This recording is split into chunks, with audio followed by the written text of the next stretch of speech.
Tina H., are you on the line? I just wanted to do a TELUS check.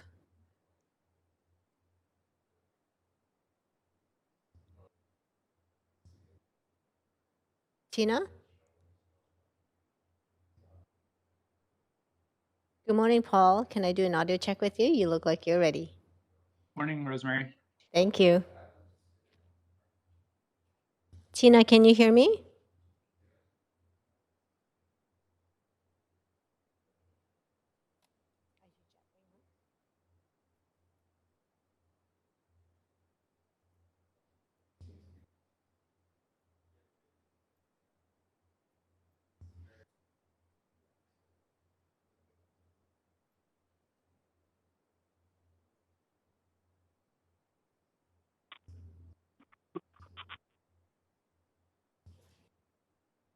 Tina, can you hear us from the chamber?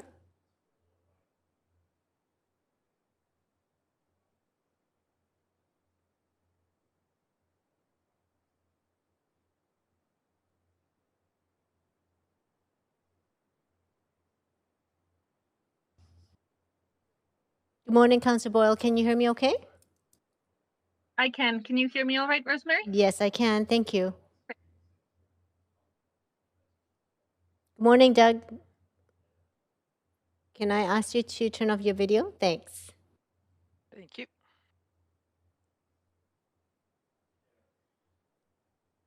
Tina, can we do a sound check with the TELUS line?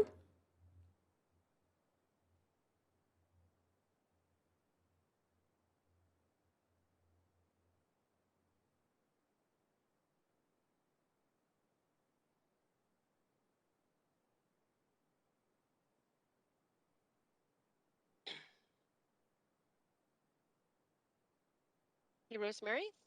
It's Adriane here. Yes, Councillor Carr. Yeah. The script doesn't include this time the minutes of councillors have to ask questions of the speakers who have signed up. I know it's 5 minutes for staff. It's 3 minutes for questions to speakers, right? That's correct. Yeah. Okay.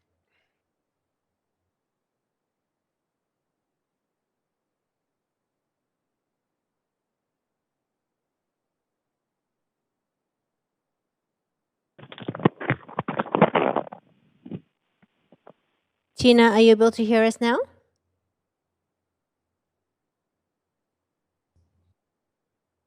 Yes, it's David here. I can Hi, hear David. You can hear me okay? you. Yes, you sound great. Thanks. Great, thank you.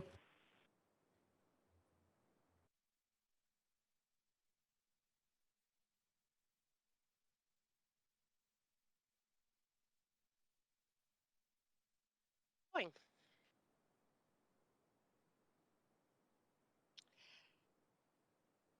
Good morning, everyone. I'll call this meeting of the Standing Committee on Policy and Strategic Priorities of April 14th, 2021 to order. This committee meeting is being convened by electronic means as authorized under Part 14 of the Procedure Bylaw, the City of Vancouver Electronic Meetings Regulation, and the order of the Minister of Public Safety and Solicitor General of the Province of BC Emergency Program Act, updated Ministerial Order number M192.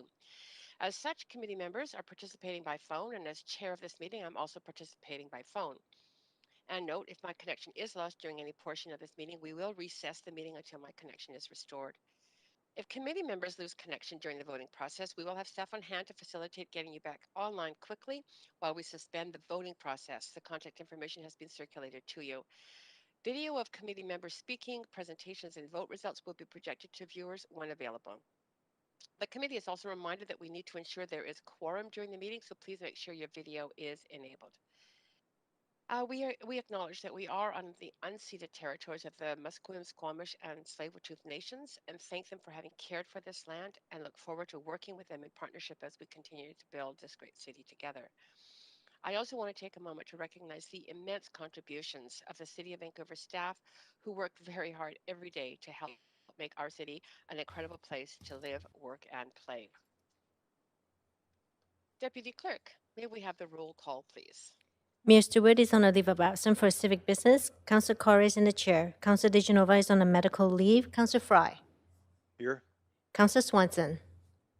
Here. Councillor Hardwick. Present. Councillor Weeb. Present. Councillor Boyle. Present. Councillor Dominato is on a leave of absence for civic business. Councillor Bligh. Present. And Councillor Kirby Young. Councillor Kirby Young, are you on the line? You have quorum, Chair Carr. Yeah, thank you, Clerk. I'd like to go over the plan for the day. Following the updated guidance issued on December 4th, 2020, further extended on February 5th, 2021, in-person participation for local government meetings and public hearings is not permitted under the Provincial Health Officer PHO order on gathering in advance. Therefore, speakers who will be providing comments to council will be by phone. A moderator will assist in patching the speakers through when their turn comes up. Speakers should follow along on Twitter at Van City Clerk for updates on the progress of the meeting so you don't miss your turn to speak. Comments on agenda items can be sent to council using the web form on the city's website, and the link to that form will be tweeted out on at Van City Clerk. I also want to note that City of Vancouver's long-standing commitment to equity, diversity, and inclusion, including utmost respect for all genders. And I remind Council that when addressing speakers and staff, to avoid using gendered honorifics and instead refer to the person by first and last name or by their role or title. So we have 4 items of business on today's agenda. It was an amazingly 11-page agenda. That's incredible. 2 staff reports and 2 motions that were referred from yesterday's council meeting. We will recess for lunch at noon and reconvene in the standing committee meeting at 1. We don't need to go into in camera today, just as a reminder. Should the business not be completed prior to 5 p.m. today, we will recess for dinner at 5 and convene again the standing committee at 6. Finally, I would like to remind council members that their amendments must be submitted to the city clerk in final written form before you introduce them, and please ensure the city clerk has received your amendment before it is your turn to speak. So working first at consent items, as chair for this meeting, I'm suggesting for reports that have no speakers, presentations, or consideration items, we adopt the recommendations collectively in a single motion. There are no speakers for item 1. That is the funding application on flood risk assessment, flood mapping, and flood mitigation. Councillor Swanson, go ahead. Move approval. Oh, okay. Let's just thank you for that. Let's just make sure that first, you can stay on the line there. But first, if there's anyone else wishing to hold, I don't see anyone on the list. So I do need to ask if any member wishes to declare a conflict of interest on the consent item. I am not seeing anyone. So Councillor Swanson, we need a motion.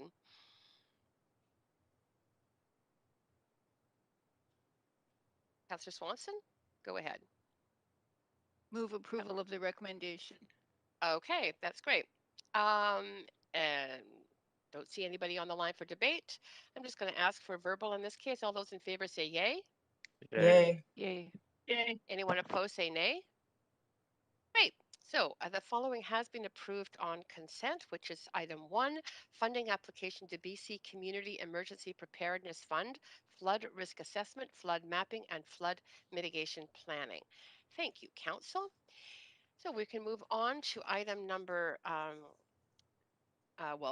all the items in the reports with presentation speakers or those held for debate. And just before we move into the next item, I'd like to remind speakers that they have 5 minutes to make comments and should state whether you are in support or in opposition to the recommendation and may only speak once. Council members, you have up to 3 minutes to ask questions to speakers. As you know, speakers are not under any obligation to respond. I will also ask if speakers are residents of Vancouver if it's not noted on the speakers list.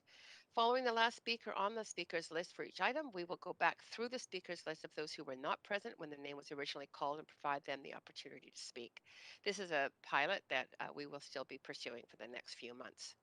So the first item that we will be considering is item 2, grant to enable seismic assessments of existing rental buildings. And from planning, I'm just looking, I think I got a note that, is it Doug Smith, clerk, that's going to be presenting on this item, or Teresa O'Donnell, acting manager, and Micah Lang, senior green building planner, sustainability group. So, Doug Smith, go there is ahead. a present. Yeah. Doug Smith, great, welcome. Great. Good morning, everybody. And we have a very short presentation, 5 minutes to provide an overview. So if there is going to be Q&A, we recommend the presentation. If not, we can skip the presentation and go right into the speakers and the Q&A. So it's up to your discretion. Great. Council, I'm just going to ask if anybody wants to listen to the presentation, and I see I would Councillor like to Boyle see from the that. land. Also Okay. as well. Okay, that's great. So, Doug, you're on. Great, thank you very much. So I'm Doug Smith, I'm the Director of Sustainability, and I'd like to introduce Micah Lang, a Senior Sustainability Specialist with Planning, Urban Design and Sustainability, and he'll be providing a short presentation overview of the report you have in front of you. Micah, go ahead, please. Thank you. Good morning, Madam Chair, Mayor, and Council. I'm Micah Lang, Senior Green Building Planner in the Sustainability Group. I'll be presenting the recommendations in the report on behalf of my colleagues, Brenda Scott Castro, Micah Hilt, and Sarah Ellis, who contributed significantly to this work. Next slide. The recommendation before you is to award a $500,000 grant from the approved multi-year capital plan to Landlord BC for undertaking seismic assessments and retrofit cost estimates for buildings participating in the Rental Retrofit Plus reinvestment pilot program. These would be assessments only and will not involve any physical work being done to buildings. This would be an expansion of the program beyond its initial focus on piloting heat pump retrofits in rental buildings and best practice tenant engagement and protection. The information gathered through the seismic assessments would provide a more robust understanding of the retrofit needs of our rental building stock. This is critical to inform rental owners in their retrofit planning and make possible our next steps in city policy development in the areas of climate protection, seismic resilience, rental housing, and tenant protection. Next slide. More than half of the city's households are renters, and we know the existing rental housing is the right type of supply and critical to maintain. It's affordable for moderate income earners in a variety of different forms and located in amenity-rich areas of the city. 80% of the rental housing was constructed pre-1980, which was before modern seismic and energy codes and is in need of capital upgrades. We also know that protecting tenants is a top priority of council and the public. Next slide. A number of previous city strategies and plans have created the policy direction to do the work that is being recommended in the report. This includes the Rental Incentive Review, the Resilient Vancouver Strategy, and most recently, the Climate Emergency Action Plan. Next slide. An ideal vehicle for advancing these priorities is the Rental Retrofit Plus Reinvestment Pilot Program, which has been designed to take a holistic, resilient buildings approach to identifying upgrade needs and to demonstrate deep emission reductions while protecting tenants. Next slide. Before talking further about the proposed seismic assessments, let me provide an overview of the previously approved Rental Retrofit Plus Reinvestment Pilot Program. In November 2019, Council approved a $1.5 million grant to Landlord BC to administer the pilot program, which was matched by $1.5 million from the provincial government. This was one of the climate emergency and housing policy quick start items and our keystone action for purpose-built rental as a part of the zero-emission building retrofit strategy. The pilot program will provide energy and building condition assessments, capital planning support for deep greenhouse gas reductions and healthier buildings, significant financial incentives and implementation support for heat pump and envelope improvements, and best practice guidance for tenant engagement. The pilot program could not launch as originally planned in 2020 due to the COVID-19 pandemic, but Landlord BC, the province, and the city are still fully committed, and the program will be publicly launched this fall. Next slide. A priority of the previously approved pilot is learning how to undertake important capital and deep carbon reduction retrofits while maintaining tenancies and affordability for existing tenants. Agreements with pilot participants will include conditions requiring that participants not use the improvements and/or upgrades incentivized under this program as a basis for tenant evictions or future rent increases beyond what is allowed in the BC Rental Tenancy Act. This approach is consistent with agreements from similar programs offering assistance to rental owners. Compliance with these conditions will be monitored and tracked during and following the pilot, and key learnings will be included in ongoing reporting. The approved program will also include the development of a tenant engagement best practice guide for landlords and coaching support for implementing this. Finally, better data on building retrofit needs is critical to making effective policy decision that will protect tenants from seismic risks. Next slide. The report before you is recommending the expansion of the previously approved pilot program from the multi-year approved capital budget to include seismic assessments. These assessments will be completed on at least 20 and up to 30 buildings, capturing the different construction materials and range of building sizes in our rental stock. The scope of this work would include assessment and description of building seismic vulnerabilities, a general retrofit plan for each building, and costing of retrofit measures. This work would be limited to assessment and analysis only, and will not include any physical work being done to any of the buildings. In addition, the assessment and analysis would have no direct impact on tenants, as it is just information gathering. Next slide. In summary, staff is recommending that Council approve a grant of up to $500,000 from the approved multi-year capital budget to Landlord BC to expand the scope of the previously approved Energy Retrofit Plus reinvestment pilot to include the seismic assessments and retrofit costing. This concludes the staff presentation. We'd welcome any questions from Council.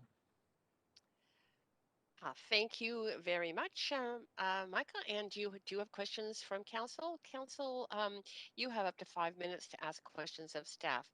Councillor Boyle, I actually have you on the question queue.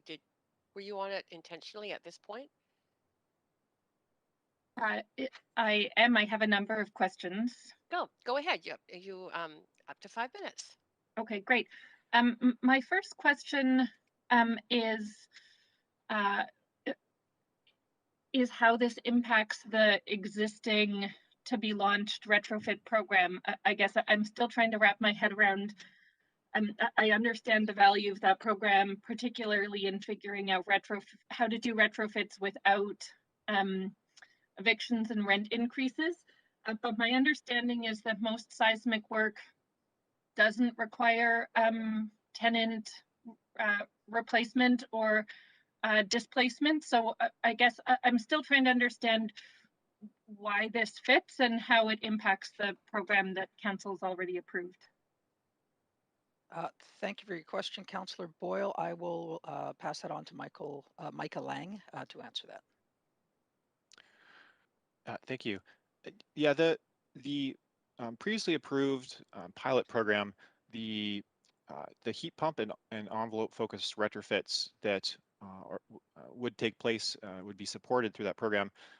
There's not expected to be any disruption to tenancies. No tenants required to leave their homes. The best practice guidance is in place to ensure that best practices are followed. But there's not expected to be any disruptions. And the same, of course, holds for the seismic assessments and analysis of those buildings. The connection between those two pieces is that having a holistic understanding of the capital improvement needs of this building stock is critical. Energy upgrades in order to reduce carbon pollution and capital improvements in order to reduce seismic risk are two of the more significant important investments that need to be made in this building stock in the future. And so having a holistic understanding of what those are will be critical for both landlords as well as the city in its policy making. So could the already approved retrofit portion of the program still go ahead and be successful without this addition? In short, yes, the previous scope could proceed as originally designed. Staff would lack some of the insight into the holistic picture on the capital costs, and it'd be more difficult to make some of the policy recommendations in the future for rental housing without the seismic assessment information, which is critical for that. Okay, and where is this $500,000 coming from? It said the presentation said it's coming from the pre-approved capital plan, but was it earmarked towards something else in that capital plan, and being the proposal is it be reallocated to this addition? The money was allocated for for building retrofits within the climate emergency umbrella. And so given the linkage that I just explained in terms of needing a holistic understanding of the capital improvement needs of this stock, staff felt that it made sense to bundle it with the rental retrofit plus reinvestment pilot program. Okay, and if we don't spend it on this, what else would or could it be directed toward? I can jump in there, Micah. So we do have budget Actually, from sorry, council. Doug, just Yes. 1 second. I'm terribly sorry that we're really over time. That last question was past the 3-minute mark. Oh, I forgot it was 3 minutes. Maybe somebody else will Chair. move for another Right. round. I'm still really wrestling. Oh, wait a with second. this one. We are on staff. I'm sorry. It's staff is up to 5. My apologies. No, Go ahead no. with the answer to the question, Doug Smith. So the answer is the money isn't being reallocated from somewhere else, and it wouldn't be directly put into another project. We're still developing the whole retrofit strategy at this point. A lot of the money is going towards incentives for heat pumps and other pieces, but we haven't earmarked all of the money. So that's one of the reasons we feel comfortable earmarking this money for this particular project, because we do believe it is critical to get a fulsome picture of what's happening to these buildings and what needs to happen before we can make good policy choices. Okay. Chair Carr, can I move for another round of questions? Absolutely. You want? You're moving that. I'm going to just ask yeas and nays. All those in favor of a second round, say of questions, say yay. Yay. Any opposed, say nay. You've got your answer, Councillor Boyle. Thank you. I'll go back on the list. Right. Okay, and that is your 5 now. Councillor Fry, up to 5. Thank you. So I'm interested in the tenant aspect of this program, and specifically, how are these? I appreciate that tenant protection is articulated in the report, and preventing tenant displacement. In these 4 phases, how does this program work? Is there an opportunity for tenants to participate? Is there representation of tenants in this process? Thank you for your question, Councillor Fry. I'm going to go back to Micah Lang on this one as well. Go ahead, Micah. Yes, thank you. The proposed program, we'll be working with Landlord BC and the participating landlords to provide guidance on how to communicate to tenants in the buildings that are going to be participating in the pilot, so that they have a clear understanding of the nature of the work, what its intent is, and what it's going to be used for. In addition, through the best practice guidance and best practice document and guidance that's provided, additional information meetings or sessions may be organized depending on the specific scope of work for a particular building. In addition to that, at the conclusion of the project, there will be a summary of the information analysis compiled, which will be shared with stakeholders. The exact mechanism by which that's going to take place has not been determined yet, but will be done in consultation with stakeholder groups, including tenant and rental stakeholder groups. Okay, so if I'm following correctly, then there's no mandate to include tenants or tenant representative groups like TRAC in these 4 phases, though, right? We plan to consult with tenant groups to inform them about the program prior to its launch, so that they have an understanding of its intent and what we're proposing to do. And we'll, based on those initial consultations, we'll identify additional involvement going forward for the program. Do you think there would be any issue with adding some specific direction to include tenant representation in this in developing this pilot program and the work?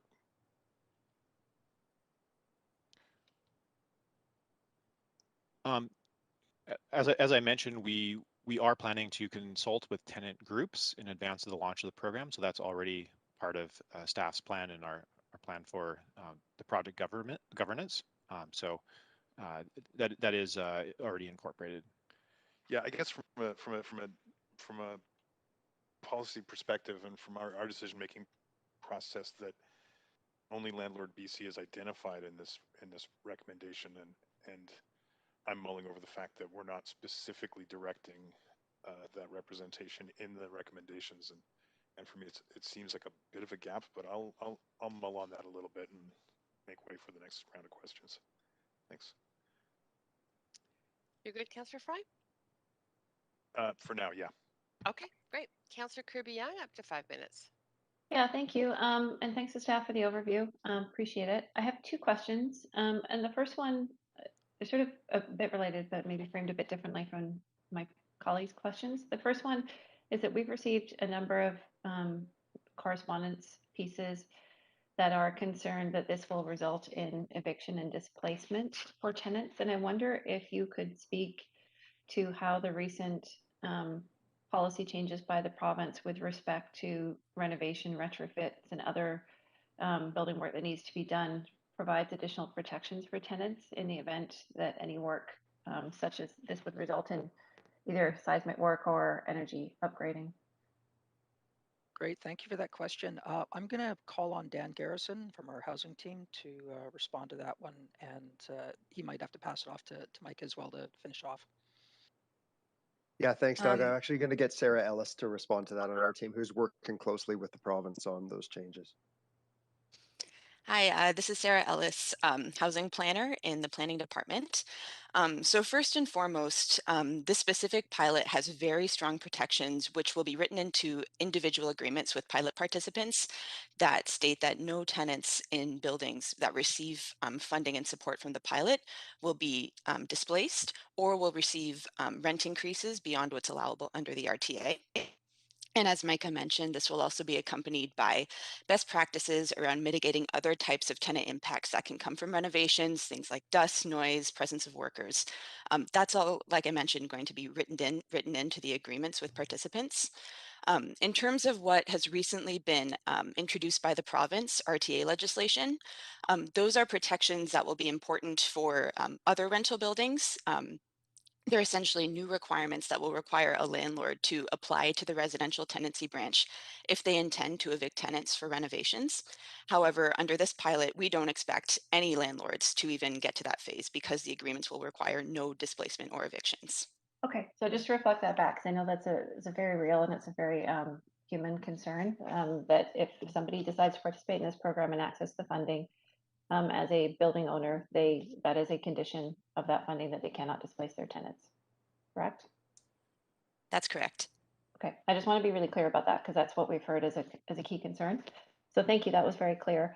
My second question goes back to the funding piece and just following up on Councillor Boyle's questions, and that is really maybe framed a bit differently, but why is it in the city's interest to provide civic or taxpayer funding to private owners to examine their seismic retrofitting and upgrading? Is it because this is an effort to retain the existing affordable rental stock, or why would we spend city funds on doing that?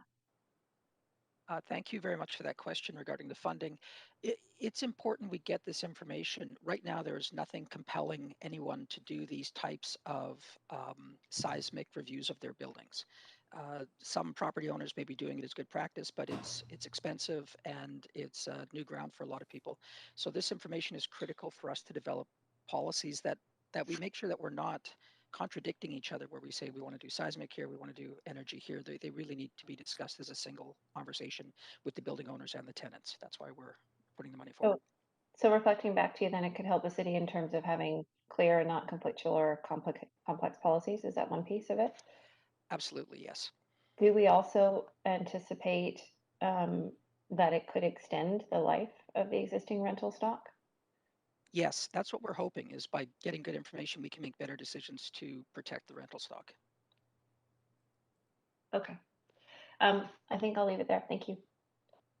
Thanks, Councillor Kirby Young. Councillor Swanson, up to 5 minutes for you. Yeah, we know that Landlord BC has lobbied for a lot of the things that are actually the opposite of what the city has lobbied for in terms of tenant protection, like for higher rents and not having the ban on evictions. So how can we be sure that they're not going to use the information they get from these assessments to pursue lobbying for the same things that they keep lobbying for that we are against?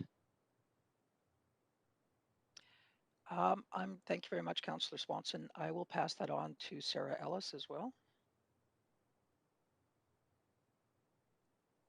Thanks for the question, Councillor Swanson.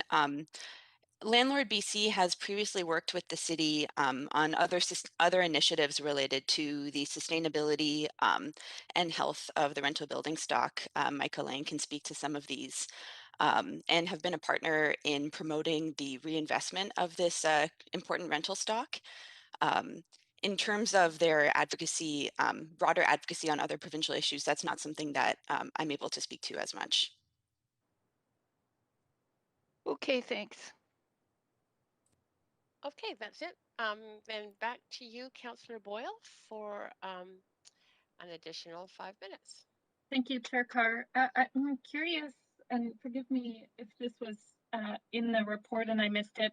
I know the retrofit portion of this program is receiving provincial funds as well. Is this proposed additional piece about seismic upgrades also being receiving matching funds from the province? Thank you for the question. Michael Lang, can you take this one, please? Yes, this is Michael Lang. Thanks for the question.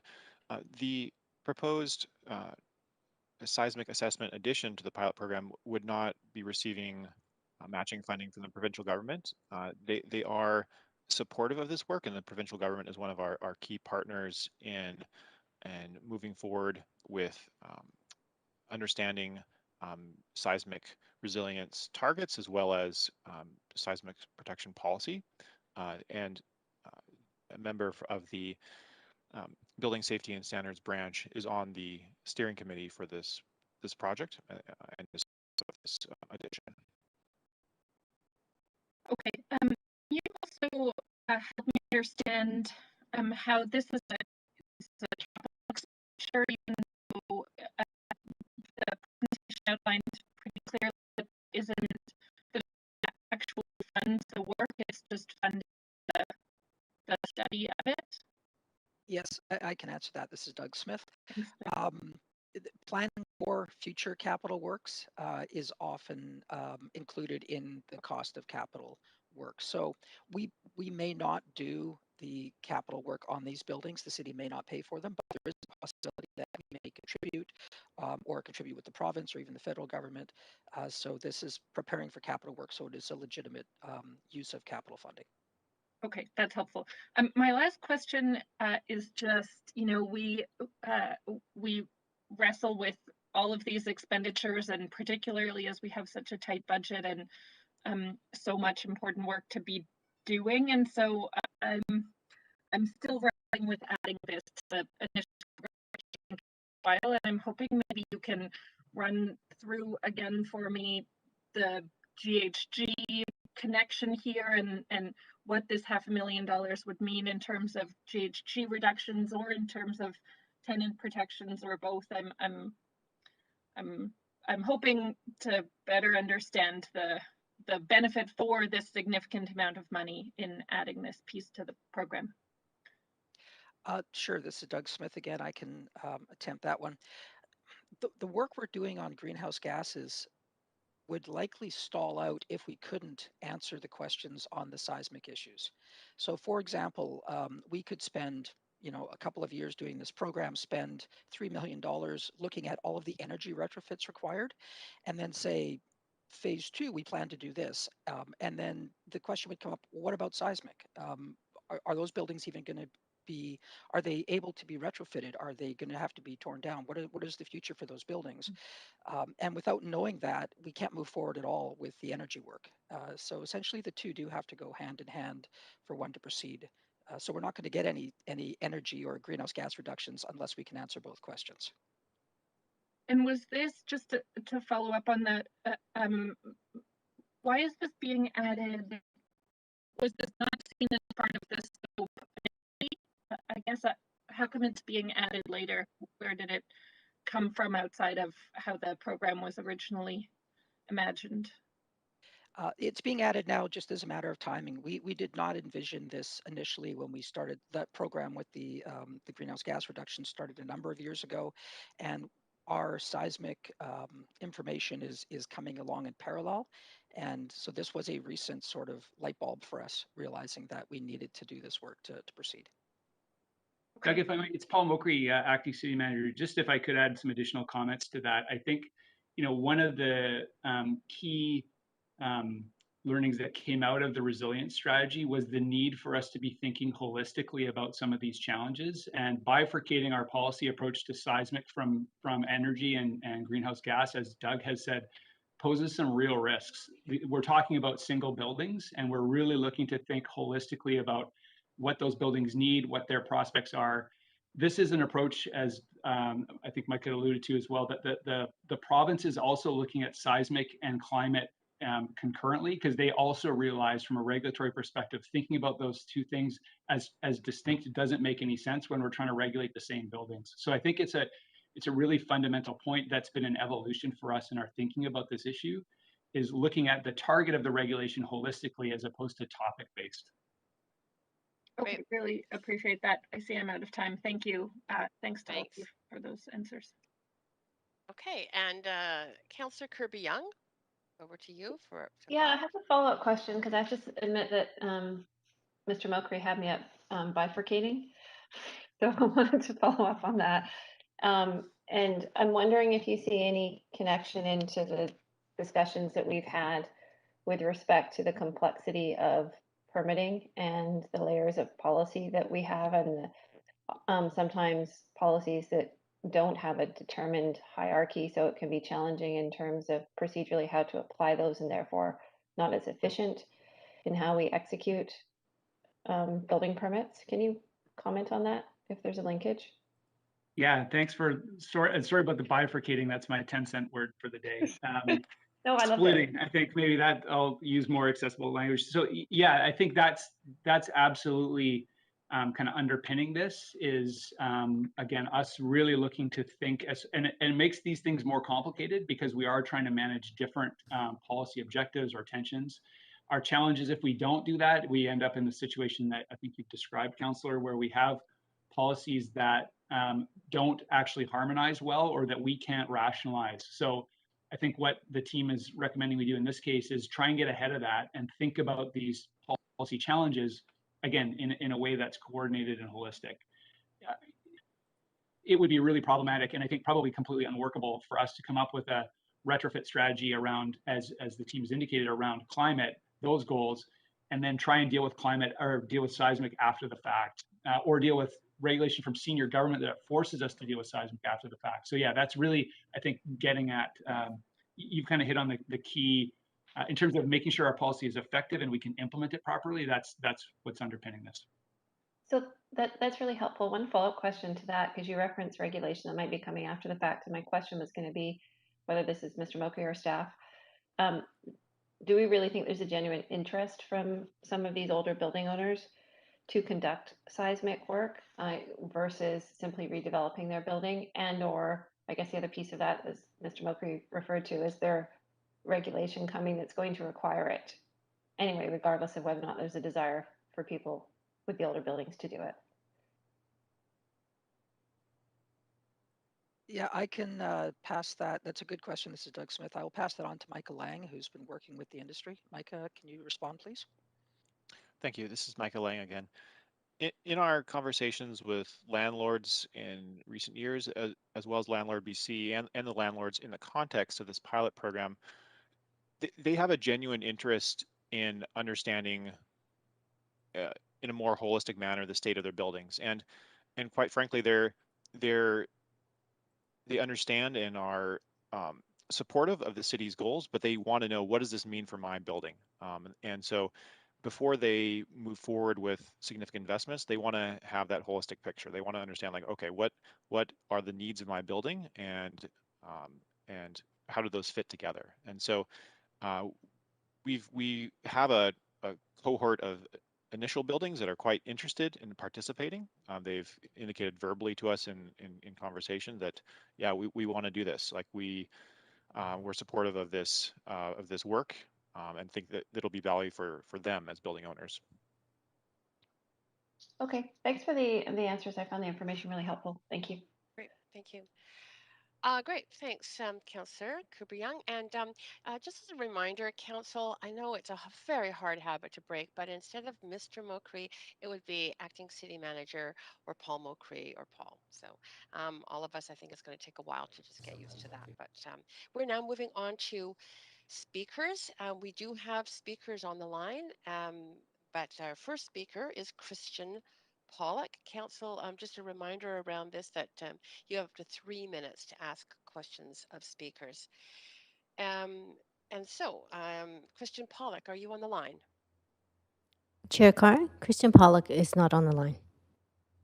Okay, Emily Best. Emily, go ahead.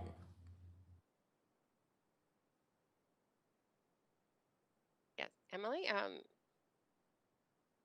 If you may be muted, we're not able to hear you right now. Fucking God. Is this Emily Best? Yeah. Yeah, I'm Great. here. Okay, I'm not sure why you can't hear me. Hello? No, Can you hear me now? Now we can. Yes, we can hear you. Okay. You're Right. coming through clearly. You have up to 5 minutes Okay. to address council. Okay, Go great. ahead. Okay, thank you so much. So I have a few questions regarding this funding for seismic assessments, and I was trying to follow along in the meeting and get a sense of what the goals are here.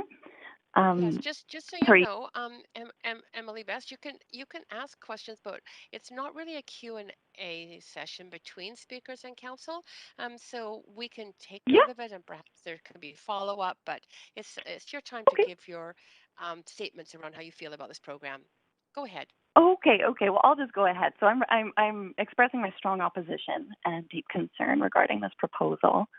I have two critical pieces of this proposal that I'm concerned about, and I guess the first worry is that it feels, I guess, as a tenant, I'm just really concerned about what happens beyond this study, and I guess the second concern is based on the fact that we already have so few protections in place for us, as well as affordable housing to relocate to in the event that a relocation is necessary, because, let's be real, like an old building may require demolition or pretty extensive upgrades. Even redoing my floors would require me to go somewhere else in the meantime. And while I really do appreciate the concern about seismic safety, we do live on a fault line, it's important. I'm also a lot more concerned with not having a place to live. So that's kind of my biggest priority. And I think this would affect a lot of vulnerable people in the city. These aren't just low income people. These are working professionals. These are students. These are like our next generation of renters. So there's a lot of issues here. This is all wrapped up in, and I think the biggest concern is, I have heard the CEO of Landlord BC made a troubling remark in recent past, just saying the notion that tenants should be allowed to return to a fully renovated unit at their pre-renovation rent is completely unreasonable and unacceptable. So just acknowledging that was said, that does demonstrate certain priorities by this organization, and it does alarm me because it's scary to think that the results of this study could be used to take advantage of buildings that are older, which typically are the last of our affordable rent in the city, and thinking about not only about myself, but me and all of my colleagues and all of my peers, as well as people. There's so many people in the city are renters. Like, this is a huge part of the votership of Vancouver. And if we lose these buildings because somebody has taken advantage and has reno-evicted or demo evicted their tenants. Like what is the next step is the big question that I have, because I have yet to experience litigation in court with the protections in place that has enabled me to keep my my housing and has enabled my friends to not be victims of exorbitant rent prices and rent hikes and rent evictions and demo evictions. So it's tied up into a lot of issues, but these are all tied into this study because I can see this being a very quick decline in the well-being of many residents in the city if the information is used to tear down these buildings or to do massive renovations. I guess my big questions are how are tenants going to be protected beyond the study? I guess one other thing that is concerning is I know that there was a motion in 2019 in November for green retrofits. And I know that when renter protection was added to the motion, Landlord BC did pull out about 15 minutes later. So this is information that I'm aware of. I saw this happen. So I'm a bit skeptical of how we are actually going to protect tenants. And I'm very concerned about how we are going to be affected and what this means for the future of BC and Vancouver, where we are being consistently priced out of our homes, priced out of our city, pushed further east, pushed to the suburbs. I live here, I work here. I'm really trying to make it work, and I love living here, and I just don't want to lose my home. So if something happens and seismic upgrades are needed, perhaps a landlord does take advantage of this new study. Where do I go? Like, where do we go? Because if I could have somebody go, you know what, we have alternate housing. This is the rate of rent that you were paying. This is what you can afford. We have a place for you. I have not found it. So I don't know where we will go. And that's my biggest concern. So that to me significantly outweighs my concerns of seismic safety. And while I think it's incredibly important, I don't want to be left homeless. And I guess that is Okay. from my thoughts. Thank you. Thank you so much. You do have questions from council, so just stay on the line. And Councillor Swanson, up to 3 minutes. Yeah, thanks so much for coming in, Emily. I think it's really important to add the tenant perspective here and the urgency of tenant lives and how we are threatened by rent increases and evictions. Would you be okay with a study of seismic issues if Landlord BC wasn't involved? Yeah, I would be. It would be reassuring. It seems like a pretty clear conflict of interest to me. Okay. I have some concerns though, I guess, about, I just don't know, like, if these studies happen and these renovations are necessary, it still doesn't answer the question, where will I go? Yeah. Yeah. Yeah. Okay, thank you, dear. Okay, that's it. That's it for your questions.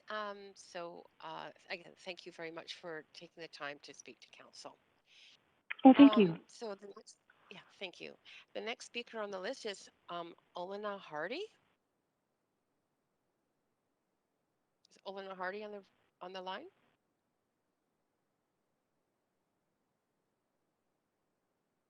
Hello?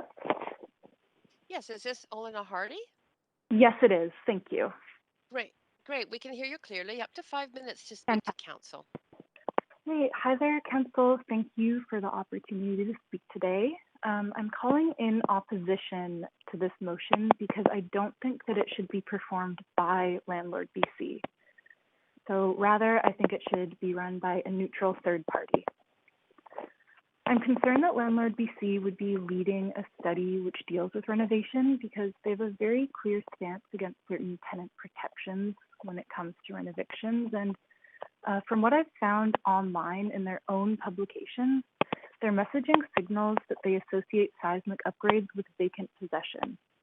So although you have some fantastic tenant protections included in this plan, I really feel that they're incompatible with a partnership with Landlord BC. So the RTB policy guidelines on renovictions say that seismic upgrades are a minimal disruption where required vacancy is unlikely. However, directly contradicting this, Landlord BC's May 2020 educational slides called Landlord 101 actually provides seismic upgrade as an example of significant repair or renovation requiring eviction. That's on slide 118, and I'm happy to forward it to any of you. And I'll just remind you that it's in their interest to conclude that seismic upgrades require vacant possession because landlords can profit off of renoviction since they allow for rent hikes once a tenant has left. I also read an article from Landlord BC's publication, The Key, where CEO David Hutniak is quoted discussing the huge number of seismic upgrades required in Victoria rentals. In this article, Hutniak talks about relocation considerations for tenants. And I think this just shows further that in the context of seismic upgrades, Landlord BC is already thinking about vacant possession and tenant relocation. And I find that really troubling, as well as in direct contradiction of the RTB's guidelines on seismic upgrades. The city report on this matter is really admirable in making clear your commitment to keeping tenants unaffected by seismic upgrades in the long term, but I think Landlord BC is an incompatible partner, especially looking into the future after this pilot, right, when it comes to landlords acting on the results of the program later on. Part of the study is to look at minimizing tenant impacts and preventing displacement. And I just don't really trust Landlord BC to objectively report on tenant protections in the case of renovations because they have a history of opposing strong renoviction protections like vacancy control. So how can we trust Landlord BC to consider all the possible ways to protect tenants during and after seismic upgrades when they've already made clear their opposition to certain solutions? I also remind you that the Housing Council of British Columbia, doing business as Landlord BC, is registered with the Office of the Registrar of Lobbyists for BC. And frankly, I just don't think it's acceptable for a registered lobbying group to conduct a study about housing, especially when some of our older, more affordable rental stock is on the line. So as a renter, this pilot program should make me feel excited and protected, but instead it honestly really worries me because it's being run by a group who I've heard time and time again oppose the tenant protections that I believe are crucial to solving our housing crisis. So ultimately, I urge you to have a neutral, objective third party perform this pilot project. And I also urge you to consider vacancy control for all tenants as a solution to the issue of renovictions, looking into the future. Thank you.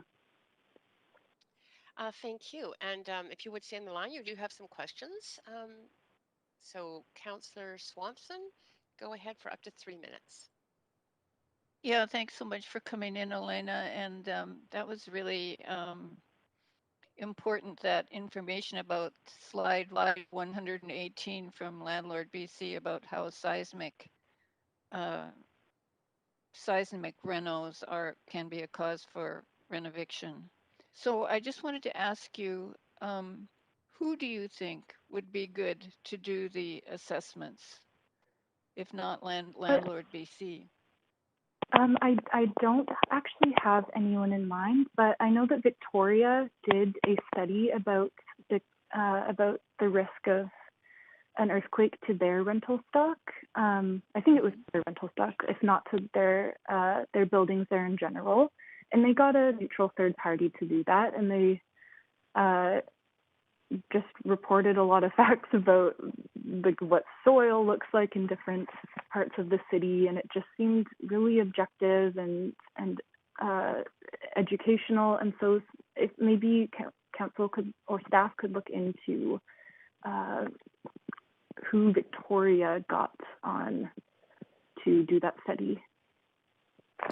Okay, thank you so much, dear. Thank you so much. Great, thank you. And that's it for your questions. Thank you very much for taking the time to speak to council. Thank you. Good. The next person on the list is Tasha Brotherton. Is Tasha Brotherton on the line? Chair Carr, Tasha is not on the line. Okay. Following Tasha is Cynthia Tremblay. Cynthia Tremblay, are you on the line?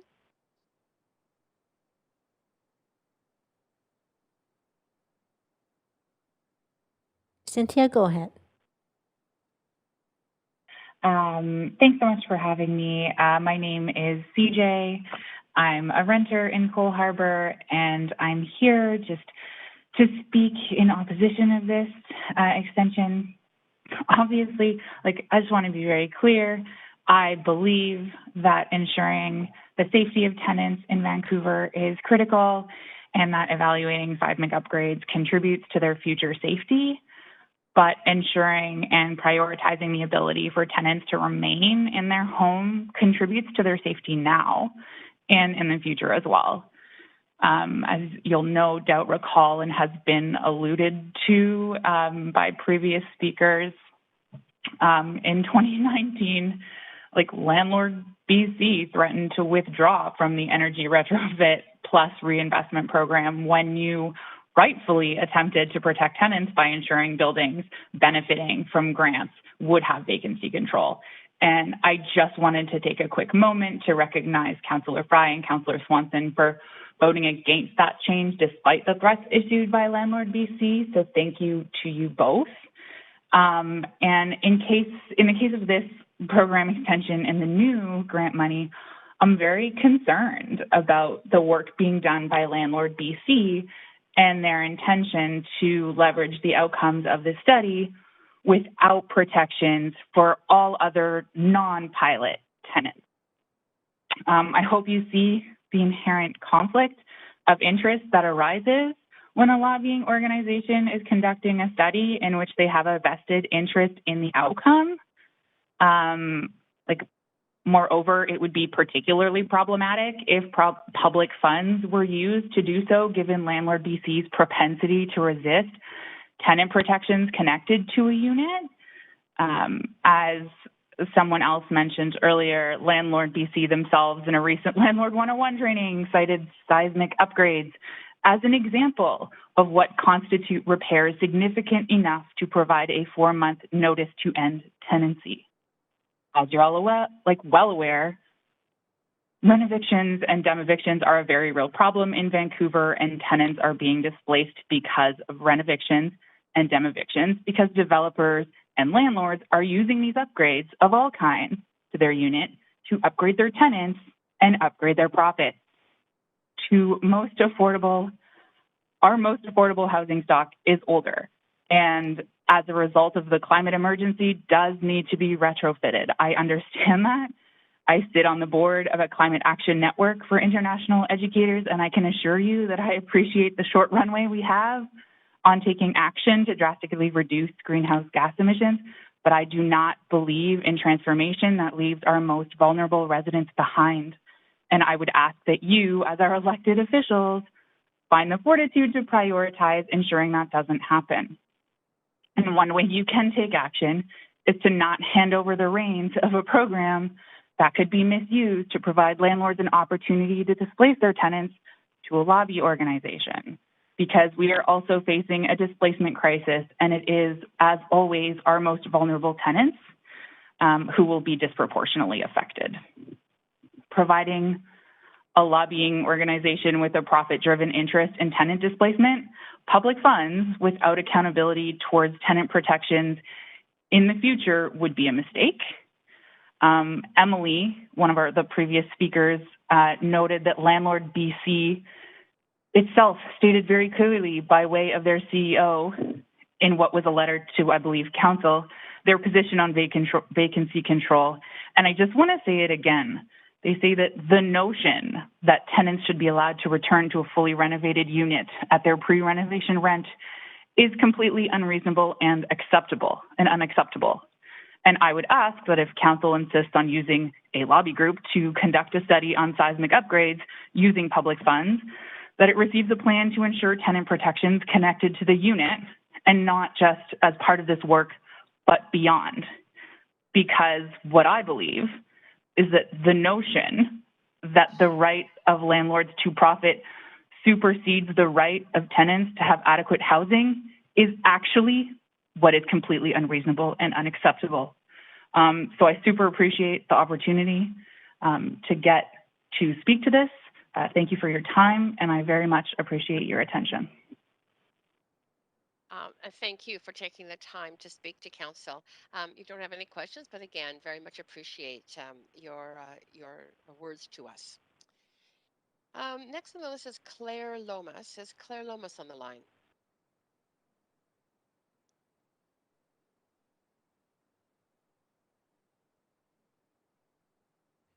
Claire, go ahead. Turn off my. Can you hear me? I might have to turn off my headset. Yes. Yep, we can hear you clearly. Okay. You have up to 5 minutes to speak to council. Go ahead. Hi, council. My name is Claire Lomas. You've heard me speak before you several times. So there's two main things that I want to say. First of all, I'm opposed to this motion. And I think, first of all, we need to be asking the broader question of what is the role of the city in encouraging upgrades and maintenance to existing buildings? And unlike some of the other speakers, I actually have an answer to this one. So I think you guys should just wait until the Office of the Independent Auditor General is established. They're one of those sources that could probably help answer that question. And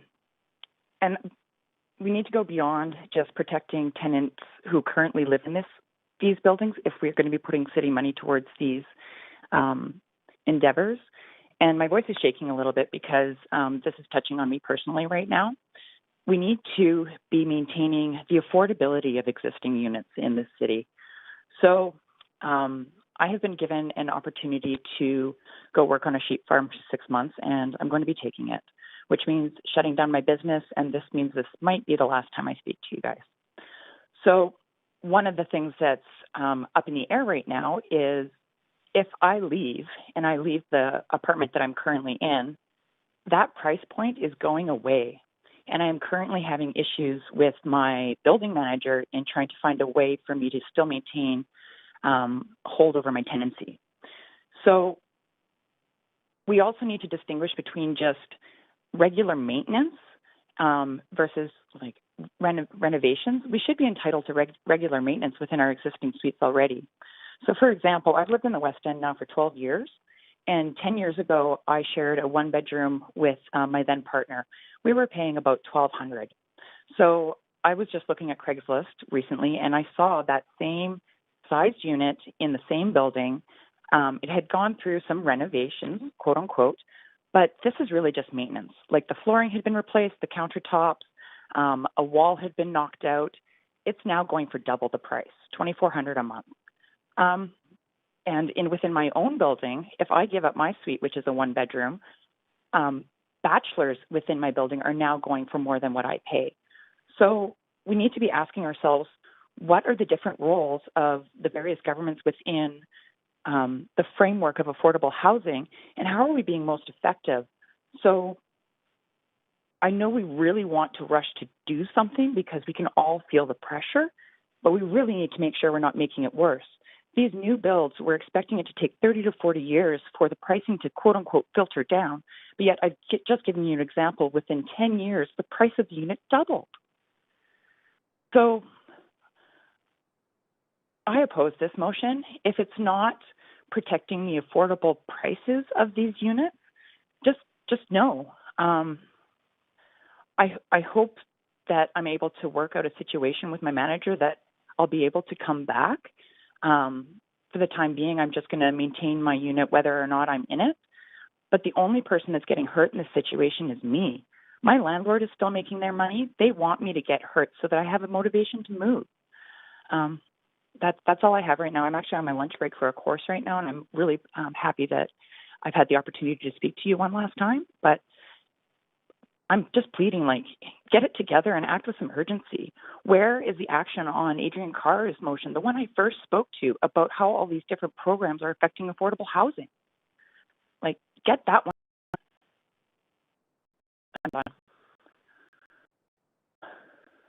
Okay, thank you so much for the time you've taken to speak to council. But if you stay on the line, if you have a moment more, you have questions? Yeah. Councillor Swanson, go ahead for up to 3 minutes.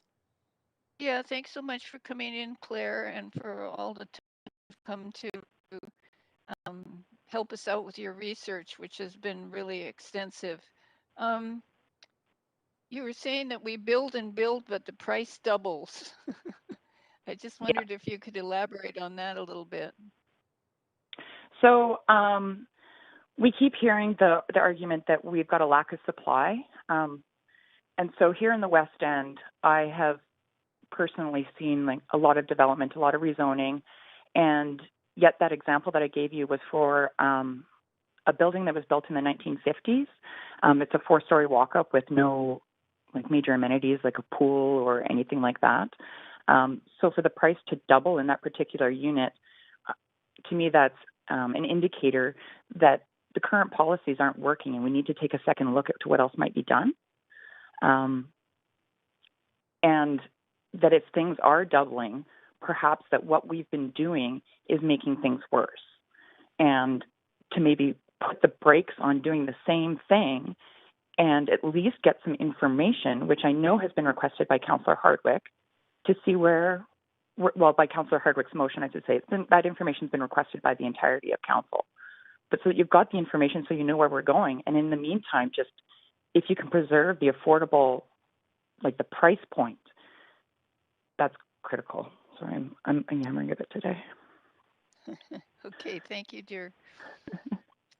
Okay, thanks, Councillor Swanson. You do have more questions, if that's okay. Hopefully you have time during your lunch break. No, that's fine. If need be, I'll just text the correspondent being an advocate. Thank you. Councillor Hardwick, up to 3 minutes. Thank you. And thank you, Claire, for all the work that you've done. And again, drawing attention to the fact that continuing with the same policies when they are proving to create more expensive residential accommodation is misguided. But looking at the specific request, we're looking at $500,000. We're looking at Landlord BC, and we're looking at upgrades under the resilient strategy around seismic and climate related activities. So unpacking that, do you have the problem with the grant? Do you have the problem with the fact that the grant is to Landlord BC?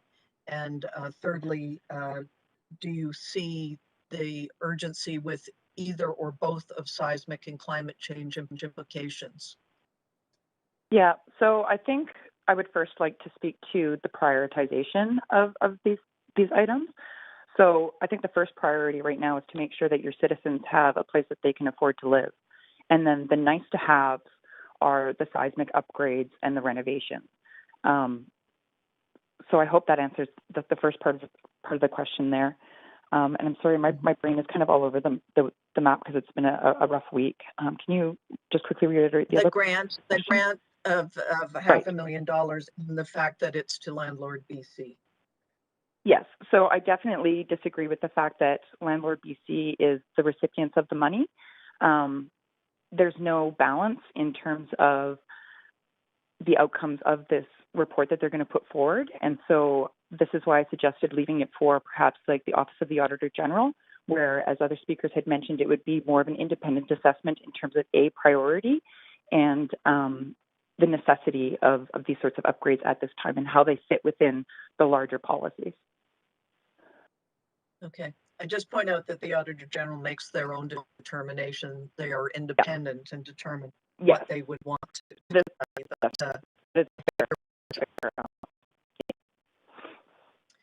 Well, again, thank you very much, Claire. We're going to miss you. I'm going to miss you guys too. Hopefully I can come back.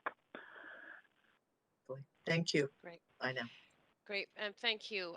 That's it for your questions. But again, just thank you. Thank you for all your really diligent community work, but also for speaking to us today on this matter. Thank you. All right. Thank you. As Luke Bruce on the line. Chair Carr, Luke is not on the line. Okay. AJ Battledon.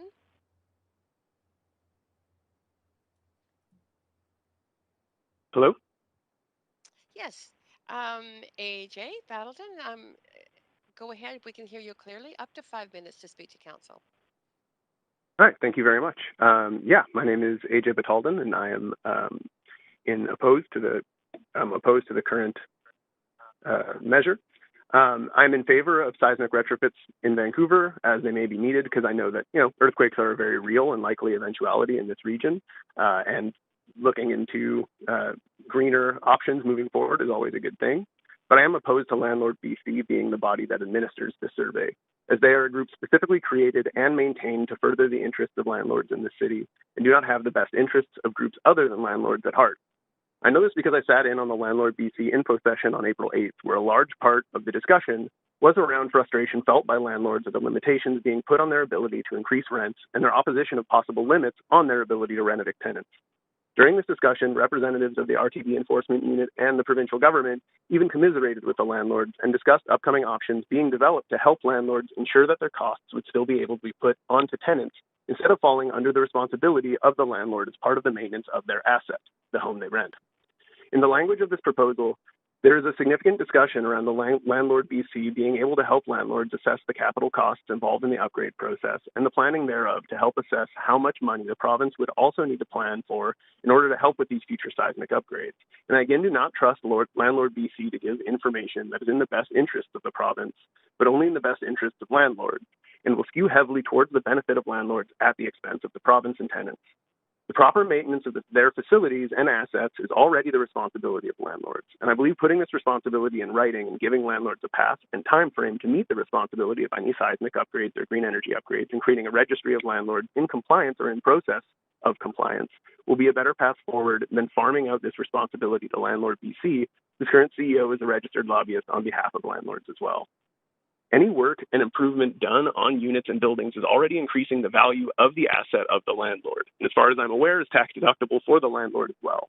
This continuing talk of how mom and pop landlords are supposed to meet these financial demands is a distraction and obfuscation of the actual issue, as most mom and pop landlords probably are not the ones who are the owners of multi-suite aging rental stock buildings in Vancouver. This is internally inconsistent, and a problem put forward is purpose-built rental stock that was built prior to the 80s is the issue at hand, but mom and pop unit renters are the people supposedly being protected or assisted in meeting the needs of the work. Landlord BC previously underwent the same procedure in Victoria and found that 20,000 units needed seismic retrofit. How many mom and pop units were a part of that? And how many units were owned by the big landlords or corporate landlords or slumlords that we are continuously asked not to think about while considering mom and pop landlords? As much as the claims have been made that they will not use this information to unduly rent, evict, rent, or remove tenants, all of the language used still allows for that to be done. Carrying out this process with Landlord BC at the helm is, as far as I'm concerned, just a way to funnel money directly into the hands of landlords and landlord organization groups and make the city even more adversarial to tenants. So again, I am in opposition of Landlord BC getting the money to try and take the helm of this process. Thank you for listening. Great. Thank you very much. You don't have any questions, but I just really want to affirm how important it is to council that you took the time to come to speak to us. Thank you. All right. Thank you. Great. Council, I'm just going to go over the names of speakers who were registered, but were not on the line at the time I called their names. So, Clerk, I wonder if you could let me know, is Christian Pollock on the line? Chair Carr, we don't have any other speakers on the line. Okay, I'm just going to go through the names: Christian Pollock, Tasha Brotherton, and Luke Bryce. And none of those are on the line, right? That's correct. Great. So that's the end of our speakers list. Council, and at this point, would anybody like to move a motion?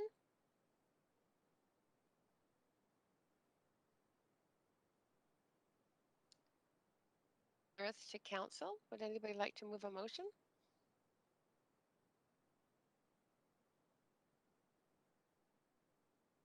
So I'll move.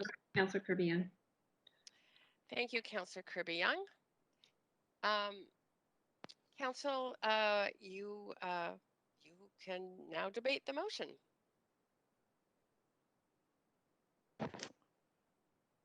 Councillor Fry, you're up first. Go ahead, up to 5 minutes. Thanks, Chair. Appreciate the advocacy and folks who came to speak to this, relating some, I think, very legitimate, authentic, and genuine concerns from tenants around how this is operationalized. I'm not sure that the characterization of Landlord BC is necessarily fair in all cases. I think that Landlord BC do represent a variety of landlords, from the big business types to the small mom and pop players, and they certainly have a role to play in this conversation. I have submitted an amendment to the clerk, and I actually just added a minor update to it and submitted Councillor a newer Fry, version. Yes. can I move us to an amendment queue before you discuss Sure thing. the actual amendment itself? Sure And thing. I'll just put you on that list. Go ahead to speak to your amendment. Yeah, really. So it's just ensuring that well, recognizing, of course, that Landlord BC do perform a legitimate function and representing that interest. That it's also important that when we're allocating public funds, that we're also ensuring that the tenants are represented in this as well. And I do recognize that the staff report does articulate support for not displacing tenants and minimizing disruptions, but I think that that's important to have tenant representatives at that table determining exactly what that looks like, because I think there may be varying opinions on what constitutes a disruption that may or may not force a displacement, and I think it's important to have a well-rounded approach to this, similar to the approach that we tried to articulate when this motion first arrived in the form of climate adaptation stuff, that we were trying to ensure that tenants were represented at that table as well. So I'm hoping council will support this amendment just to add a little bit more support for tenants in this conversation. Great. Thanks. Thank you, Councillor Fry. Councillor Swanson, to the amendment. Yeah. 5 minutes. I'll support the amendment because it's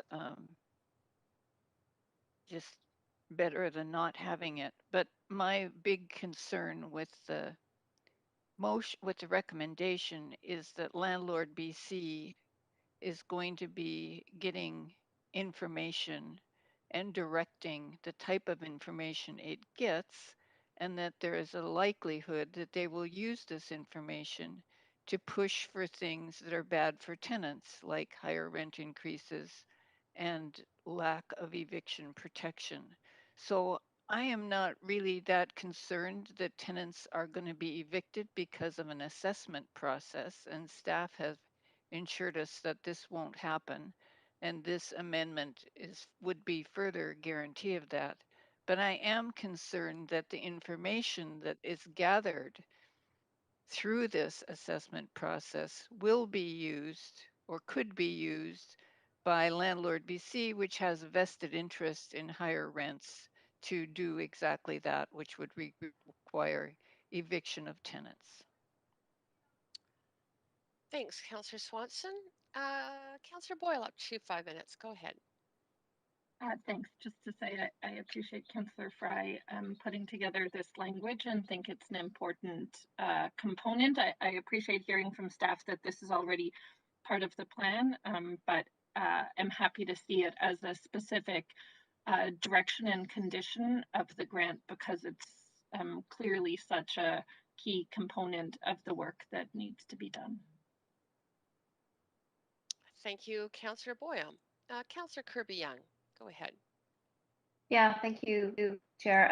I also heard that this was already part of the intention of the work plan to do that. And, normally I'm a stickler for procedure, but I think in this case, sometimes repetition is not a bad thing, even though the plan was to do the work. I think that we're hearing loud and clear from people who have very real fears and concerns about the challenges of accessing and maintaining reliable and affordable homes in Vancouver. And I think a lot of that is coming from this. I think that staff have done a number of things in terms of working to ensure tenant protections that we heard about, such as writing into the agreements that participants that do access this funding cannot displace or tenants or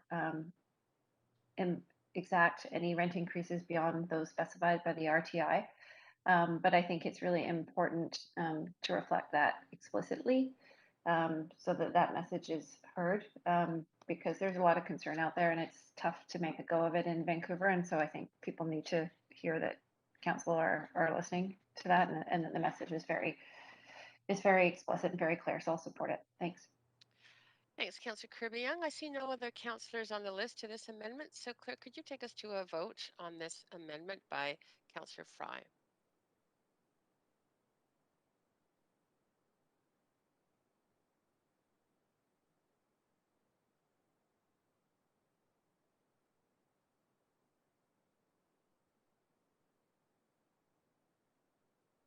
Councillor Bligh?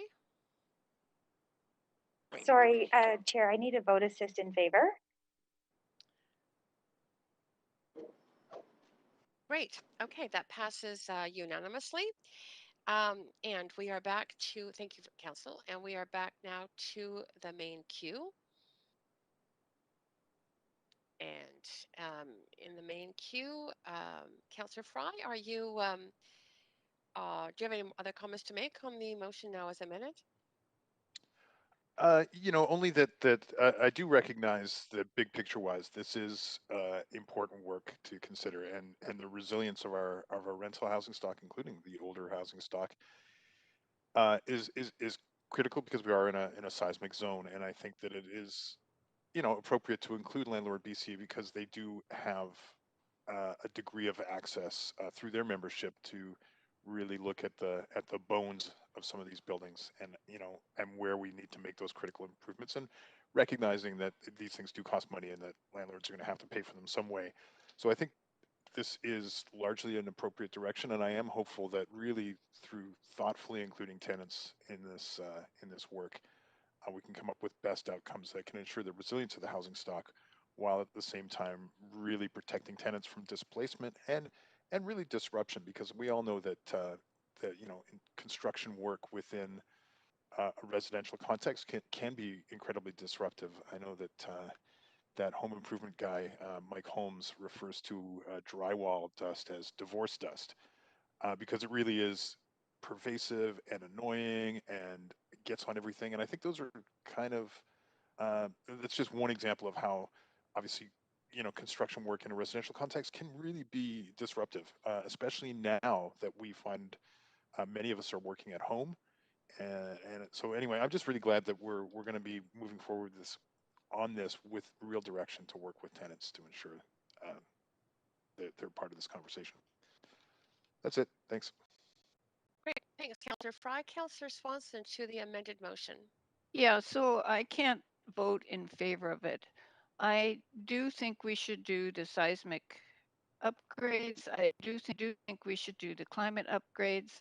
I don't think we should put Landlord BC in charge of all the information about this because I'm afraid that they will use that information to basically pursue higher rents and maybe evictions.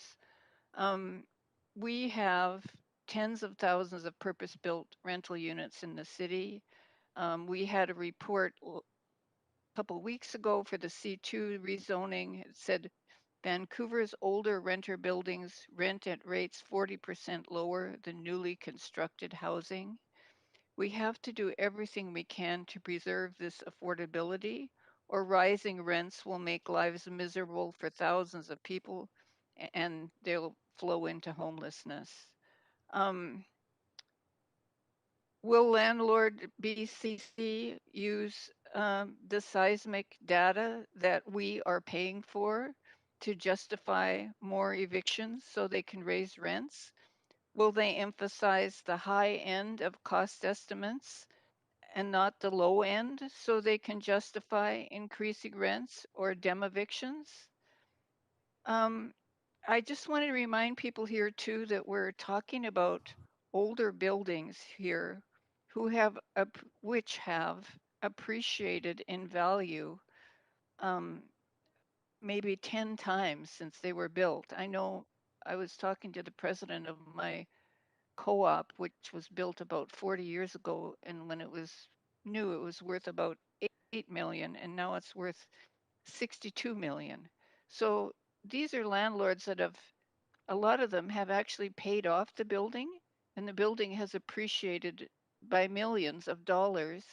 And there's quite a good chance, unless they're a very new owner, that they could use the rent money that they're getting already to do necessary upgrades.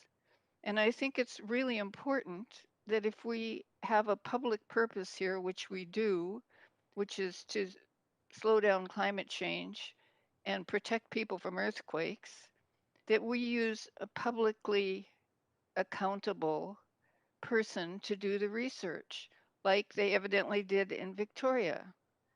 Why couldn't the city put out with the tax notice saying, look, we have this program, you can apply for this money, and we could have access to the information, and we could have access to whether the assessments were a high ball or low ball type assessments? Or why couldn't we get a nonprofit to do it? Or why couldn't we make the program open to nonprofit buildings who would have more of a public purpose than privately owned landlord BC buildings? So I think there's a lot of questions about landlord BC doing this, and I think they're going to use I'm afraid that they're going to use the information to lobby for things that will be bad for tenants. And I really would have a hard time voting for B, which says that we would regard the landlord BC as contributing to the welfare of Vancouver when they do so much lobbying for higher rents. Great, thank you, Councillor Swanson. Councillor Boyle to the amended motion. Thanks, Chair Carr. I'll just say it has taken me a bit of wrapping my head around how this fits in with the initial retrofit program. And I share a number of these concerns about a public investment in private for-profit building stock, and particularly what that will mean for those renters. I am weighing that against what I see as a very clear need to be doing the work to protect this existing building stock, and to ensure it's protected in a way that that not just the building as a physical building is protected, but also that those tenancies are maintained and current tenants can stay. I think the retrofit piece of this is critical, and I am very supportive of the initial green retrofit program that Council has already approved. So despite some of my wrestlings about this addition, I heard pretty clearly that in order for those climate retrofit projects to be successful, this needs to be part of the program. And I do want to make sure that we're not just retrofitting higher end homes, but that older rental stock also sees the types of benefits for renters that are included in retrofits, including cleaner air, and all of the many other benefits that the residents see of those retrofits in terms of their quality of life. So that initial program, I think, is important, and if this is required in order to make it possible, I am sort of cautiously and with mixed feelings willing to support adding it. And again, I appreciate the language that Councillor Fry added to make sure that tenant advocacy organizations like TRAC, who have such a long history of this work, are part of that conversation throughout the project. Thanks. Thanks, Councillor Boyle. To the amended motion, Councillor Kirby Young. Yeah, thanks, Chair. This has been I think a really important discussion, and a pivotal one, because there's a number of different factors at play in policy goals here, ranging from sort of sustaining affordable housing, protecting tenants, to sort of advancing our sustainability agenda, as well as seismic. And that's a lot of complex kind of pieces that are coming together here. I want to address sort of a few points that I've heard loud and clear and agree with, and that's the need to ensure that tenants are protected. And I think that that is achieved through a couple of things. Number one, this is a study, it's not work. Two, there's written clauses in agreements to that effect that are requirements. So I think that's really important.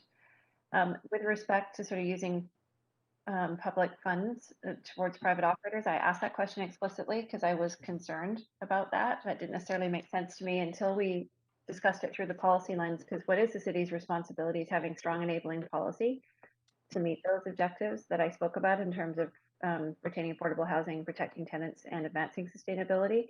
And we do have a number of issues with the complexity of our policy and the fact that we have often considered things disparately. I think bifurcated was the word that our acting city manager used. But we've often considered sort of disparate policies and not the impact of how they work together. And that has contributed, I think, immensely to the challenges that we have today with differing layers of policies that don't seem to have a hierarchy or aren't integrated. And then we get into these issues with longer permitting times, adding to the cost of housing, staff having to exercise judgment in a very complex environment around which policy trumps which direction, sometimes conflicting feedback to applicants that are trying to move forward with development permits or upgrade work. So from that perspective, I see the public benefit in the expenditure towards the policy piece. And also, quite frankly, if it helps to extend the life of these existing buildings, they will still be less expensive than net new builds. Bottom line, that's just practical.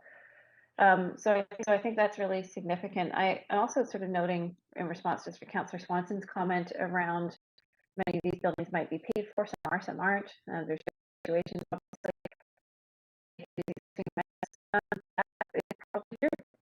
can. Each individual owner, if they're going to move forward with seismic work or with green retrofits, they do have a choice of how they can manage to finance those pieces. That's actually not what we're talking about in this report. We're talking about getting the information so that we can develop smart policies and then hopefully encourage the sector to actually make these upgrades so that people live in safe, reliable places. And so I think it's important from my perspective not to mix those two things. That's different than what this report is dealing with. So on balance, and for the reasons that we've talked about, I'm going to support it. But I really appreciate the conversation, and I think that it's important to surface all of these considerations. These are the kind of dialogues that we should be having in council about whether or not we're spending our funds wisely and what kind of outcome we're going to get to by doing it. If we're going to get to a better place from a policy point of view and keep some of that housing stock. And then to me, those are two good payoffs. So thank you. Thanks, Councillor Kirby Young. Councillor Swanson, you still do have some time, so go ahead. Councillor Swanson? Can you hear me now? Yes, we can. Okay, I'm going to vote against this. It's not because I don't think we should, because I think we shouldn't do the seismic assessments. I think we should do the seismic assessments. I hope that if this fails, that staff come back to us with a good way of having a neutral third party, maybe us, do the assessment, the seismic assessments. That would be my hope. Thank you, Councillor Swanson. Councillor Fry, go ahead to the amended motion. Yeah, Chair. Wondering if I can ask a point of information through you of the city manager around the necessary number of votes for this particular motion to pass under Section 206 of the Vancouver Charter granting requirements. Thank you. That is a legitimate point of information, and I believe the clerk could answer that, or the acting manager. Go ahead, either of you. Next year, Carr, yeah, it's 8 affirmative votes. Pass the grant. Okay. I'm counting the number of faces on our video screen. Thanks, City Manager Mokri. Yes, thank you. Just in case you're interested, there are 8 members of council present right now. Okay, I don't see anyone on the list to speak. So I will move us to a vote again, reminding councillors that this is a grant related vote. So it is 8 votes of council, not 2/3 of those present, but of the whole of council. So take us to a vote. Thank you on the amended Yeah, and motion. Chair Carr, I have a point of procedure.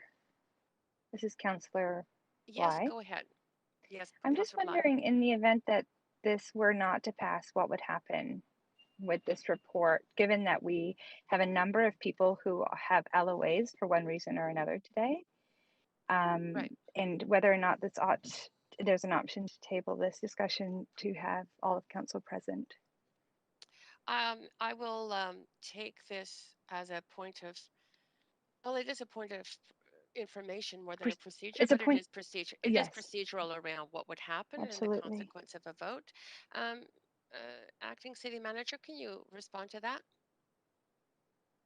Thanks, Chair. I'm wondering if maybe the clerk can assist with kind of outlining procedural options for council on this. Chair Carth? Yes, go ahead. Clerk? Thank you, Paul. Yes, the council could move a motion to postpone the vote on this item if council wish to entertain that. I'd like to move such motion. Okay, we don't need a seconder for it. So we, at this point, clerk, we are, I'm looking to anybody who is interested in speaking to this motion. It is a motion now on the floor by Councillor Bligh to, I'm sorry, the language was to refer or defer. I'm sorry, I didn't quite catch that.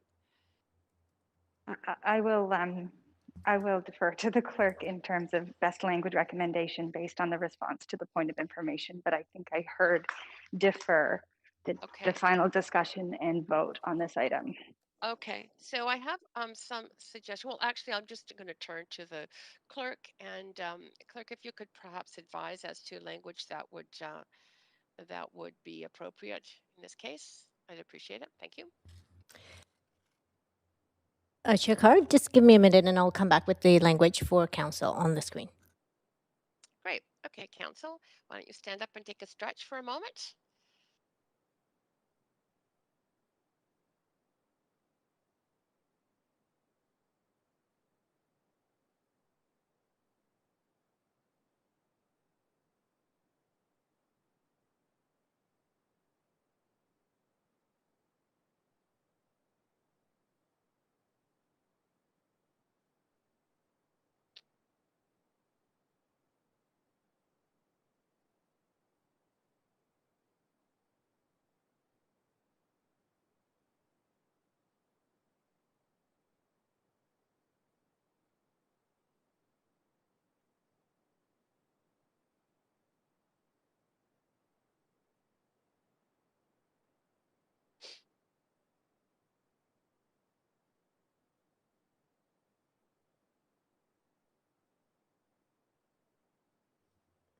Chair Carr, we have the language now on the screen.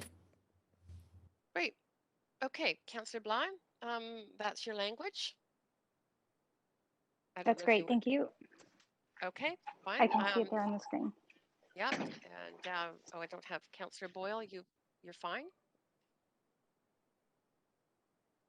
Yes, I was just wondering when we were referring it to. So got it. It's there, not in actual time, but in procedural time.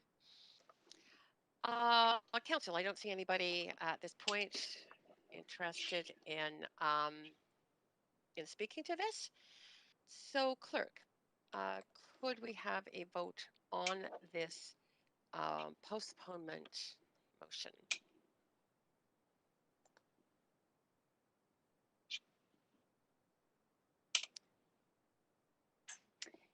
Chair Carr, I'll need a vote assist in favor, please. Great. Okay. That vote passes. I need a vote assist. Chair Carr, it's Councillor Dominato. Oh, okay. We did have you as absent. I just come back. Okay, great. And you're a vote assist in favor? Yes, please. Great. So that vote passes and Chair Carr? Yes? The vote ended, but we'll correct the, just as Councillor Dominato was speaking, so we will correct that on our record from marking her as absent to voting in favor. She came back just in the nick of time. Okay, thank you, Councillor Dominato. You won't see on the voting results as projected that you're on there, but as the clerk said, that'll be corrected. So there were 2 in opposition, councillors. I don't see it anymore, but I think it was Hardwick and Swanson. Okay, so we are now finished with that item and coming back to not completely finished, but we will complete the vote at the end of the agenda. We are now on to referred members' motions. 2 motions that were referred from yesterday. We will, in order to hear from speakers, after hearing from speakers, we will go into discussion on the motions. I'm just reminding council that these motions have been moved and seconded already. And to remind you as well that any amendments must be submitted to the city clerk in final written form before the council member introduces them. So please ensure the city clerk has received your amendment before it's your turn to speak. The first referred motion is item 3, preserving bus ridership during COVID and beyond, which was on yesterday's agenda as members' motions B.1, which was moved and introduced by Councillor Swanson and seconded by Councillor Hardwick. We are now going to turn to speakers, hearing speakers on this motion. And our first speaker is Colleen McGuinness, Chair of the City of Vancouver Seniors Advisory Committee. Is Colleen McGuinness on the line? Colleen, are you on the line? I am. Go ahead. Yeah, we can hear you clearly. Go ahead for up to 5 minutes. Good morning, committee members. I'm here today in my role as Chair of the Advisory Committee. There are some serious transit issues that I feel need to be brought to your attention. This rebalancing of the stops on chosen bus routes began with a test case on the number 2 bus that travels through Dunbar. This was initiated last fall as the darkness of winter was closing in and most people were staying home due to COVID-19. We were assured at that time that the loss of 22 stops was only a test. Riders didn't have any warning of these changes, and then without any rigorous public discussion, they were made permanent. Transit attention now has moved to other routes in the city. The purpose of this rebalancing has been described to us as an effort to reduce the travel time by 4 minutes, and that is from one end of the bus route to the other. This 4 minutes saved to get downtown has incredible consequences for seniors and local residents. And it begs the question, was there a groundswell of voices demanding a faster trip downtown? The survey last fall was at a very inappropriate time, and many people were surprised when they found the increased distance they had to travel to reach the nearest stop. It's been explained to me, and this is a history lesson I learned, that the street grid was laid out by the city and BC Electric in 1900 and 1910. And the decision was 8 blocks apart to give people a 4-block walk to get to an arterial. By reducing the number of stops, passengers are now required to travel further and spend more of their time arriving at the stop that will ironically save them minutes of travel downtown.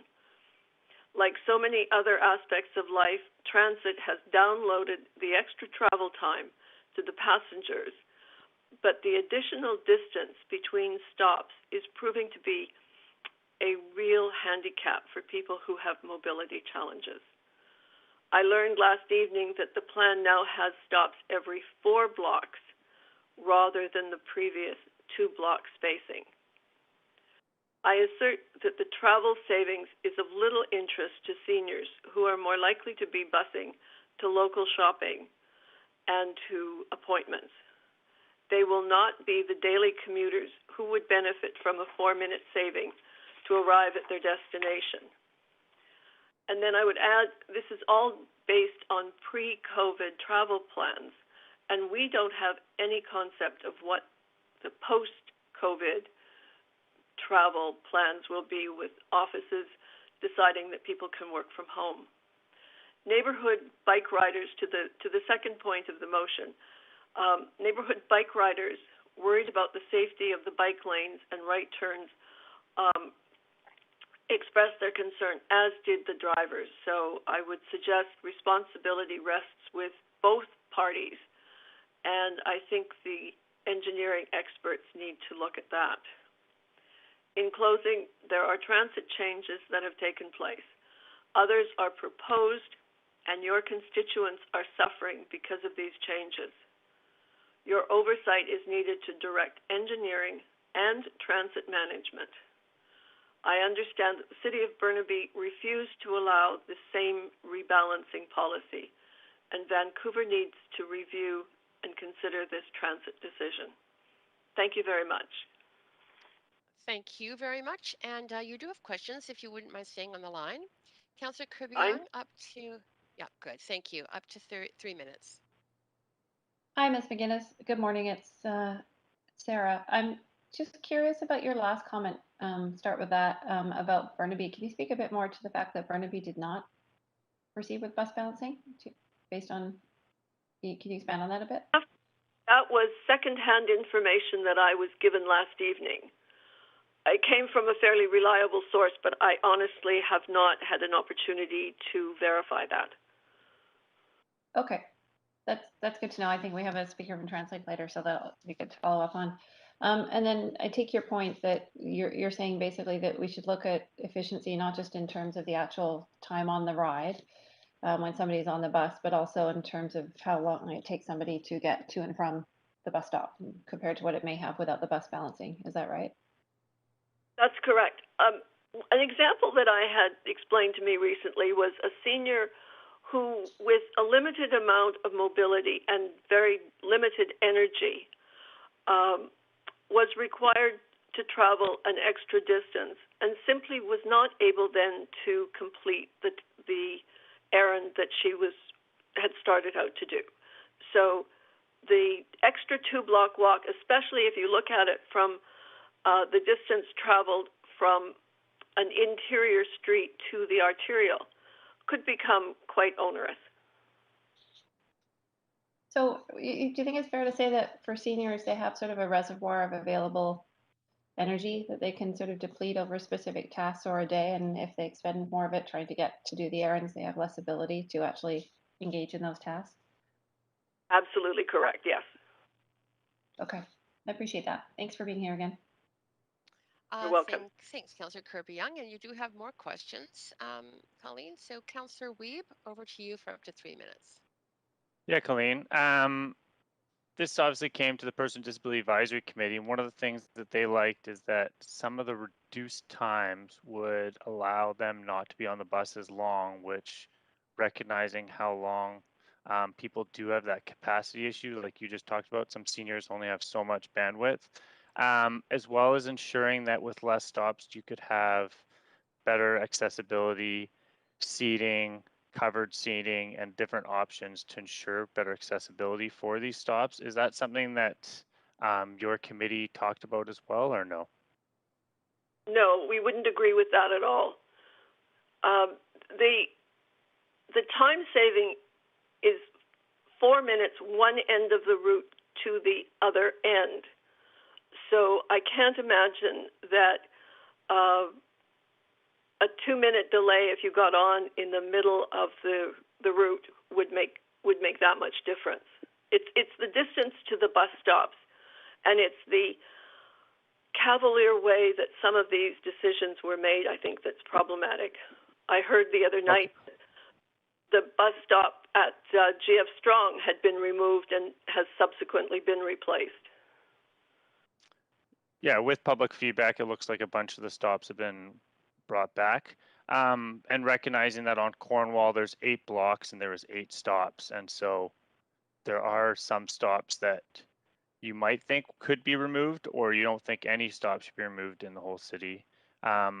Right? Because we're trying to have a balance here. Because I was looking at the TransLink thing when they presented to us at the Person with Disability Advisory Committee, and they brought like 7 different things that they're doing to increase flow and amount of buses, and they're increasing buses on 10 routes. And so this was one element of 10. And so I'm just trying to figure out how we can work with the community to make some of the stops that might not be needed, or move stops in a better place, or make sure that every stop has a curb ramp. And so I'm just trying to figure out what that balance looks like for us to ensure that people do have a short distance to take the bus and an ability to ensure there's seating and ramps and everything at every stop. The Housing Committee, the subcommittee for the seniors, has been initiating a geo-mapping project. And I think that that might actually have some information that would be useful, because if you think about Cornwall, I've been on that bus, and there are not enough accommodations for walkers, wheelchairs, etc., for people who are crossing the Burrard Bridge from one side to the other. And there's quite a dense population of low-rise, older buildings that are rentals. So I think there have to be a number of elements at play when a decision is made about removing a bus stop. And it would seem to me that none of that consideration with the community was part of the discussion that TransLink had. So you think if there was better discussion with the community on the bus stop, and maybe it's not removing it, maybe it's moving it, maybe it's putting better amenities for that bus stop, is what was needed, and because of the consultation, the timing of it, and the lack of community input, that this program should be voted against? I am so sorry, Colleen, but Councillor Weep has run out of time in terms of there's no time left to answer that question, but perhaps you can take it offline. And very much I want to just appreciate not only all the great work you do in serving the cities on the advisory committees, but for coming to speak to us today. It's very important. Thank you. Thank you. Okay, next speaker is John Irwin. Is John Irwin on the line?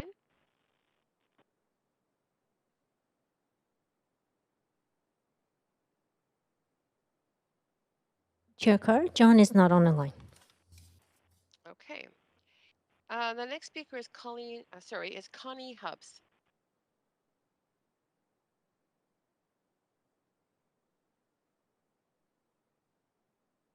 Connie, go ahead.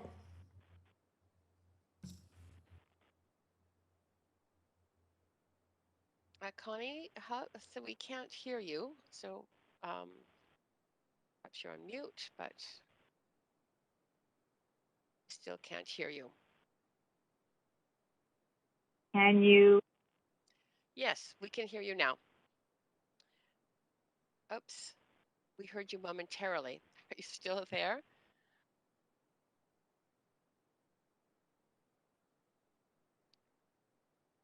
Yeah, we still can't hear you. I'm not sure. Clerk, is it on her end or our end? So I understand that Connie is on the line, but we cannot hear you. Connie, are you on the line?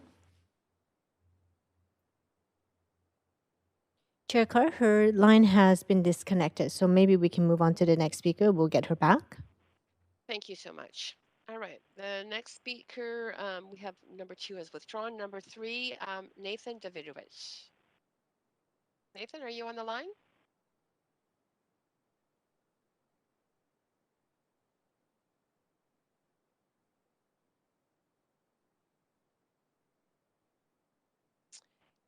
Yes, I understand that you are on the line, but Nathan Davidowicz, we're prepared to hear you now at council. If you can Oh, you hear make me sure you're okay? unmuted. Oh, okay.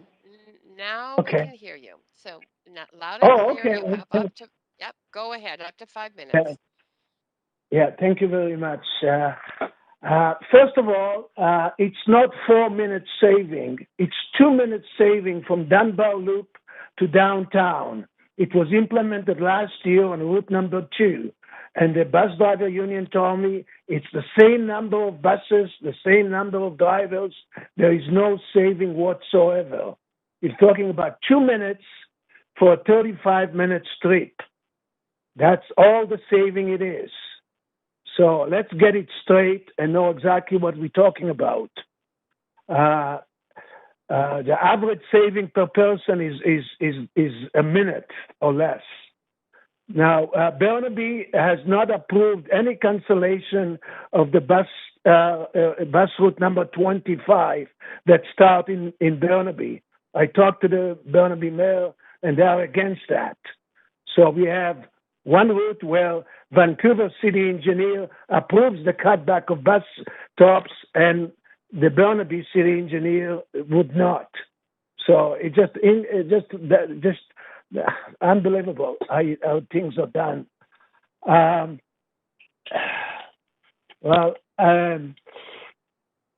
The other questions, I presume, I think Councillor Weeb was asking about it, but yes, we do need a bench at every bus stop, and we do need twice as many shelters as there are now.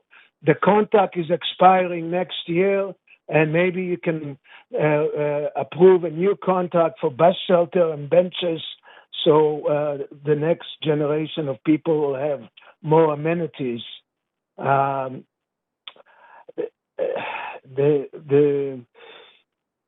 bus stops has not.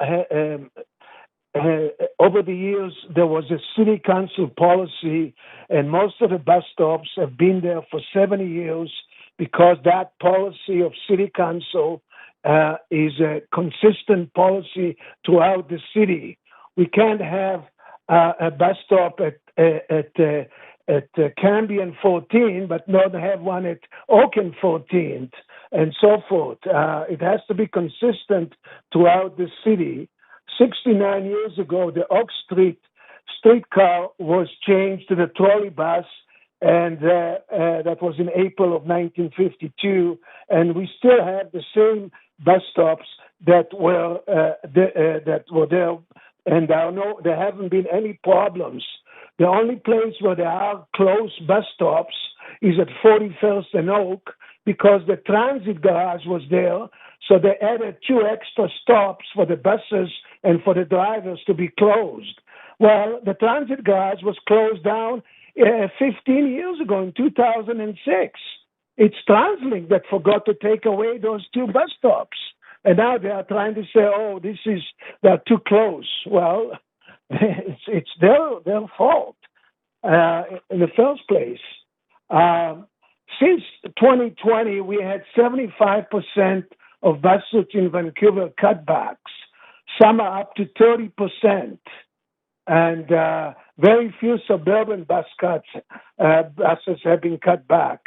For example, the number 3 Main, during on weekdays, it had 132 round trips, and now it's down to 97 trips. That's a cutback of 26.5%.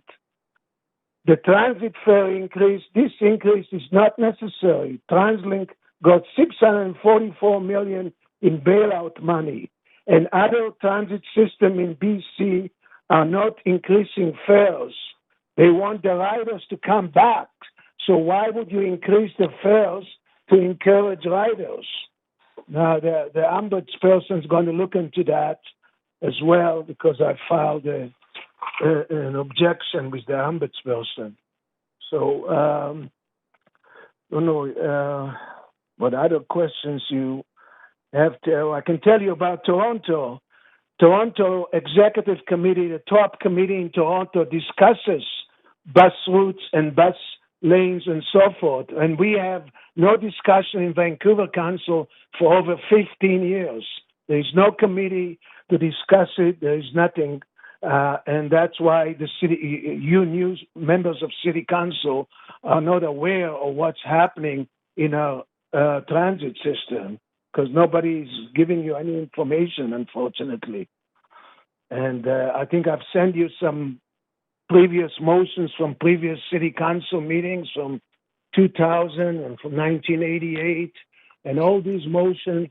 Yeah. Okay, that's great. Thank you, Mr. Davidovich. You are out of time, but you have questions. If you stay on the line to answer questions, that would be great.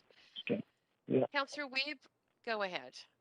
Yeah, thanks, Nathan. As someone that really understands this and has watched this at multiple councils, if there's no benefit to removing these stops and we're not seeing those buses being used on different lines or the drivers being able to do any difference, why do you think that this is being proposed? It's just a copycat from the U.S. Okay, Tacoma is doing the same thing, 20% cutback to the bus stops and other cities in the U.S. But they don't understand that Vancouver, with over 6,000 people per square mile, is way more denser than Tacoma with 1,500 people per square mile. So, and if you look at the density actually north of King Edward, it's probably 10,000 people per square mile. The denser the city it is, the more bus stops you need, because otherwise it doesn't work. But I mean, we've told them what they can do to speed up the buses, all-door boardings for all doors. And more bus lane, take away the parking during the daytime. There is, those are the main things that would speed up the buses. Changing the bus stops number, it's a very, very minor thing. As I told you, it's less than 2 minutes on a 35-minute trip, and it's worthless. They're just creating work for people at TransLink who have nothing else to do is to look at the U.S. cities and compare it to Vancouver, which is not comparable. And so then you would agree with people that said if a stop isn't used very often, then the bus isn't slowing the bus down at all. But for that 1 or 2 people, that could be critical to using the bus. And so it's very important to keep even those stops that are rarely used for those passengers that it does make a difference to. Yeah, as I said, the city policy, there is a policy in place. It's never been rescinded. The city engineer should be held accountable and report you on the policy. And then that's the policy, and that's how bus stop has to be put in. And that's the way it's been for 7 years. And, as I said, at 41st and up, there happen to be a couple of bus stops that are very close. But that was because of the transit garage that was there for 7 years, but it moved. So we don't need those stops at 41st and up. So as long as we keep to that policy, which is keep stops close to where people live, then we can continue to keep ridership. Really appreciate your comments today, Nathan. Yeah, thank you. Yeah. Great, thank you. And that is it for your questions. But again, very much appreciate you taking the time to speak with us. Yes, thanks so much. Thank you. Great. Okay. So I don't know what the problem with that is because, yeah. Actually, thank you. We'll figure that one out. And I do believe that Connie Hubbs is back on the line. I'm not sure what the problem was, but Connie Hubbs, if you're there, you can go ahead and speak to council for up to 5 minutes.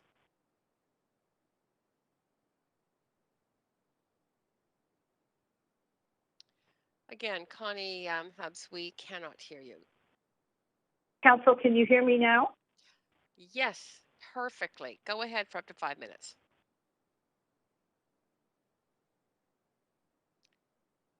Well, we did hear you perfectly, but somehow you have now cut out again. Are you there, Connie?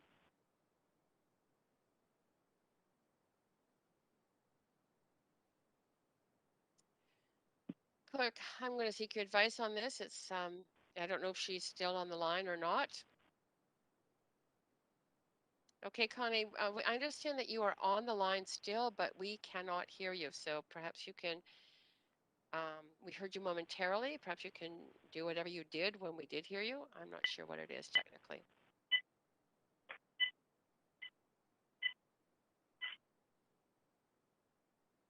give you another moment.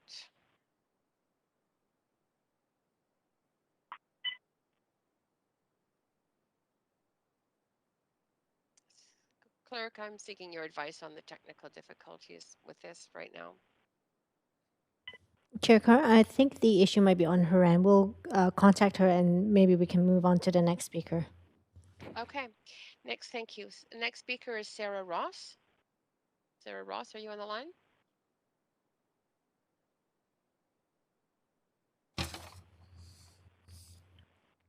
Sarah, go ahead. Oh, sorry. Hi. Hi, I'm yes, Sarah we can Ross, hear you and I'm clearly. Go. great. Thank you very much for the opportunity to speak on behalf of TransLink about our bus stop balancing program. At its core, this work is about delivering reliable, efficient bus service that the people who take the bus deserve to have. And bus stop spacing is a balance. When stops are too far apart, taking the bus becomes difficult and less useful. When they're too close together, the bus stops so frequently that the trip is slow and frustrating. And because pulling in and out of traffic and stopping a lot adds time to your trip and can cause the bus to also be unreliable. And in Vancouver, too many of our bus stops are too close together, which really slows down the experience of taking the bus and causes a frustrating experience. And this disproportionately affects low-income and other equity-seeking residents who are more likely to take the bus and have that frustrating experience. And so through this bus stop balancing program, we're removing the least used bus stops, but working hard to make sure that we're still ensuring overall easy and good access to the services. So in March, we began engagement on a proposal to remove some stops on Route 17, which runs mostly on Oak Street, and on the 25, which runs mostly on King Edward, from Brentwood out to UBC. I would like to be clear that we did not propose removing any bus stops within the city of Burnaby. The city of Burnaby has not communicated to us in any way that they are opposed to this. It's just we have not yet proposed removing any bus stops within the city of within the city of Burnaby. So this Monday we started the second step of engagement, temporarily closing 15 out of 77 stops on Route 17 and 19 out of 149 stops on Route 25. And as of this Monday, this week, people that take that route, for example, the 25, the savings is up to 15 minutes on their round trip. It depends, of course, on how long their trip is, but we know on the 25, people take very long trips, especially heading out to UBC. And just to also clarify what some of the previous speakers have said, our initial estimates for savings on the bus stop balancing we did on Route 2 were 4 minutes, but post that project, the savings is actually 5 to 10 minutes round trip. It does depend on what time of day we're talking about. Now, with the changes that we're proposing, 94% of folks that use Route 17 and 98% who use Route 25 will keep using the same stop as they used before. Their stop is not being affected. But they will benefit, all the customers will benefit from that smoother trip and that more reliable and faster travel time and less stopping kind of every block.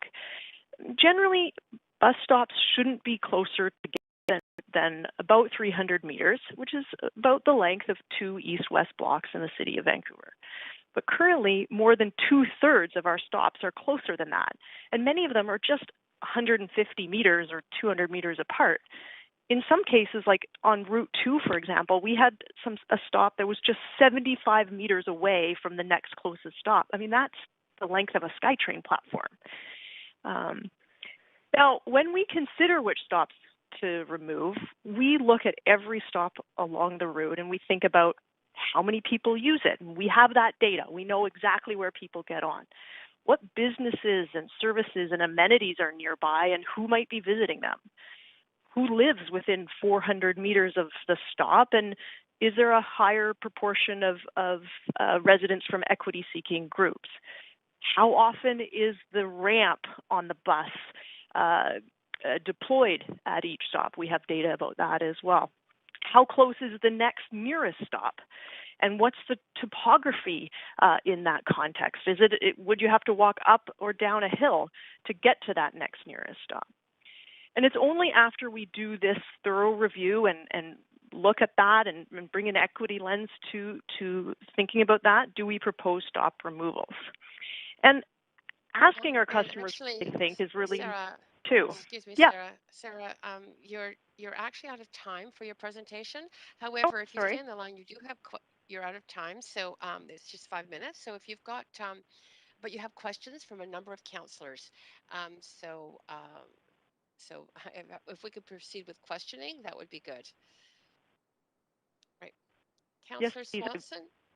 Great. Councillor Swanson, go ahead for up to 3 minutes. Yeah, I've been trying to find this out from the city, but I haven't. So maybe you know, does the city actually technically have the ability to decline bus stop cuts?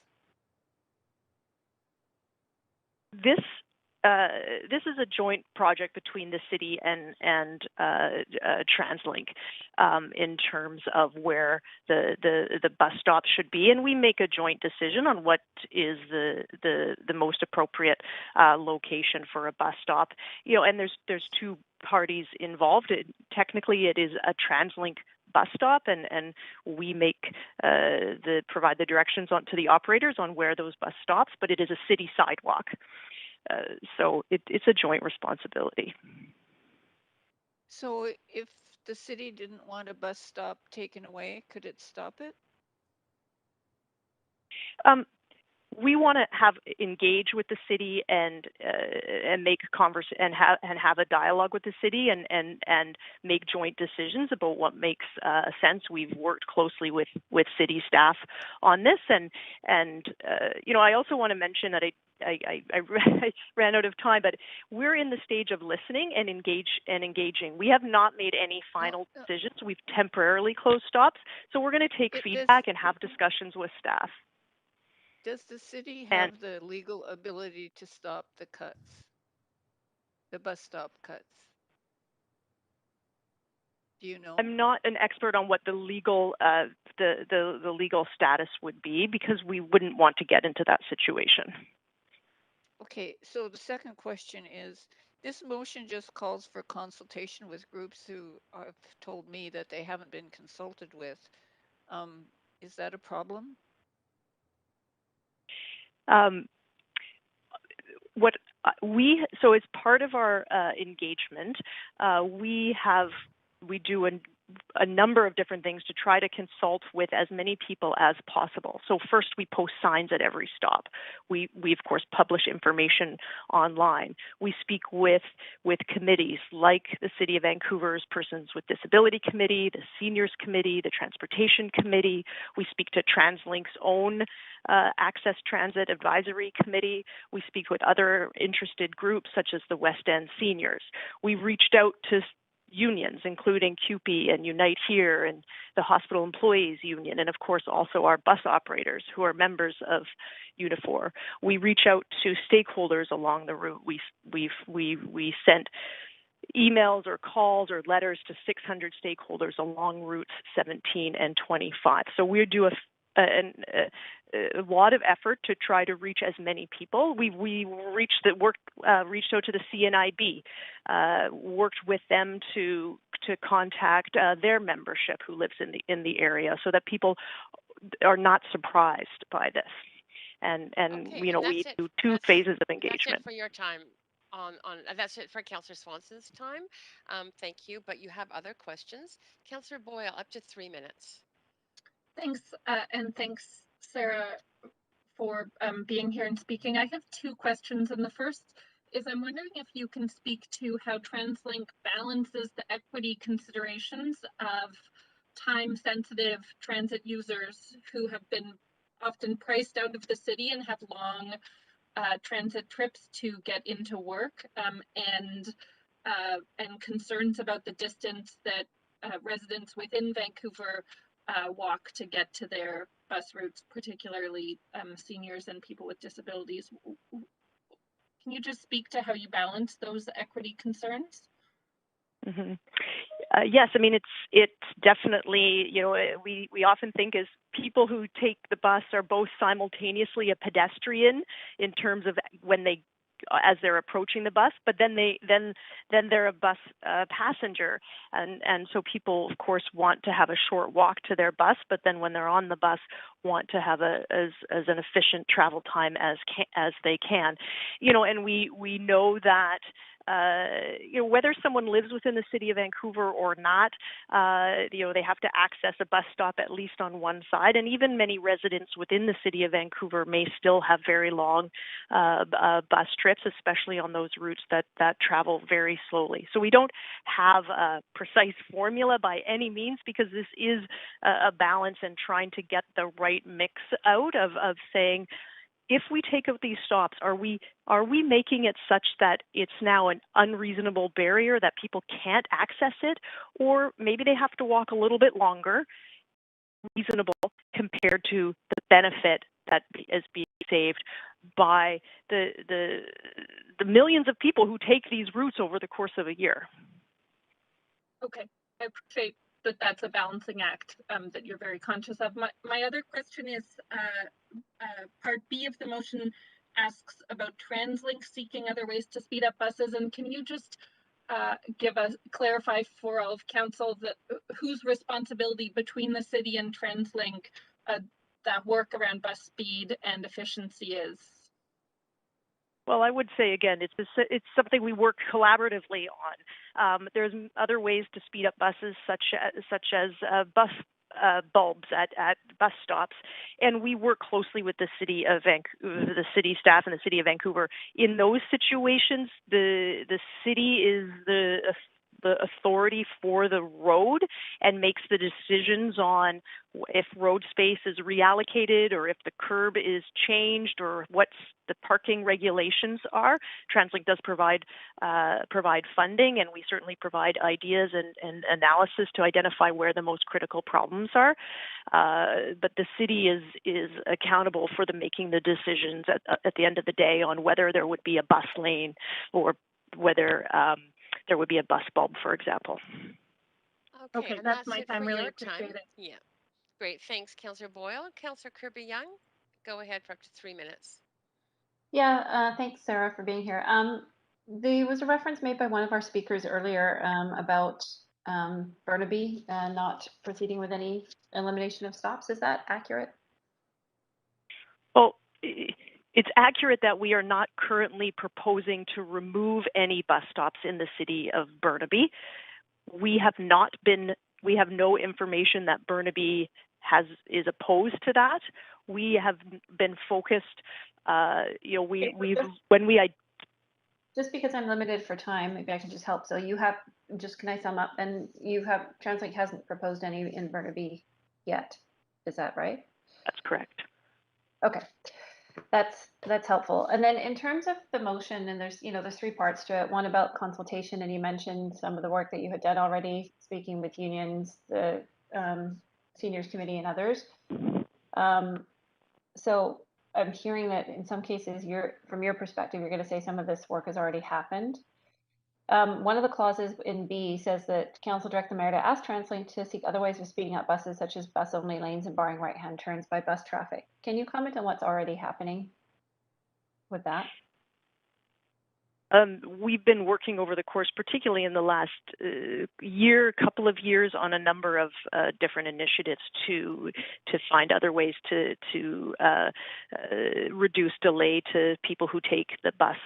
For example, bus lanes on 41st as part of our rapid bus launch, or other locations in the city. We, of course, feel there's still lots of delay to buses within the city of Vancouver, and lots of people who experience that delay, because the bus service in Vancouver is very, very well used, and we welcome the opportunity to continue to work with the city to further advance improvements to bus service. That is a priority, and you are actively working on that, yes? Yes. Okay, and then my third question, we have to go through these because our time's so limited, is about fare increases. That Translate direct the mayor to inform Translate Council does not support the fare increases. Can you comment, were the fare increases actually going to be over north of 4% or double what is actually being put in place with 2% something? And were they actually reduced in response to ridership and COVID? What's the status of that? Yes, the fare increase. The fare increases that will be implemented in July are significantly lower than what had originally been planned before COVID. Originally, there had been an increase scheduled of 4.6% increase in 2020 and 4.1% in 2021. The 2020 increase did not go in place, and in July 2021, this July, it will be a 2.3% increase. Okay, so one was completely canceled and the other was half of what it was proposed to be because of the current situation. Okay, unfortunately, that's my time. Thank you. Great, thank you so much. And that is it for your questions, but very much appreciate your taking the time to be here, and especially as a representative of TransLink, that's really good for council. Thank you very much, Sarah. We have Connie Hubbs, I believe, back on the line on a different phone.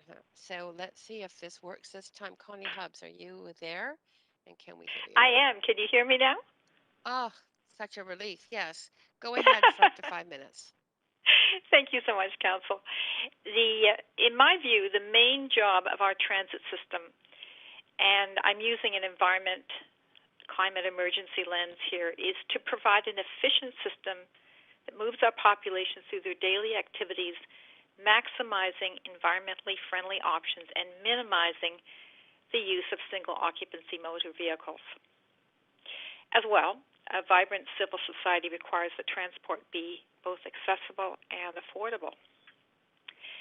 The population that uses transit is changing as our world is changing. We have a rapidly aging demographic with seniors more active than ever before, who are still living with declining health and mobility. The COVID-19 pandemic may leave us with a permanent reset, as many workers will continue to work remotely and many students learn online. We love our outdoors, and there is increasing competition for access to beautiful places such as Stanley Park. How do we respond? Transit options must be accessible, and so we need to rescind the bus stop balancing program. Every bus stop is there for a reason, and some are there for several reasons.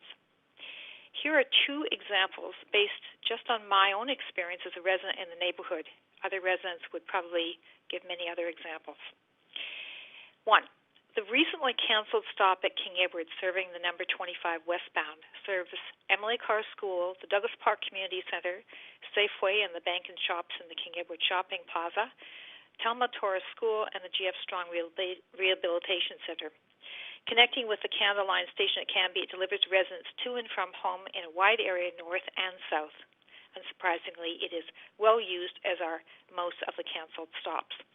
Now, there was a reference to in a previous question that had been taken off. I went around and checked all the bus stops, and two of them had been removed from the cancellation list. Good, but that certainly wasn't one of them. Number two, the stop at 14th and Oak Street is the closest stop to the District French Immersion Program at Le Cobilang. It's on a bike route that was chosen in part because of that stop, and it's also right by a Moby bike share station. There are now 5 blocks between the stop at 17th and the one on 12th, so much for 3 blocks being the maximum. TransLink's consultation has been poor to non-existent, and since so many are not in their usual patterns of use due to COVID, the timing for this consultation, even if it was done in a more robust manner, is very poor. By eliminating 20% of bus stops, our transit system will become 20% less accessible, and many may give up on it. Further, the tremendous success of the college university U-Pass shows that cost does matter. Expand this program universally. Abandon and rescind fare increases, including this recent one. Everyone wants to spend time in Stanley Park, so support active transportation and reinstate the Stanley Park bus. And I'm going to ask you to reject false scarcity. We do not need to choose between the needs of commuting students and workers and seniors and the disabled. Our system should be flexible enough to serve both well. We need more express buses and arterials, and more buses generally. There should be bus-only routes and more express buses. Other cities are using different systems, including intelligent technology. New York City uses a system that allows transit agencies to efficiently provide travelers with real-time information. And they also use global positioning satellite technology to help minimize a phenomenon known as bus bunching, which occurs as fluctuating bus ridership and traffic causes several buses to arrive at a stop together and no buses to show up for extended periods of time. In this way, they solved a problem that frustrated users, and I know if any of you use transit, you may have experienced that. So there are lots of good solutions that don't involve excluding users. Transit does matter. Let's do it better. Thank you. And thank you. Happy that we finally did connect. I see no no questions for you, but again, thank you for your persistence in speaking to council. It makes a big difference. My pleasure. Council, I'm just going to let you know that there are 3 speakers on the line. We have time for one more unless we extend. There would need to be a motion to extend to hear the remaining speakers if you wanted to do that. Otherwise, I'll proceed with the next speaker. Councillor Carr, I would like to move to finish hearing from the speakers before we break for lunch. Okay, we have a motion on the floor, Council. I'm going to look for yeas and nays. Point of privilege? You can, yes. I suppose it's a point of procedure. I just wanted to check to see if any speakers have withdrawn. How many more speakers do we have? We have 3. I've mentioned that. We have 3 on the line. Thank you. Yeah. I signed on during the item to hear that. I did hear you say that before. Just wanted to make sure we still had 3. Thank you. Yeah. Okay. So seeing no other speakers, all those in favor to extend to hear the remaining speakers for this item, say yay. Yay. Yay. Any opposed, say nay. Okay, we're moving on to speaker 5, Alan Bume. Okay. Hello, can you hear me?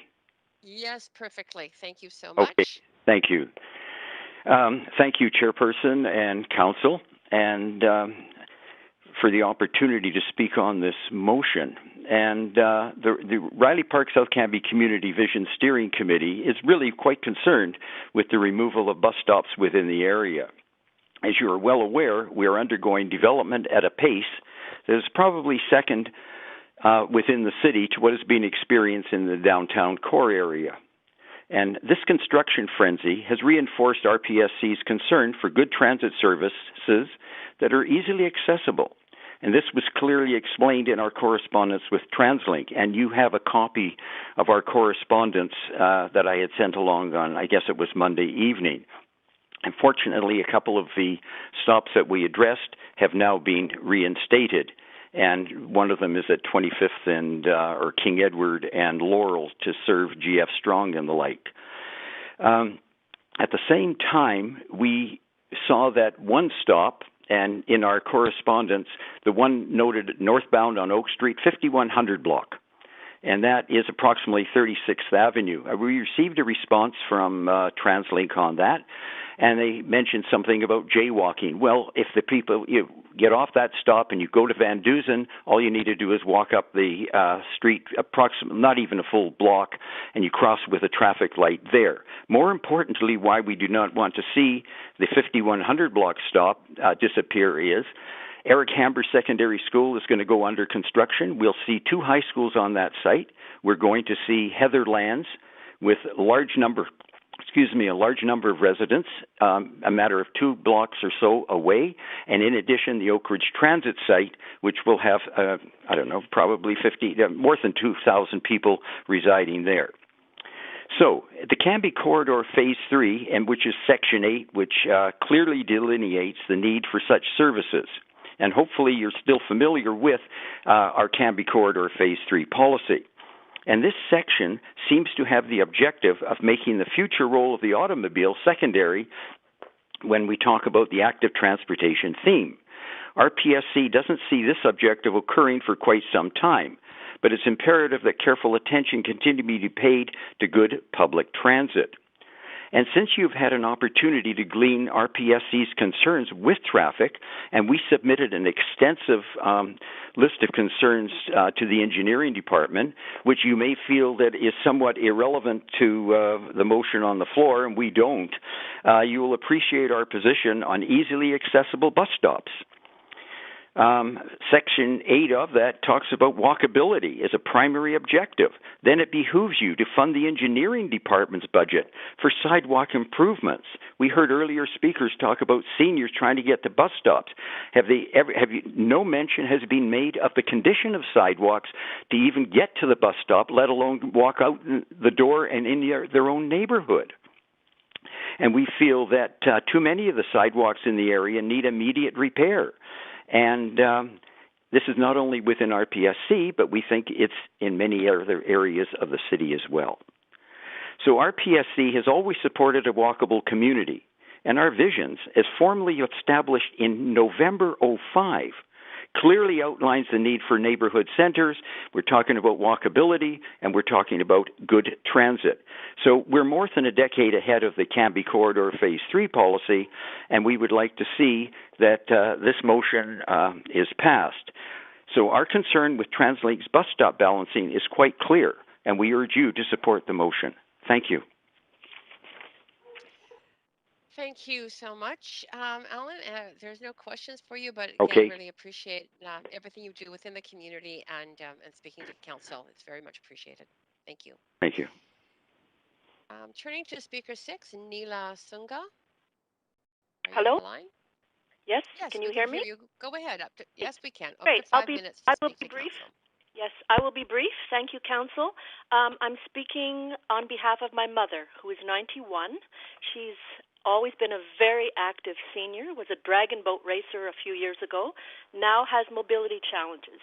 She's very passionate and fierce about her independence, and so she rides the bus all the time, daily, and even when COVID started, I could not dissuade her from using the bus. She said to me, I'm in my 90s. What percentage of my life do I have left? I'm not staying in my little apartment. So off she went. Sometimes she was the only passenger on the bus with the driver. And she gets around. She goes to the shop. She goes to the lab. She goes to the bank.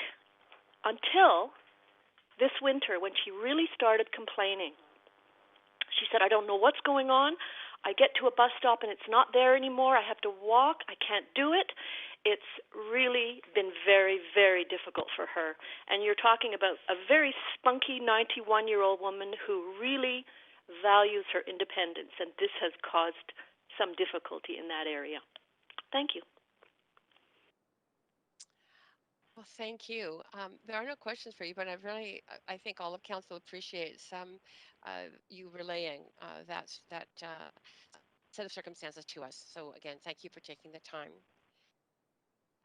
And I think we are on to our last speaker. I believe that John Irwin, who was not on the line at the time we started, is on the line. John Irwin, are you there? Yes, I am, Chair Carr. Nice to speak to you. Great. Go ahead. We can hear you clearly. Up to 5 minutes, please. Great. Thanks. I'll try not to take too much time so you guys can get to your lunch. So basically, I'm calling in to, support the motion. I just wanted to bring another perspective, and that is as someone who's been both an active transportation, dependent person with my family and also transit dependent when my children were really, really small. I did find it to be quite a struggle with twin boys in a stroller and a daughter who was 5 years older than that to get to the bus stop. So I think there's other cohorts that really appreciate frequent bus stops. And I know one troubling one for us was when they changed setup in downtown. There used to be a stop every block, and it was very accessible. And then when they shifted the stops off to the one-way arterials, it became a lot more difficult to get back out of downtown. I just wanted to bring that point forward. But I do have great concern for people like the previous speaker talked about with hills. I think for those of us who are able-bodied, 300 meters seems like not much.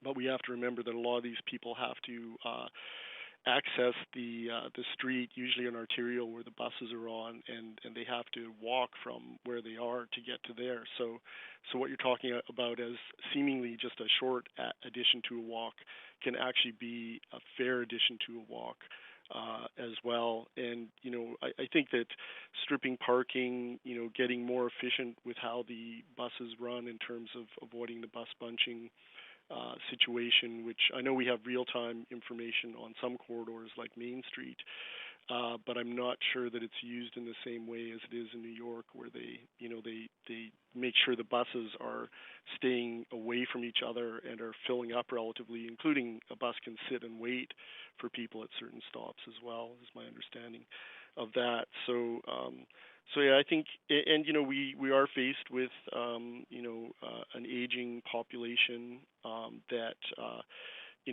has abilities in some areas. So I know many people who can bike, but when it comes to walking, it's hard for them to walk a great distance. So I think having stops close together is better, and I actually would argue that it actually increases ridership, and I think we need to have an eye on that we don't want to lose ridership and have people who can drive decide to drive because it's become less convenient to take the bus.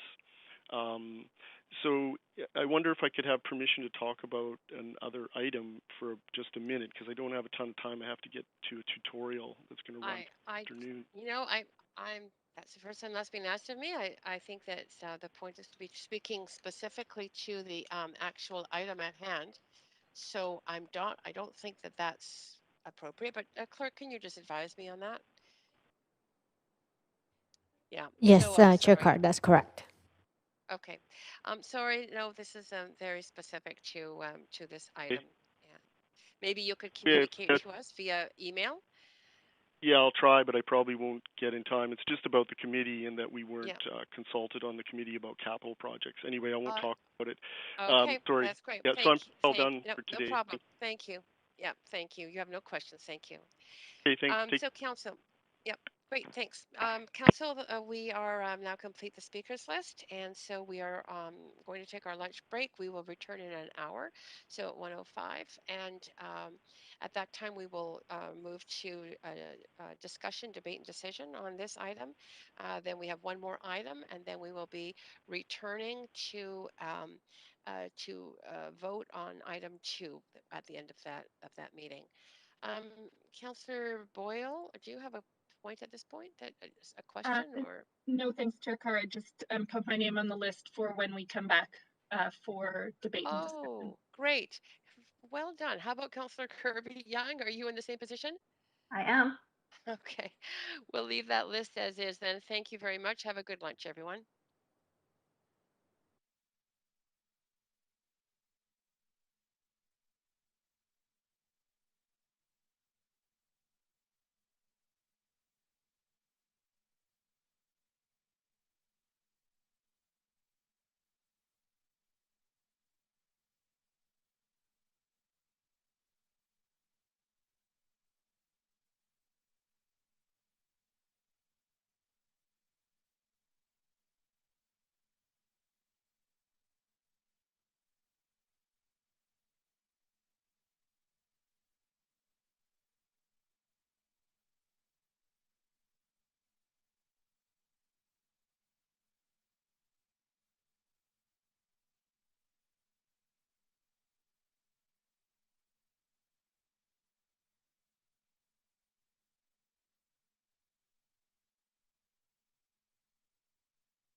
Hey, Rosemary, can you hear me? Yes, I can. Thank you.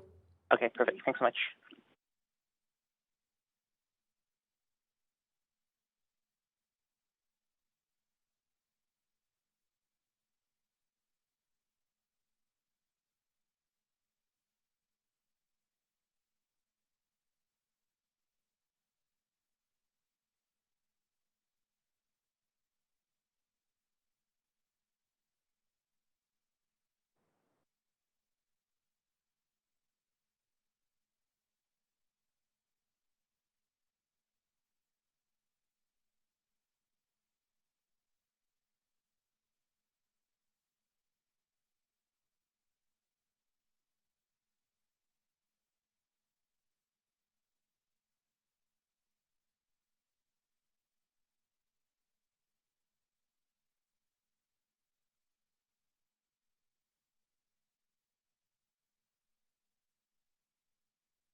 much. We have finished the speakers on item number 3.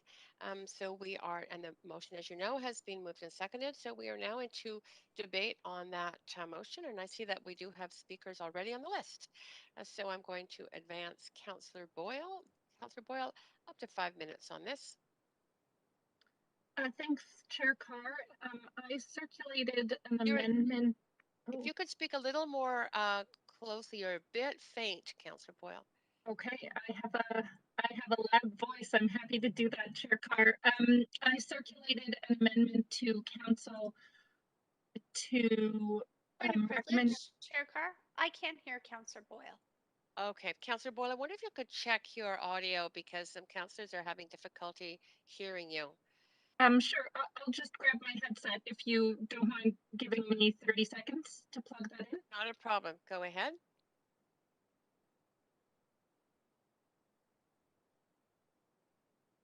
And for the rest of council, I think that we have got Councillor Boyle's amendment up on the screen in the chambers. Take a look at that while she's getting her headset. And just as on another point of privilege, Chair, if Yes. I could be put on the list for the amendment, I'm just having to restart my remote desktop here again. Thanks. Great. I'll Chair Carr, can I Yes. just test that you can hear me more clearly now? Absolutely. And Councillor Boyle, before you introduce your amendment, I'm going to move us to an amendment queue. Sorry. And just let me just put you on that list and then put Councillor DeGenova on. That was the clerk working far faster than I. All right, Councillor Boyle, go ahead to your amendment. Sure, thanks. And I will say this amendment is largely in support of what Councillor Swanson had put forward in B,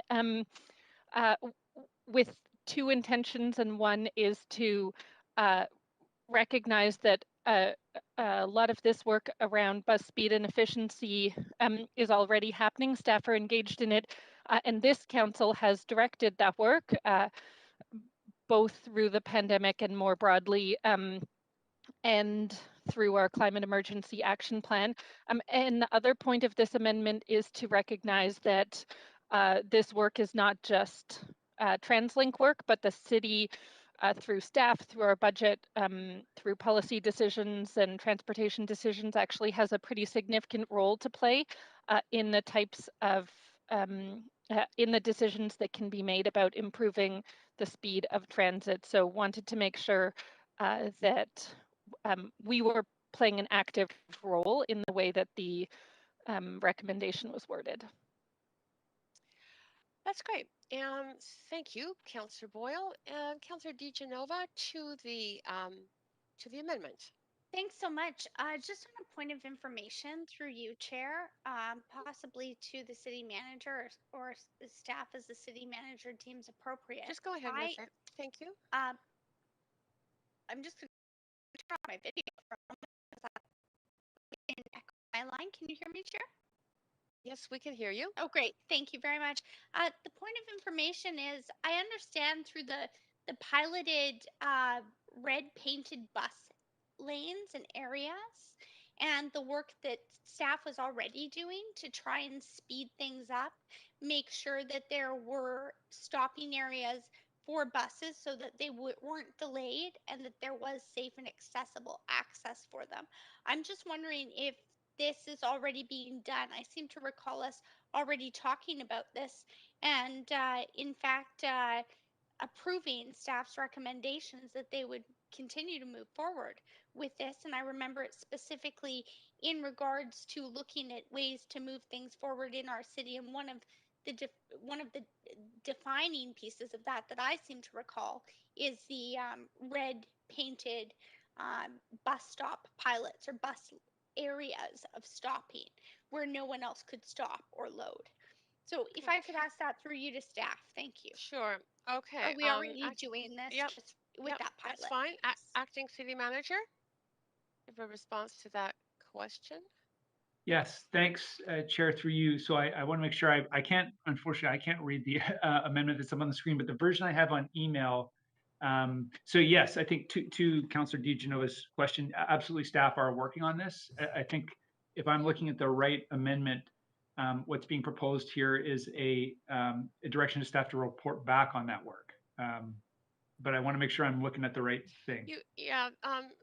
Acting City Manager, it's that Council directs staff to report back on progress advancing, and then the gist of the former. But it also adds, including any recommendations for accelerating that work in line with existing direction to improve bus speed and efficiency and consistent with the Climate Emergency Action Plan. Great, thank you very much, Chair. Sorry about that. Yes, that is the version I have, and yes, that work is underway, and we can report back. So if I can ask another follow-up point of information, how would this amendment change, or what would this prioritize? Since we talk about staff time and prioritizing staff time, what would this prioritize over something else that this would be accelerated? I believe that's another point of information. That's what I just said. Yeah, thank you. Thanks, through you, Chair Carr. So yeah, that's a great question. And in terms of formulating any recommendations, that's the type of thing that staff would have to consider, is whether those recommendations would involve displacing other work. So at this point in time, we would have to go back and have a look at that. And I'm not sure to the extent of work that's involved. We would have to consult with engineering on that. Okay, thank you very much. Okay, thank you, Councillor DeGenova. Councillor Kirby Young to the amendment. Yeah, I had a similar question, so maybe I can follow up on Councillor DeGenova's point of information. So I just want to confirm that I heard correctly. So maybe a point of information through you, Chair, the City Manager.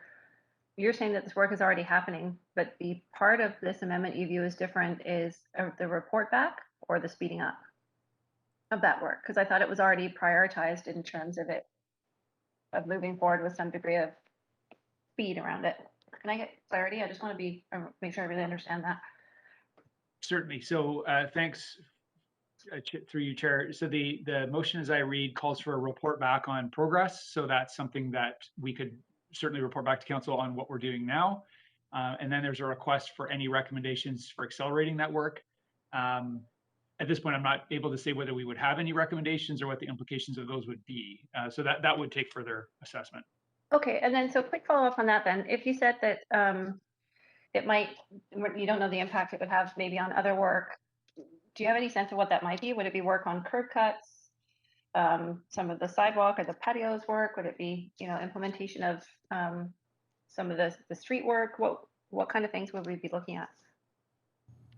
Well, I think, yeah, those would be the questions we would have to consider. Obviously, if there's a funding source question, that if there are additional measures that we're not currently taking that would require funding, then presumably we would be looking to Council coming back with recommendations around where that funding could come from.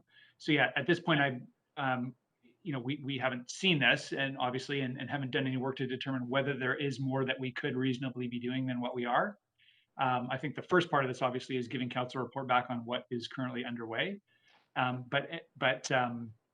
Yeah, so other than that, I'm not sure what more detail I could provide at this point in time. That's, like I said, I think the questions that are being proposed are very good ones, and that's what we would have to assess in looking at. Is there anything else we could do beyond what's currently in process? Okay, so thanks so much for that. So in speaking to this, I'm starting to feel like we're getting off track a bit here, because I think the original intent of the original B was to ask TransLink to look at other ways. Now TransLink has been removed entirely from this. The onus is only on the city in this amendment, not on TransLink to do that, which I think this was predominantly positioned as an advocacy motion, and city staff are already working on and doing this work. And I think that this is now talking about the speeding up buses, when I think the intent of the original motion was really around the notion that we don't want to be removing stops for bus balancing here. And I feel like we're starting to lose the plot here a little bit. I had prepared another amendment that I'd submitted circulated, I should say, sorry, prior to Councillor Boyles, that I thought was a bit more in keeping with the spirit, that still asked TransLink, but made a reference to looking at options that didn't result in creating congestion, idling, or further emissions from vehicular traffic.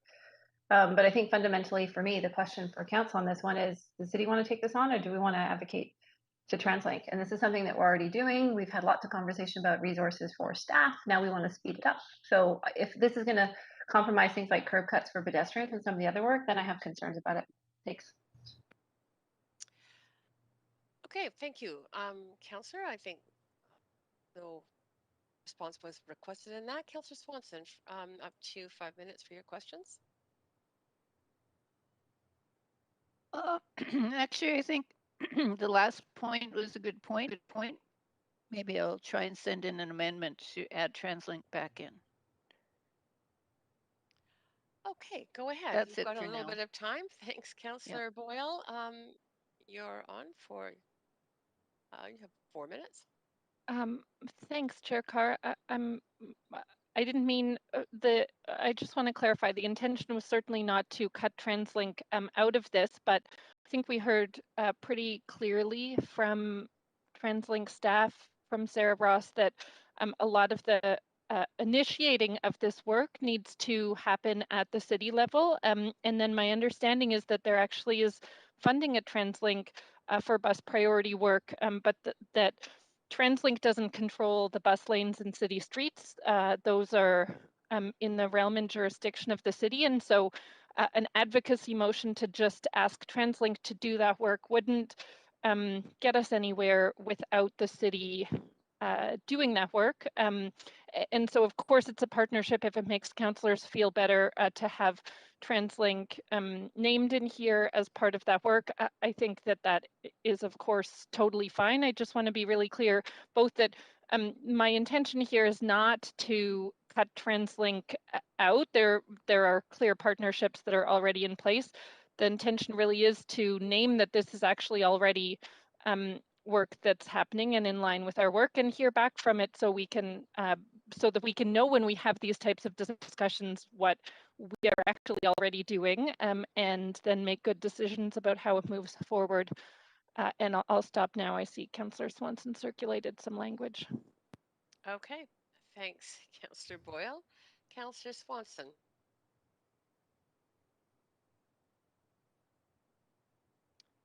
You might be on mute, Councillor Swanson. Sorry, just sent off an amendment that council directs staff and TransLink. Okay, just before you, okay, it's fine, but I'm going to move us to an amendment 2Q and get you on that list. Just 1 second. If you wanted to speak more, we are on that queue right now. Well, I don't think I need to speak. I think it's pretty obvious. We've been talking about it for the last few minutes. Yeah. We're just waiting for that language to come up. So I think all of us should see that language. I've got it up on my screen. It's not up on the public screen.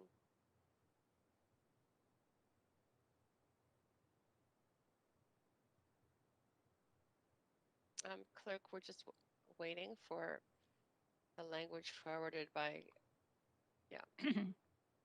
I can read it. It says that council directs staff. It's now up. Okay. Yeah, no, it just came up on the screen. Okay, so is there anyone? Oh yes, there is. Councillor Kirby Young to the amendment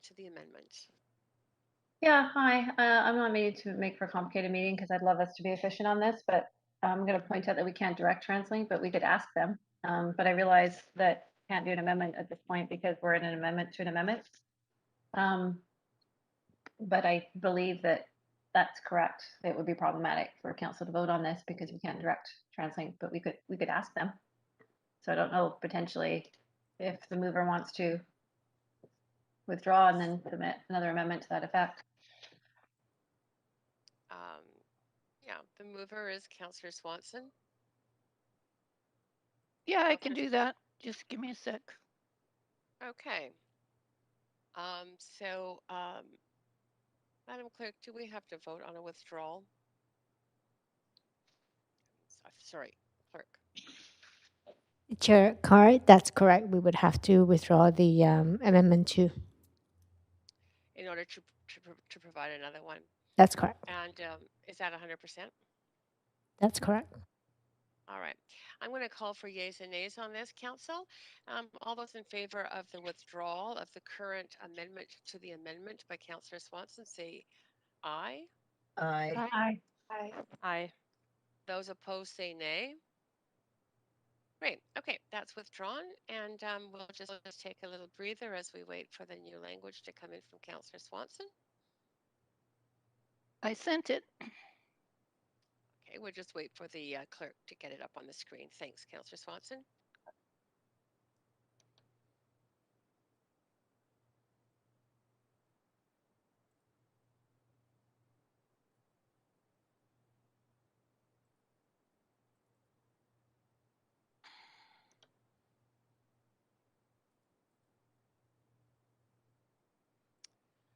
Okay, you have the new amendment to the amendment, Council. Councillor Kirby Young, do you have anything more to add on this? No, not at this time. Thanks. Yeah, and thank you for that catch. Councillor Boyle on the amendment to the amendment. Just to say I'm happy to support this. I think I have been attending some TransLink meetings. I know there's lots of excitement about this work and the way that TransLink can partner with municipalities on bus speed and efficiency. So very happy to support this. Great, thanks, Councillor Boyle. Councillor DeGenova on the amendment to the amendment. I'm kind of torn. I think I'm going to abstain because we're asking our staff who are already, backlogged with a lot of work to go and ask TransLink to do something that I'm confident that they would tell us about in an update anyways. So I'm just a little bit concerned about that, although I do appreciate Councillor Kirby Young pointing out the point that I was going to make, that we can't direct them. So I will, for now, abstain because I support the idea of it. I just am not sure why we're going around in circles, considering the acting city manager has explained to us that this work is being done. Okay, thank you for that. Council, I don't see anyone else on the queue. So, Clerk, could you move us to a vote on the amendment to the amendment? That is the one that just was submitted by Councillor Swanson.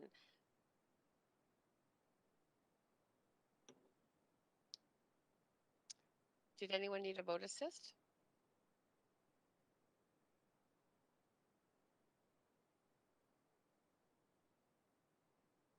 Councillors Fry and Kirby Young?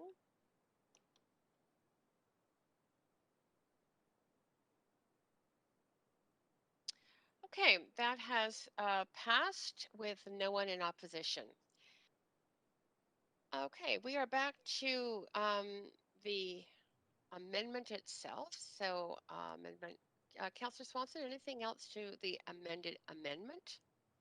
No, I'm good. Great. Okay, Council, I don't see anyone else in the queue. So can we, Clerk? Oh, wait a second. Councillor Kirby Young in the nick of time. Go ahead. I was on, and for some reason I think it dropped me. Sorry about that. No problem. Go ahead.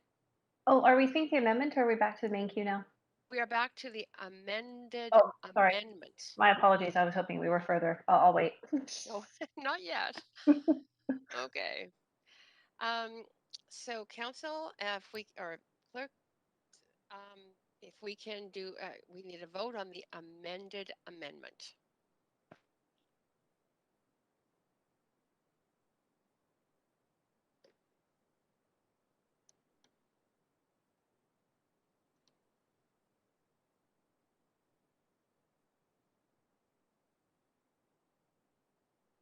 Okay, that has passed with no one in opposition.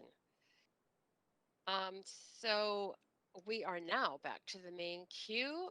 Councillor Boyle, you are on the main queue. I guess you were the one that moved that amendment, so you still have some time left if you want to make any other points.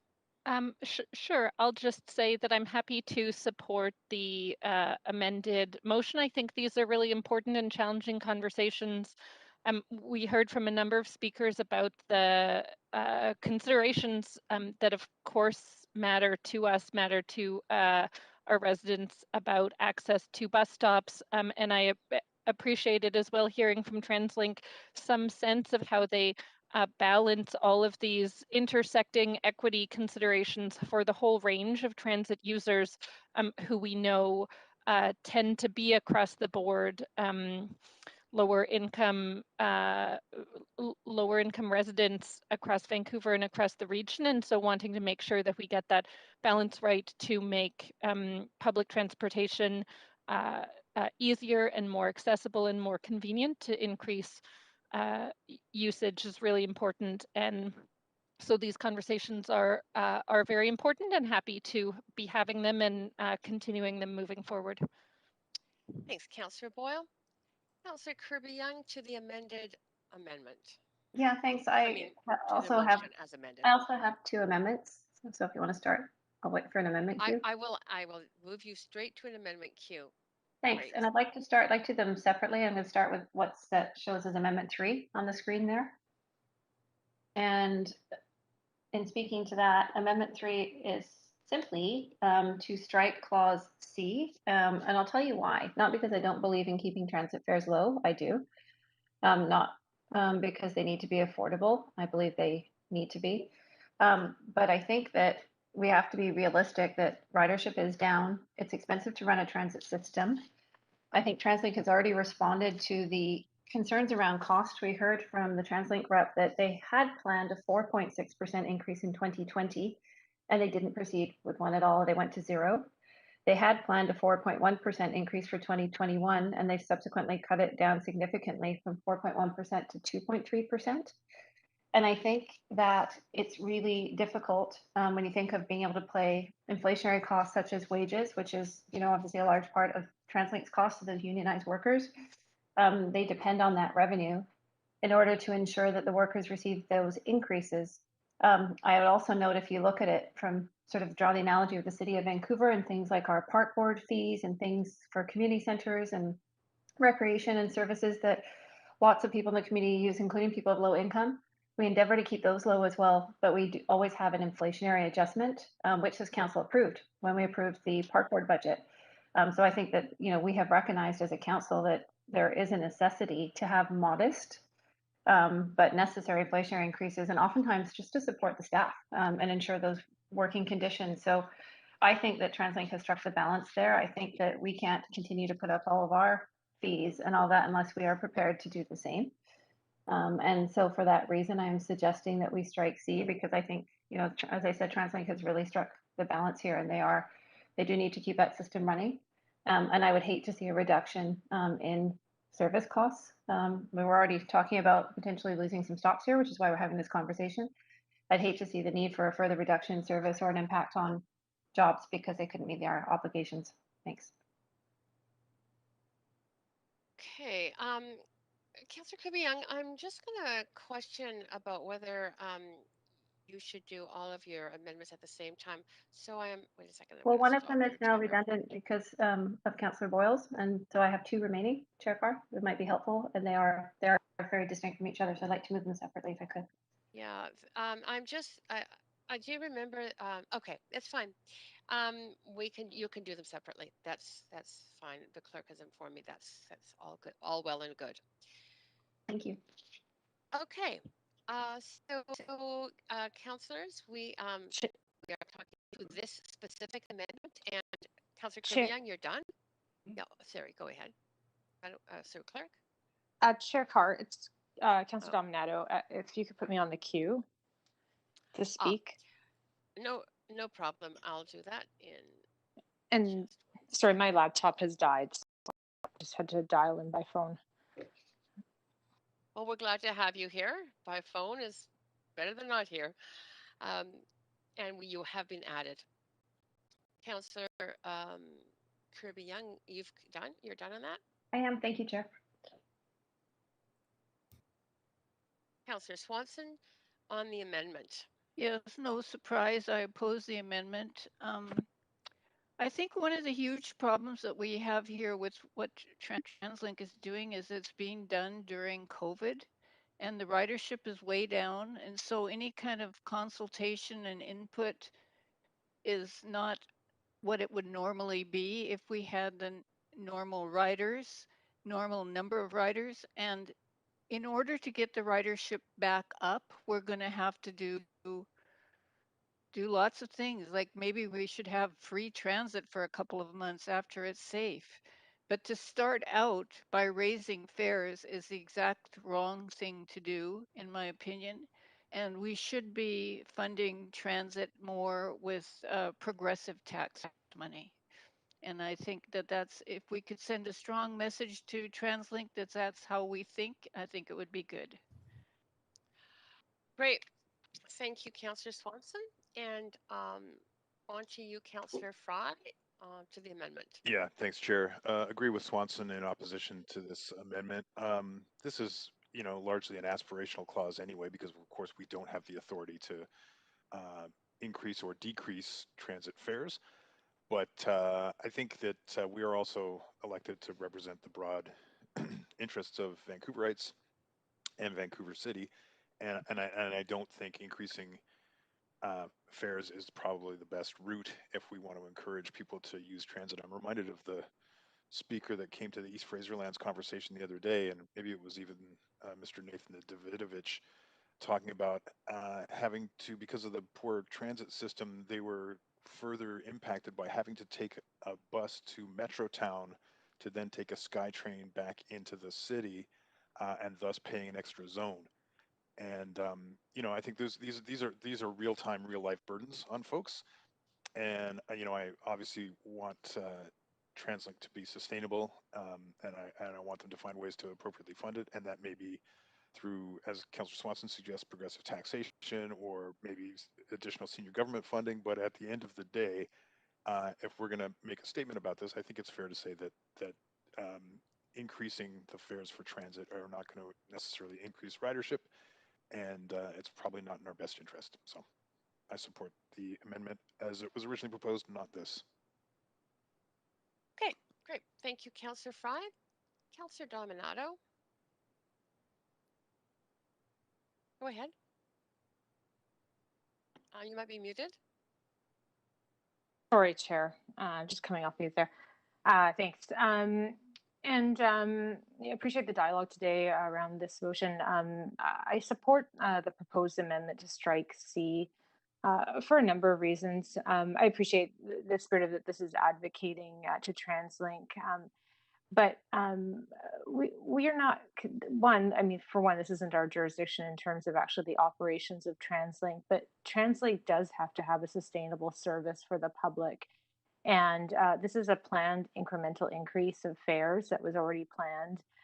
We have seen an increase in ridership over the last year. I recognize it went down substantially with COVID. I personally use transit quite a bit, and TransLink has worked very hard to increase safety and cleaning measures on their buses and on the SkyTrain and other transit lines. However, this is a part of their business framework, and I think it's a reasonable one. I don't think that it's reasonable to not have any fare increase. And just as we as a city have implemented increases in fees on a number of areas of our city, because it's a core part of our business framework and being able to deliver on various services. This is a core and critical public service that TransLink delivers. But I don't think it's reasonable to be asking them to not contemplate any kind of fare increase. So I support the proposed amendment. Thanks, Councillor Dominato. Councillor DiGenova.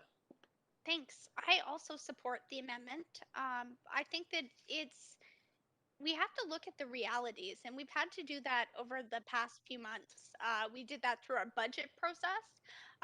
We've done that, and we've not even agreed. But to argue a point that was argued against a motion that I brought forward, that we should be advocating to senior levels of government for the hundreds of thousands of dollars a week that the city was picking up to clean privately owned SROs.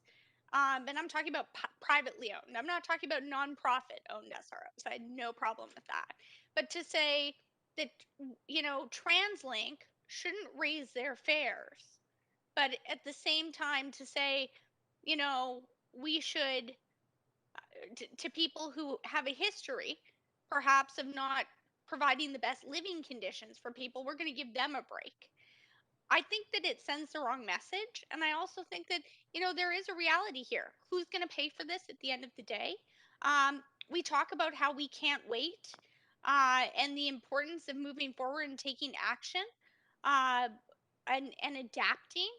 And, through the many actions that we hear in staff recommendations and council member motions on climate action.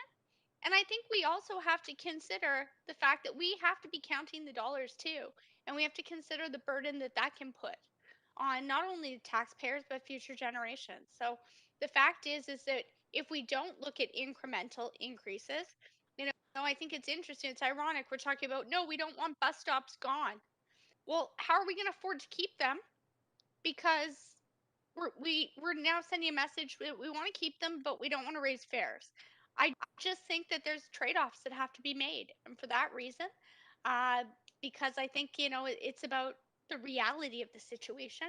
I will be supporting the amendment brought forward because I think that it doesn't perhaps send hope to people watching this meeting or not quite understanding what the amendment means.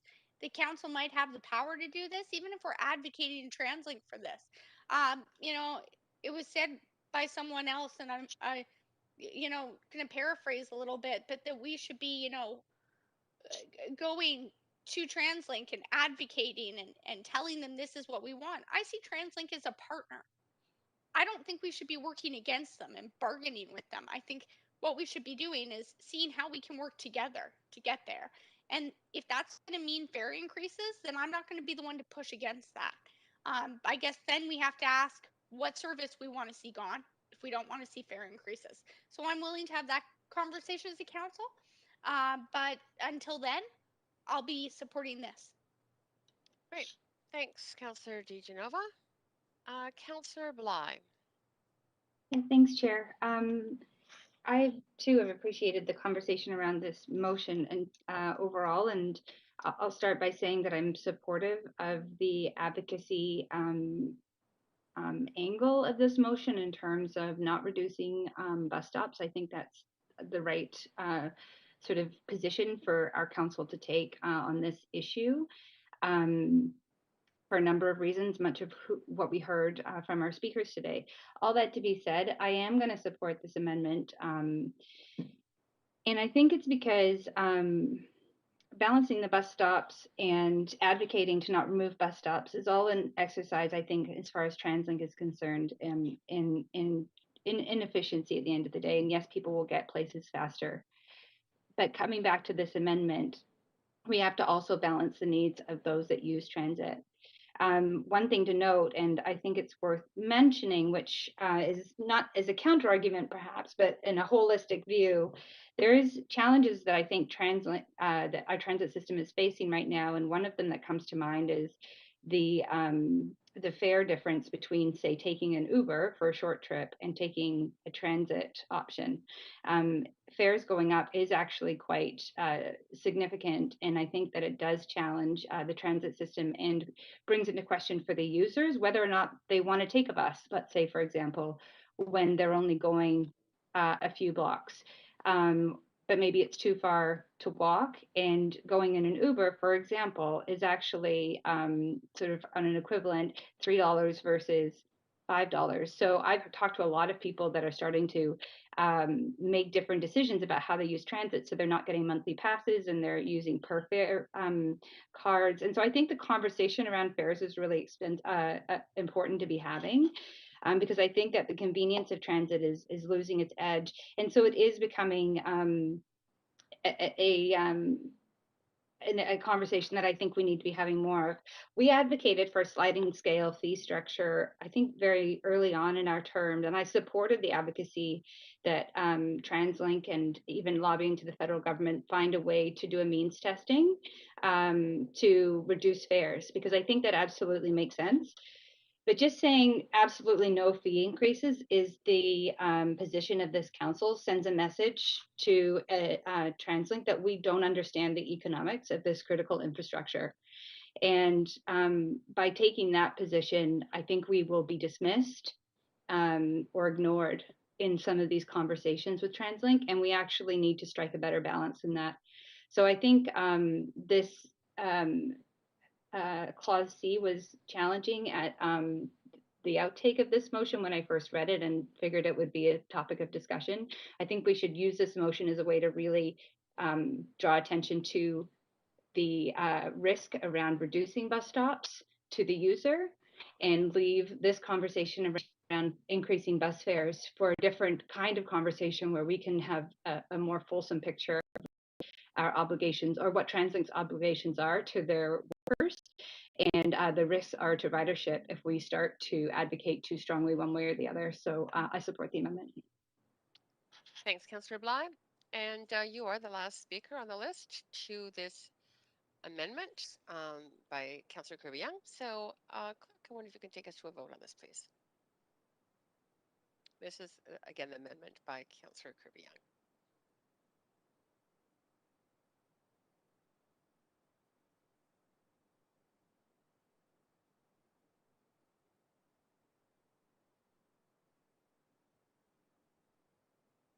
That has failed with myself and Councillors Fry, Swanson, Hardwick, Weeb, and Boyle in opposition. Okay, and we are now back into the main queue. Councillor Kirby Young. Yeah, I do have a comment, Chair, which the clerk has. I'll wait a moment for that to come up. Do you want us to switch queues too? Yes, I will switch us. Chair Carr, if we can get clarification which amendment, there's two other ones on the list. The clause A. Thank you.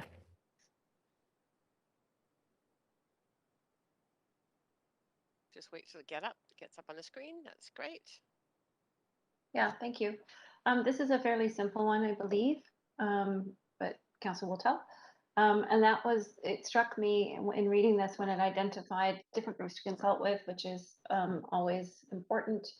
But it specifically identified the unions of workers who depend on buses. And I thought to myself, wow, there's so many low income workers that do not have the benefit of being in a union, particularly whether it's women, people that are, home healthcare workers, people working in the hospitality, food service, and a number of other areas. And so I thought that that was really limiting and exclusionary, honestly, to a lot of low income workers. And it stood out for me and concerned me. And so I've amended the language to strike any unions of workers and insert and lower income and transit reliant workers alternatively. And that's the nature of the amendment.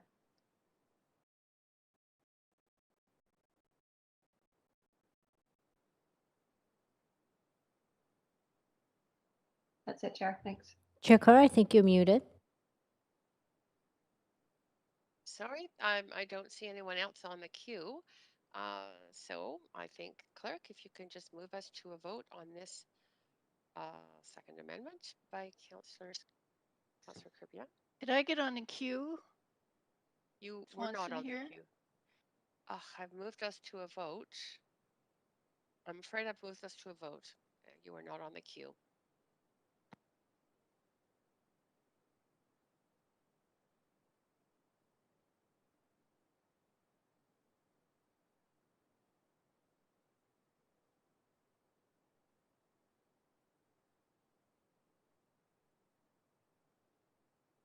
Okay, that has passed with myself and Councillor Fry in opposition.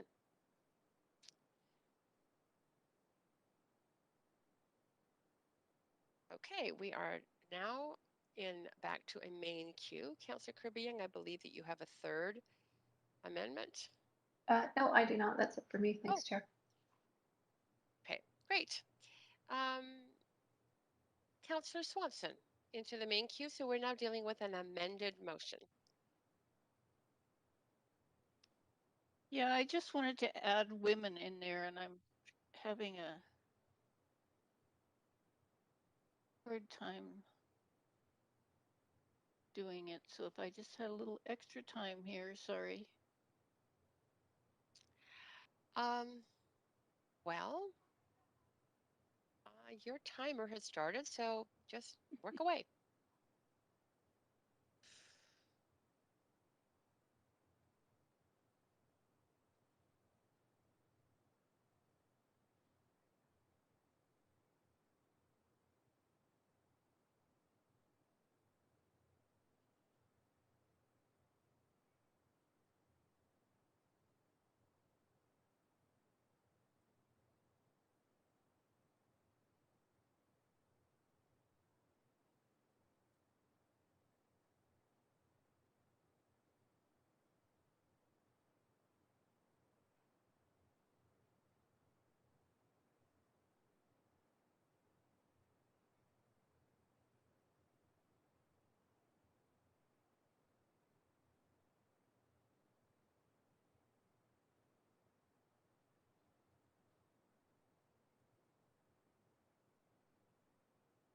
Just in case anyone is listening in, we are just waiting. Councillor Swanson is on the queue and is forwarding an amendment, and she has time. She's still time to do that.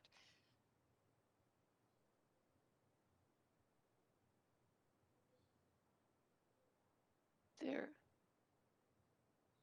I sent it. Do you want to speak to it, Councillor Swanson, as the clerk brings it up on the screen?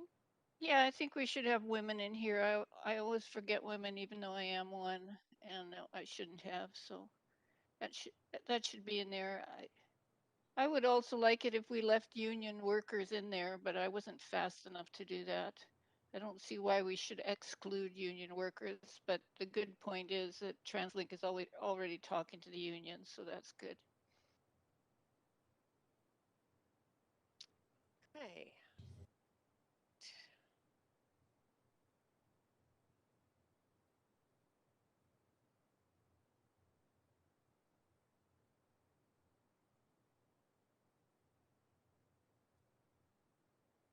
Okay, so council, are you all clear on that? There's no one to speak on this, but it's in red, as you see. It's adding Women's Group 2A for the consultations. Councillor Weeb, go ahead. Yeah, I will be supportive of this. I am starting to get concerned with us putting groups and picking and choosing different groups, because obviously this always ensures that we are leaving groups out. And obviously as we try to go for gender variant groups and different groups of marginalized people that aren't seen in this, and obviously community centers, are we going to the community centers to consult? Are they meeting with the community center associations? Who's that involving? Family houses, others. So I struggle when we do these lists of consultation because we miss out on so many different groups. And I find that we actually cause more harm than good by doing it. I will be supportive. I think women's groups should be contacted. I think us as counselors could probably each come up with 2 other groups that we think should be included. So I hope that in the future we can find a better way to ensure that we are inclusive when we look at consultation, because I find when we make these one-offs, it continues to exclude people of this city, and it's something that we need to figure out how to do better. Okay, that's great.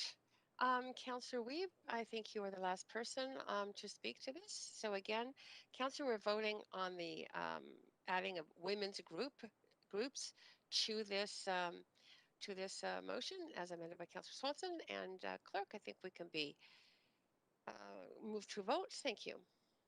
In point of privilege, it's Councillor DeGenova. If I could be marked in favor, please, Chair. Yes.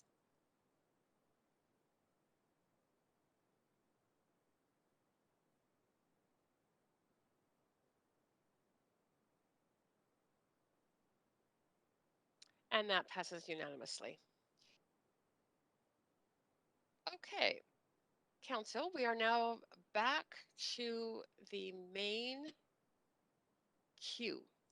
And Councillor Swanson, you had the floor with an amendment. Do you still have anything more to say? To the amended motion? What are we on now? We are on the main queue, Councillor Swanson, so we've gone through a number of amendments. Yours was the last one, but we are now dealing with the main motion as has been amended. Okay. Yeah. Point of privilege, Chair. Yes, go ahead, Councillor DeGenova. I was just hoping that since there've been a number of amendments, if we could have an amended motion emailed to council. Clerk, is that possible? Because I may want to sever. Thank you. Yes. Clerk, is that possible? I understand some people are not on their computers at this time, Councillor DeGenova being one of them. Chair Kerr, yes, we'll send that shortly. Thank you very much. Okay. Councillor Swanson, to the amended motion. Yeah, I just wanted to read this quote from the email we got from the West End Seniors Network. It's the largest independent senior center in Vancouver, and we are proud to be named in this motion. We hope you'll vote in favor of it. This will be an important step in ensuring the city of Vancouver is truly an age-friendly city. I got bus stop balanced out of my bus stop on Cassiar Street a year ago, a little over a year ago, when the 135 changed to the R5. And it meant that instead of walking 5 blocks to the bus stop, I had to walk 7, which was fine until I broke my foot. And then it meant an extra 4 blocks a day, both ways, of walking in pain. And then I got plantar fasciitis, and it was 4 more blocks of walking in pain every day.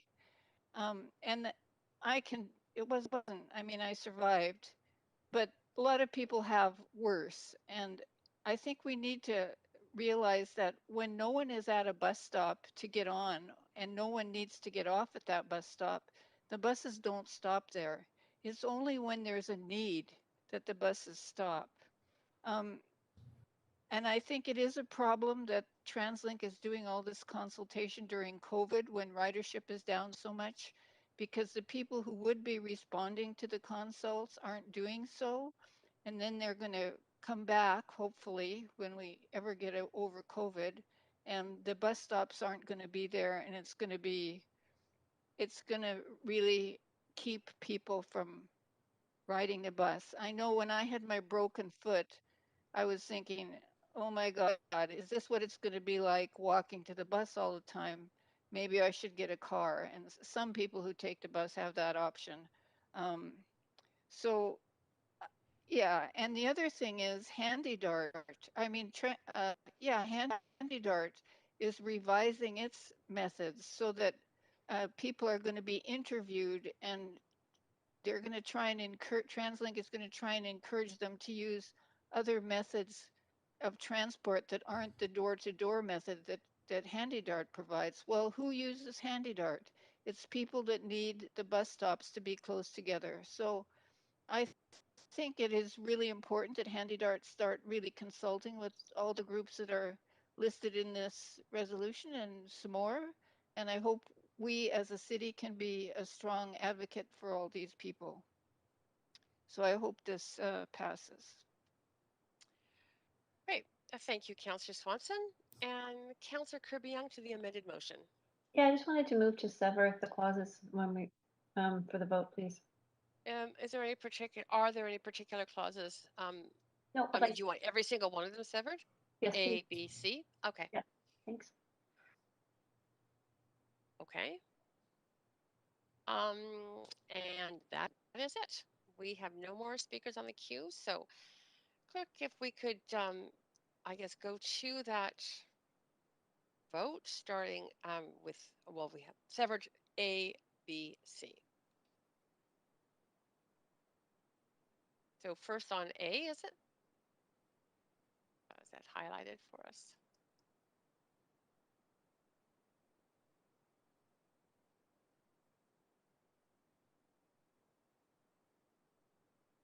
Councillor DeGenova, did you need a vote assist?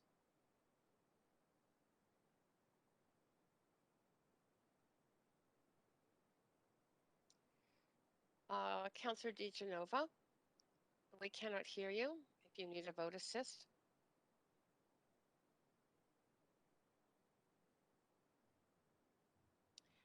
Clerk, I'm not reaching Councillor DeGenova. We're in the middle of a vote. I'm wondering if we need to just suspend this vote right now as we get hold of Councillor DeGenova.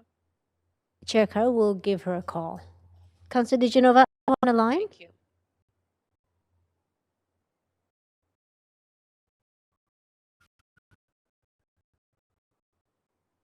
Chair will reach out to her. Thank you. Councillor, just stay patient, please. We are in the middle of a vote, but as per our rules, we are going to reach a councillor who has become disconnected or not able to vote during a vote. So we'll reach out to her. Chair Carr? Councillor Dijanova. Thank Good you. to hear your voice. Do you Sure, want I was to? just sending a note to my colleagues to let them know. We are in a I'm sorry vote. to delay. Yes, we're in a vote. Could you tell me which clause we're voting on? I hope it's A. A. We're on A. Yes. Do you need a vote assist on that? I will. I'm just trying to pull it up again to look at it to make sure I know what I'm voting on. So my apologies for my technical delays, but I am in front of my computer at this moment, just trying to pull that up in my. So this is the same. I know the clerk did email it. I was looking at it. I'm just waiting for her to say which vote. Denise.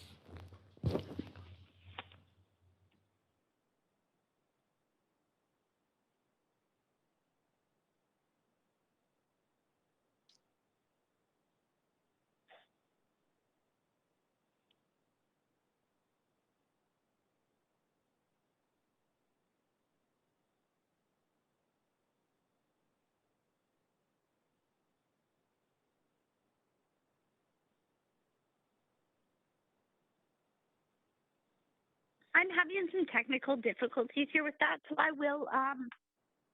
Chair Carr, could I ask you to could I ask you? Would you mind reading a clause A? I'm hoping by clause B I'll have this up. Well, I would love to. I could ask for recess if not. I'm asking for. Sorry, I'm having technical difficulties too, and I cannot see the screen in the chambers. So I'm going to ask the clerk to read it out for you. Thank you.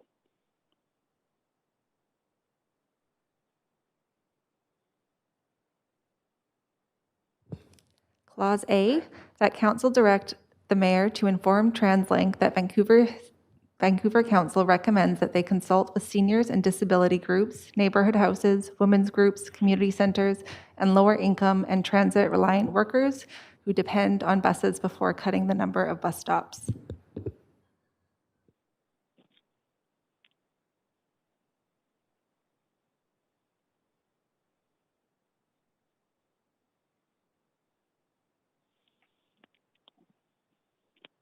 And I voted, Chair Carr. Thank you.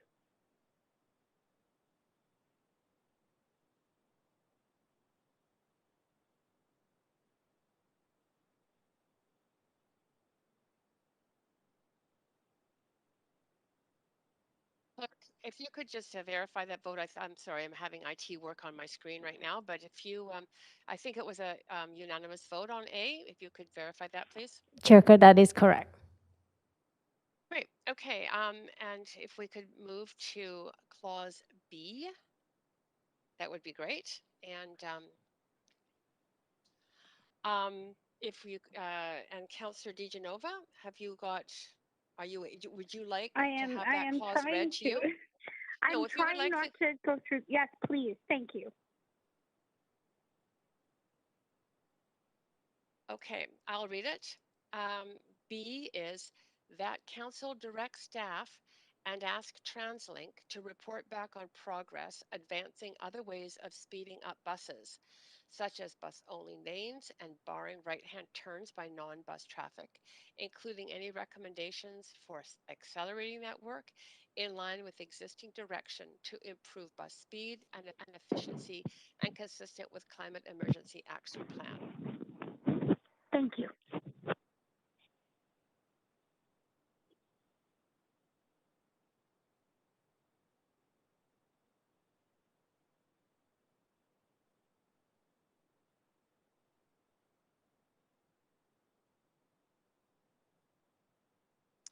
And that has passed with no one in opposition. And clerk, if you could take us to vote on clause C just a moment, I will read that for you, Councillor DiGenova. Clause C, that Council direct the Mayor to inform TransLink that Vancouver Council does not support bus fare increases.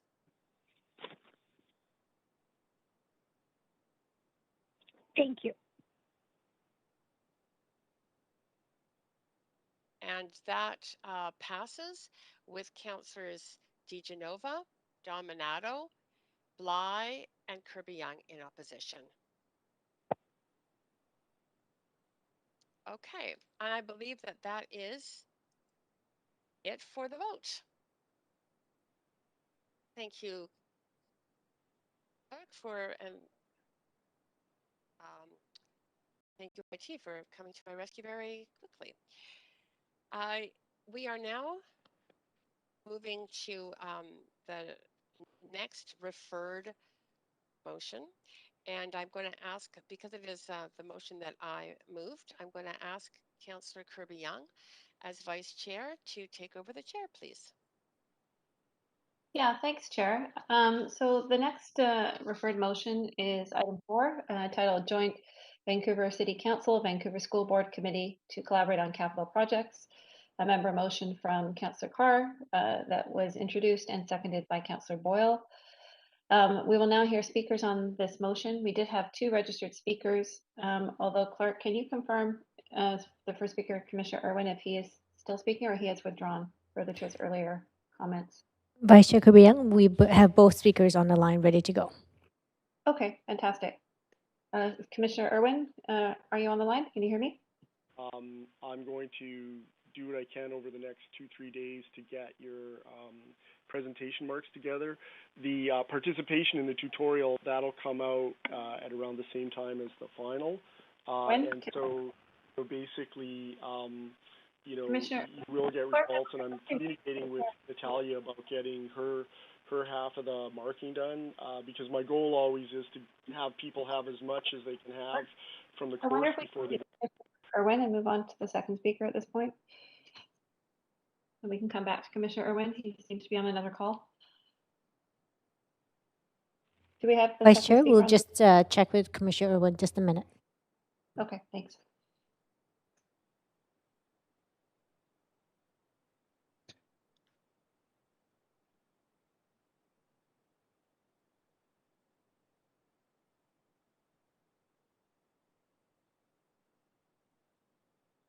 Okay. Vice Chair Kirby Young, let's go with you guys. I hope you've if you filled out the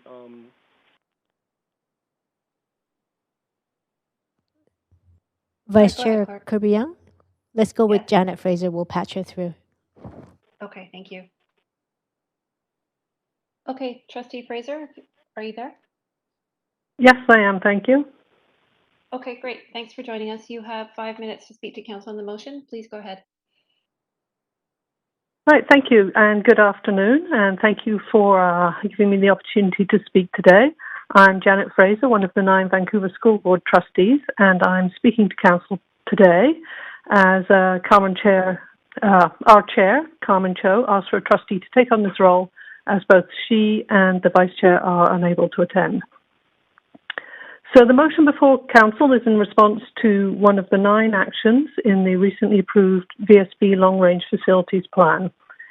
This plan is intended to support the educational vision of supporting student well-being through neighbourhood schools, safe schools, vibrant learning spaces, and community partnerships, and how to be able to do that, all of that within our facilities. So the action within the plan was that the board and the district will engage in ongoing collaboration with the City of Vancouver and UBC UEL as the school district serves not only the City of Vancouver but those lands as well. And you know, we'll work through our established communication practices and share and use the best available data to inform our planning processes. And then that the Board of Education would like to foster a closer collaborative relationship with the City of Vancouver and request a joint committee to advancing the Board of Education capital projects. And these are typically laid out through our long-range facilities plan. And the request is for a committee of 3 trustees and 3 councillors that will meet biannually until the end of this electoral term. So, this is something new that we would like to, try out to see if it can have an impact on the work that we're doing at the Board of Education and the work that the city is doing also on planning. So as trustees, we understand that there is close collaboration between the staff at the city and the VSB, and this is shown as between the 2 organisations as the MOU on data sharing. However, we trustees, in making this request, believe that creating regular opportunities for elected representatives to meet would help with the seamless planning, which is especially important for families with school-aged children, to help school construction projects move in parallel with city-approved development to achieve the VSB's goal of giving all of our students the option to attend a seismically safe school in their neighbourhood. So the city and the VSB are already working on a number of joint projects. For example, the new Cole Harbour Elementary School with its co-located daycare and social housing, the lease for the new for a new elementary school at Olympic Village, and on the Britannia site renewal. And a joint committee could make sure that both councillors and trustees are up to date on the progress of projects, and to keep the momentum going for these projects. And that might well be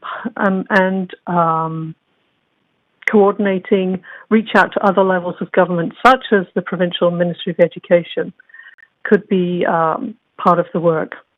So, in making this request to council, trustees are hopeful that councillors will support this opportunity to try a new way to collaborate for public education planning here in Vancouver. So, thank you. Thanks very much. We do have questions from 3 councillors, and Dominato is first. So, Councillor Dominato, please go ahead up to 3 minutes. Thanks, Chair, and thanks, Trustee Fraser, for calling in. Nice to hear from you, and thank you for your leadership at the school board. I wanted to just probe a little bit more on how you see this committee fitting with the existing management level committees and tables, because we have both school board staff and city staff meeting on a regular basis around capital projects, and just how they would dovetail together.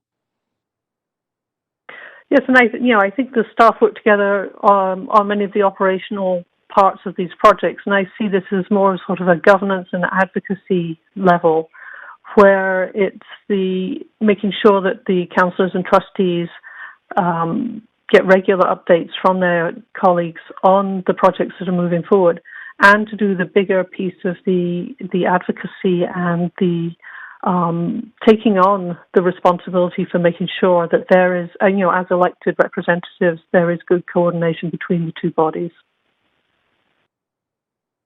Thanks. And then appreciate that. And just a follow-up. Did in the discussions at school board, did you envision, did the board envision that this would be a decision-making, empowered as a decision-making committee, or a more of simply to engage in dialogue and receive updates? I'm just curious if that was ever discussed, because I don't think we have proposed terms of reference here. No, as far as I recall, there's no recollection about this being a decision-making body, but I think it's a way to bring back information to the respective boards, and that might trigger decisions at council or at school board, but I don't think a committee would be a decision-making. There wasn't any anticipation it would be a decision-making committee. Thanks a lot. Appreciate it. Thanks, Councillor Dominato. Councillor Bligh, please go ahead.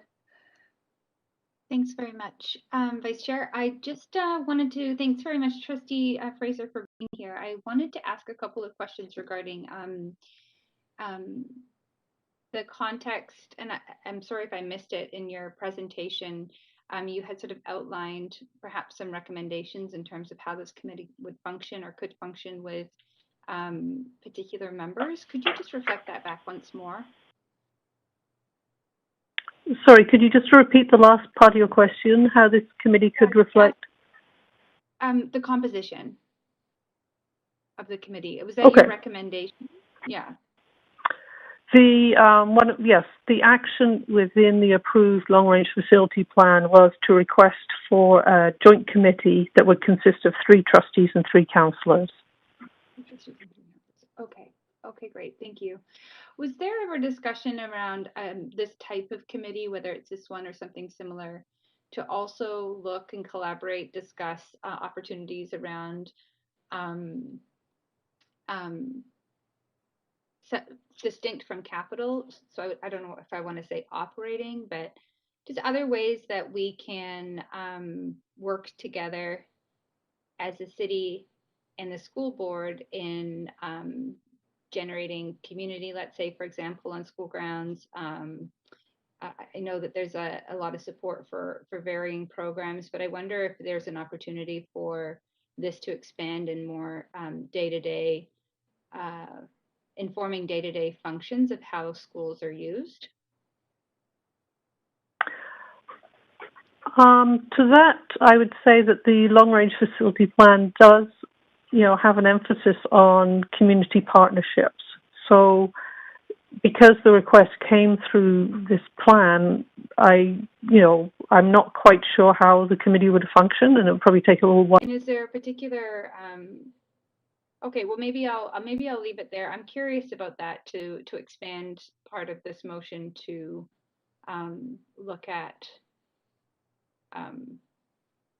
its mandate, this committee's mandate, if this were to pass, with a broader sort of perspective and input outside of just capital projects. So it sounds like that might be the intent, but it's not explicit in this motion as I read it. So I'll leave it there, and perhaps there'll be further questions. Thanks. Thanks, Councillor Bligh. Councillor Swanson, you have the floor up to 3 minutes. Yeah, I'm just wondering what the intention of this committee is, and also would the public have input at this committee level? So the intent of the committee is to collaborate on advancing Vancouver Board of Education capital projects. And, quite often those are very closely linked to City of Vancouver decisions, and I highlighted City of Vancouver projects. I highlighted the Cole Harbour Elementary School with the daycare and social housing, the lease at Olympic Village, and the Britannia renewal. So, as said before, it's not anticipated it would be a decision-making committee. I don't think it's anticipated it would be a committee for public input, but more a way to have better communication between the elected representatives for school board and council. Do you think it's the communication between the two bodies? Isn't that great now? Is that the problem? I think, we do have good communication at the staff level, and I think that it can, we do exist somewhat in our own silos, and I think this is a way of making sure that, although there'll be only 3, it's intended there's only 3 councillors and 3 trustees, it would be a way to help keep through those committee members ensure that all councillors and all trustees are well informed about how these projects are moving forward and how we can collaborate. And I think having the discussion between the 2 different boards will highlight ways that we can collaborate that might not come up if we're working separately. And who would decide who's on the 2 committees? Normally at school board, the board approves committee, school board representatives, and I imagine that council, there's also a way of approving representatives. Okay, thank you. That's good. Thanks, Councillor Swanson. Trustee Fraser, you also have questions from Councillor Carr. Go ahead, Councillor Carr. Yeah, thanks. Thanks for taking the time to be here. And I've got some of my questions were already asked, especially by Councillor Dominato. But I'm interested in, you mentioned several schools, Britannia, Cole Harbour, Olympic Village. Are there other schools in anticipation of being redeveloped or looked at by the school board where collaborative discussions with council could make a difference? They may not be happening in the next 2 or 3 years, but in the next 6 months, next 18 months or so, they may be, we may become aware of them enough to provide some very early input on them. So what other schools are in the pipe for development? We have a long list of schools that need scientific upgrading, as well as maybe a shorter list of schools where we need areas where we need a new school or expanded schools. But I think the one that comes to mind in the slightly longer term that would be in which the city and school board would both be deeply involved would be King George Secondary in the West End, which is tied to the West End Community Centre. And I know there are some discussions about a renewal programme there, but I understand that work hasn't yet started. Right. And a library, too, co-located in that area. Oh.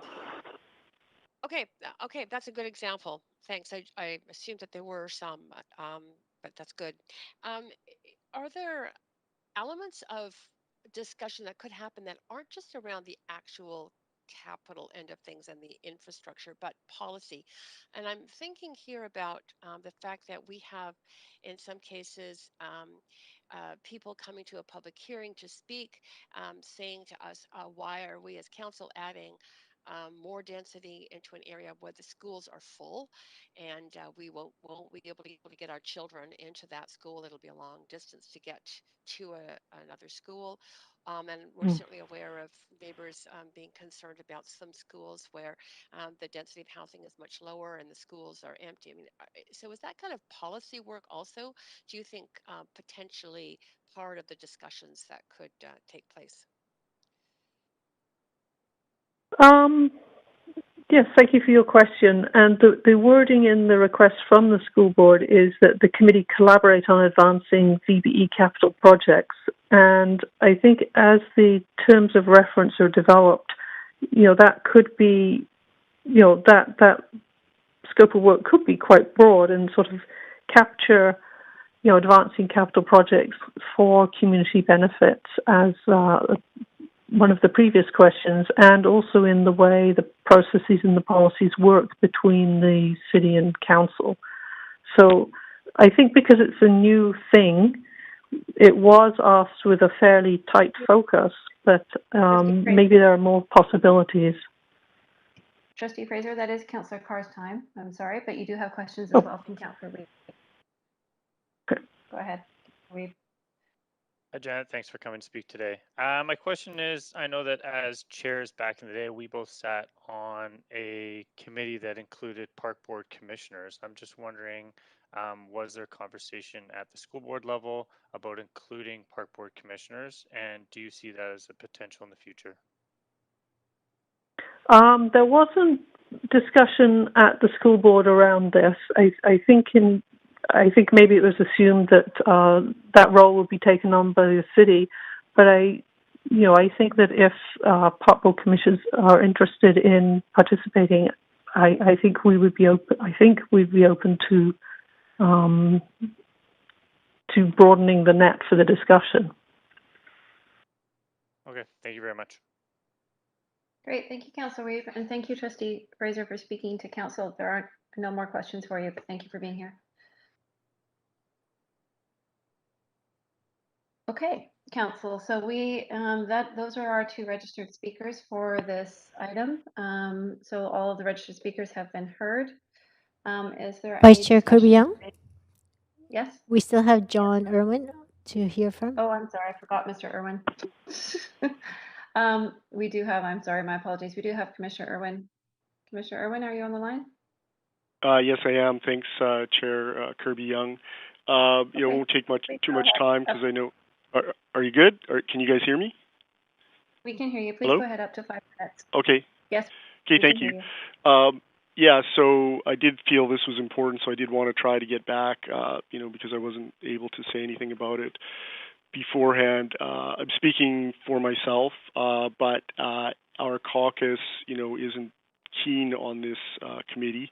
But myself, I'm a little open to the idea of a committee, especially one that's maybe expanded. I thought it was a really fruitful exercise, and I wanted to thank Chair Fraser, if she's still on the line and can hear, for that, that collaborative meeting we had around childcare, which I thought was really fruitful. And so if a committee that's set up like that happens, I think that would be really great. I'm a little worried, and other people might be worried. I have to consult with them on the park board in terms of other groups, other parties, around having discussions about the capital budget, one branch of government to another branch of government without having us involved. So if it does happen, I think we should be involved with a seat at the table, at least one seat, and have our input, because I do recognize, looking even at the preamble, that we have a lot of opportunities for collaboration at Britannia. Cole Harbour already will function under collaboration with the gym space being designed to share with the school as part of the whole kind of plan of the Cole Harbour Community Centre, and so I think there's room for involvement for sure, but I just wanted to highlight that and have my say. Thank you. Thank you, Commissioner Irwin. You do have questions from Councillor Carr. Councillor Carr, please go ahead.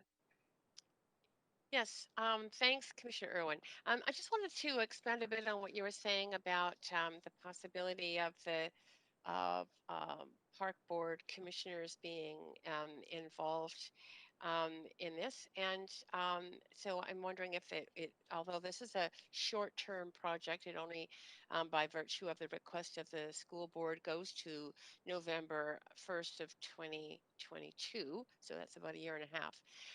But are you interested in involvement during this sort of pilot, or in subsequent to, if there is a lot of success in this committee subsequent to that, considering a sort of tripartite type arrangement with park board, school board, and council? Yeah, I think I'd be open to either. I mean, if it fits my schedule, as you heard, and I apologize for I thought I was the second speaker, not the first speaker, that basically, I would be keen on this kind of work, because I did enjoy, hearing all the perspectives from the three levels, and being in a room like that. I think it's very helpful. So, I think that it's not a worry that I have so much about the committee. It's just that I think it might work better if it's tripartite and it involves all three levels. Great.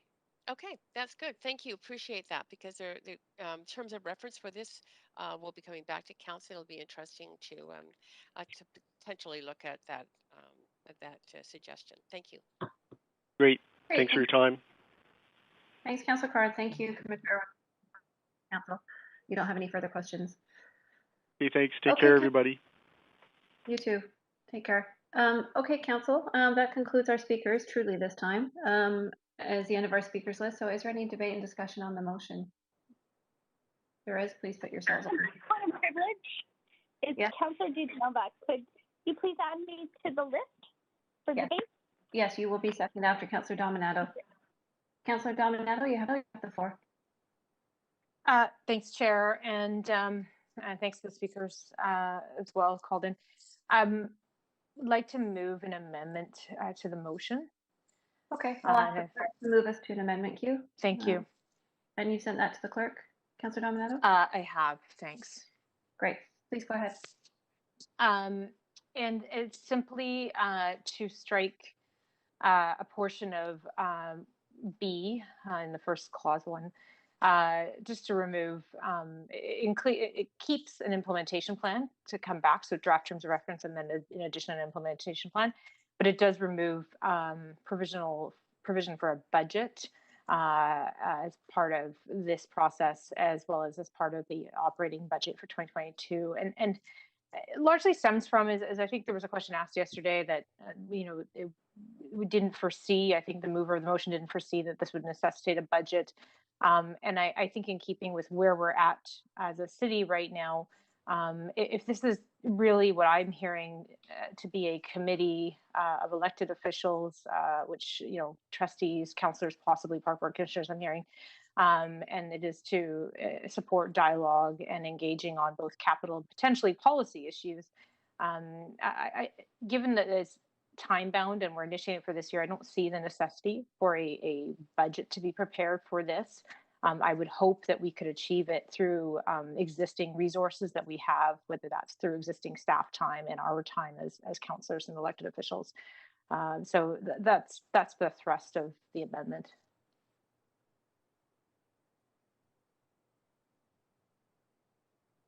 Okay, that's clear. Thank you, Councillor Dominato. Councillor Carr, would you like to speak to the amendment? Yes, Councillor Dominato is right in asking me the question yesterday in council. I did respond saying I didn't anticipate that there would be anything but potentially a minimal budget and possibly could not need any further budget than they currently budgeted staff time and support, but this was clearly about and there may be some need for facilitation of the actual meetings themselves with staff support. But I'm fine in supporting this. It was kind of a cautionary note on my part, just in case, but I have not heard from staff that there is anticipated to be much of a need of a budget. So I think it'd be fine to, well, yeah, I think it'd be fine to see that this amendment pass. Okay. Point of privilege. Councillor Carr, Councillor Dichinova, I believe it's your turn if you'd like to go ahead. Yeah, could you please add me to the queue? Thank you very much. Please go ahead. And I'd like to start with a point of information, if I may, through the chair. And I think it's going to be easier just to do this because it will depend as to how I vote on the amendment. It's actually to Councillor Carr and not Councillor Dominato. And because if this amendment fails, the budget would go back in. I'm inclined to support the amendment that Councillor Dominato has brought forward, but just wondered, Councillor Carr, had you considered, would this be a 50-50 if there was budget that was needed for this? Had you discussed or considered what the cost share arrangement would be with school board, which I know is largely provincially funded? So I'm just wondering, would it be a 50-50 cost share, or were you suggesting that the City of Vancouver pick up the cost for the budget there? Councillor Carr, do you want to answer that? Yeah, sure. So, as I said, I will reiterate that I hadn't anticipated anything but very minimal in terms of staff time. And it's quite feasible that if it was just staff time, that there would be an acknowledgement on the part of both partners, especially since this came from the VSB, that would be requested for them if we were to identify the need for that on behalf of our own staff. But don't forget that this is at this point not doing anything but setting or asking staff to set forward the direction through the terms of reference and an implementation plan. Yeah. So I'm going to assume if the language is left out of that, an implementation plan. Yeah. Staff Thanks. You've answered my question, Councillor Carr. I don't mean to cut you off, but if you'd leave me with a little bit of time. I want to be able to support your motion, but I also want to support Councillor Dominato's amendment because it would just make me feel more comfortable. And I know that our staff will, if they need to, come back to us if they do need council approval for a budget to move forward on this. So I'm comfortable with it moving forward with without the budgetary piece, because I think with that in there, I'd either need way more explanation as to how we were cost sharing this with school board, but appreciate Councillor Dominato bringing experience from the school board herself, being a former trustee, and also understanding that there may not need to be a budget and that this wasn't a plan for the 2021 budget. For those reasons, I'll be supporting the amendment and the main motion afterwards. Thank you. Great. Thank you, Councillor Genova. That's all? That's all. I tried to be efficient in one speech. You did great. That's great. Thank you. So seeing no further councillors on the queue, I'm going to ask the clerk to take us to a vote on the amendment. And I'm so sorry. One more point of privilege, just for the record, vote is just in favor for me of the amendment. Okay. Chair. Thank you, Councillor DeGenova. And clerk, I can't see the full thing. Do we have all the votes in? You can let me know when we do.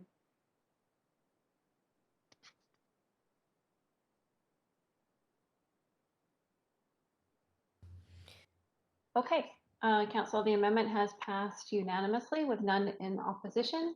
So that takes us back to the amended motion. Is there any further debate or discussion on the amended motion? Vice Chair Kirby Young, we have the queue online. Can you see it? Councillor Dominato is on the line. I can see it. Thank you so much, Clerk. Councillor Dominato, you have the floor. Go ahead. I have nothing further on that. This is one amendment. Great, Thanks. thank you. Councillor DeGenova, I see you on the queue. Do you have something? Nope, that's a holdover now. Thank you. Okay, Councillor Weave.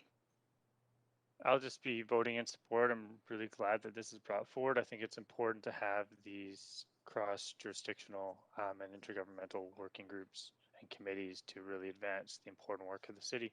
So I appreciate that this is coming forward, and I will be supportive. Terrific. Thank you, Councillor Weave. Councillor Carr, would you like to close on your motion? Yes, and I'll be brief. Thanking Councillor Dominato for that amendment. I think that if there, to me, the budget was never a very big deal. I don't think that would have required much, but there's still an implementation plan. And as she noted, there's the ability of staff to indicate and coming back to us with the terms of reference and that implementation plan. That if there is a need, they'll identify it, and there would be equity with the school board. The most important thing to me is that we are responding to a request from a fellow elected body in this city, the school board, and in a request for collaboration, I think it's always important to respond back in a positive manner.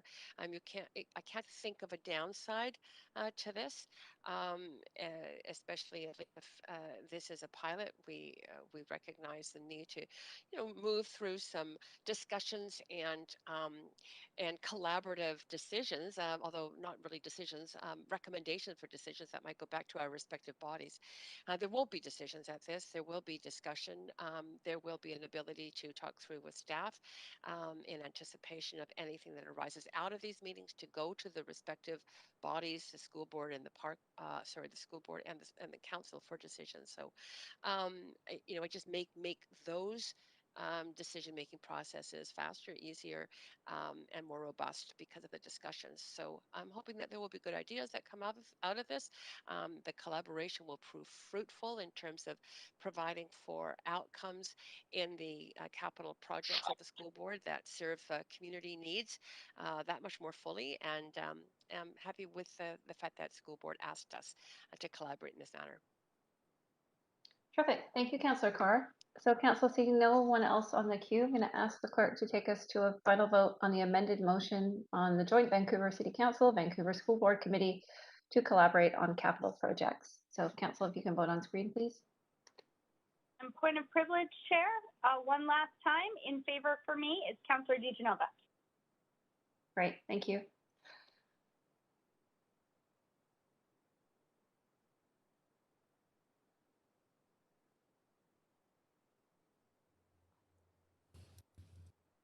Okay, Council, that has passed with none in opposition. That does conclude our scheduled committee business for the day, but prior to adjourning, I will pass the chair back to Councillor Carr. Thank you, Vice Chair. Chair And Carr? we are, Just a reminder, we have one more item to deal with. yes, we do. I have added it into my script in written form. So, so thank you, Vice Chair Kirby Young. We do have another item, which is a vote on item 4, a vote on item 2, which was deferred from this morning. And so I'm wondering, Clerk, if you could bring that, I think it's amended language to the screen so that we can we can all take a look at it. And Point of order, Swanson here.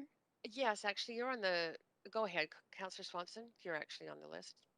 Yeah, I'm wondering if we could have a ruling on whether it's fair for councillors to vote on this when they didn't hear the speakers. This is not Point a of public privilege. hearing. Yes, a point of privilege takes precedence. Go ahead, Councillor DiGenova. Thank you very much, Chair, for giving me the opportunity now. I wasn't sure if it was appropriate before to mention that I had been listening, although I wasn't on WebEx. I had been listening to not only the speakers, but to the postponement of this item. Thank you. Great. Thank you for that information. Councillor Swanson, this is not a public hearing. There's no requirement that councillors have to listen to the speakers, as is the case in a public hearing, which is a semi-judicial process. So I will rule that it is fine for councillors to be able to vote on this. And the clerk has verified with me that that is correct in terms of the our rules of procedure. And just as a point of privilege, yes, go ahead, Councillor DiGenova. I just wanted to make sure that it was on the record that I had heard that. It's important to me. Thank you. Yes, thank you. Well, I believe that because these are recorded meetings, that anybody can turn to the tape to this item and they would have heard you state that you did listen to the speakers. Thanks, Councillor DiGenova. Thank you for acknowledging that, Chair. Okay, so clerk, we have the motion on the floor, and I believe that this is, just remind me, I believe we are now at the point of voting on the amended motion. And so, Council, you must see it in front of you.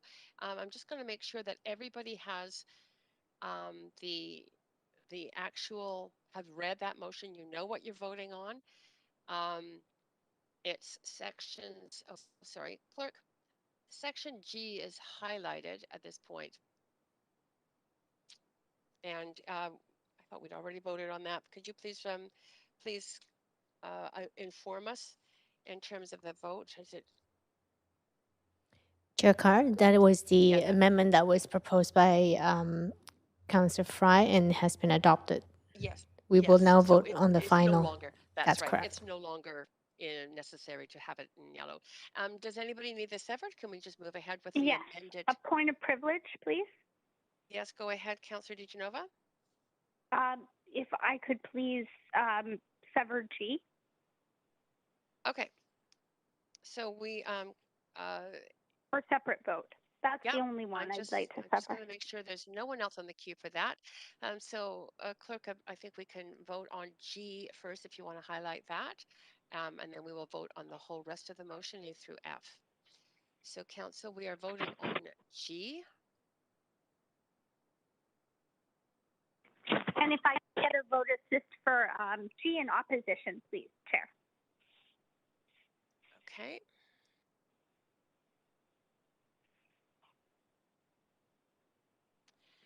Okay, and G, oh, sorry, Mayor Stewart. Is Mayor Stewart? Yes, Mayor Stewart is there. Okay, that vote has passed. You, with one in opposition, Councillor DiGenova, and otherwise it has passed with everyone else in favor. Okay, so we can now move to the rest of the motion for a vote, and that would be A through F. Everybody see it there? I apologize, but please indulge me once with a point of privilege in favor for me for the rest except for G, as was voted on separately, Chair. Yes, we voted on it separately. Okay. Great. Okay, so that motion has passed. Oh, sorry, Councillor Bligh. Okay, that vote has passed with 2 in opposition, Councillors Swanson and Hardwick. Great. That does take us to the end of the voting process, and in fact, to the end of our schedule today, which is great. Move adjournment. We're still sunny, and it is time to move adjournment. You are absolutely right. So, Councillor DeGenova, thank you. All those in favor of adjourning? Aye. Aye. Aye, aye. Okay. Any opposed? Great. And we do need now to convene in council with Mayor Stewart as chair. Over to you, Mayor Stewart. Thanks very much. We'll now reconvene in council to deal with recommendations and actions from today's standing committee. Can we have the roll call, please, Deputy City Clerk? Mayor Stewart is in the chair. Councillor Carr. Here. Councillor DeGenova.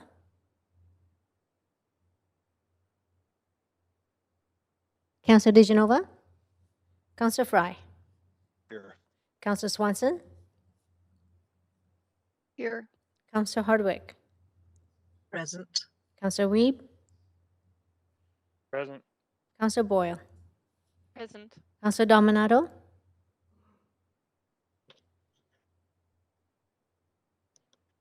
Councillor Dominato. Present. Councillor Bligh. Present. And Councillor Kirby. Present. You have quorum, Mayor Stewart. Thanks very much. We need a motion to adopt the standing committee's recommendations for items 1 to 4. So move. Thank you, Councillor Carr. Seconder. Second, Bligh. Thank you, Councillor Bligh. All in favor, yay. Yay. Yay. Yay. Opposed, nay. Thanks very much. The motion carries unanimously. Now we need a motion to adjourn. Thank you, Seconder. Thank you, Councillor Bligh. All in favor, yay.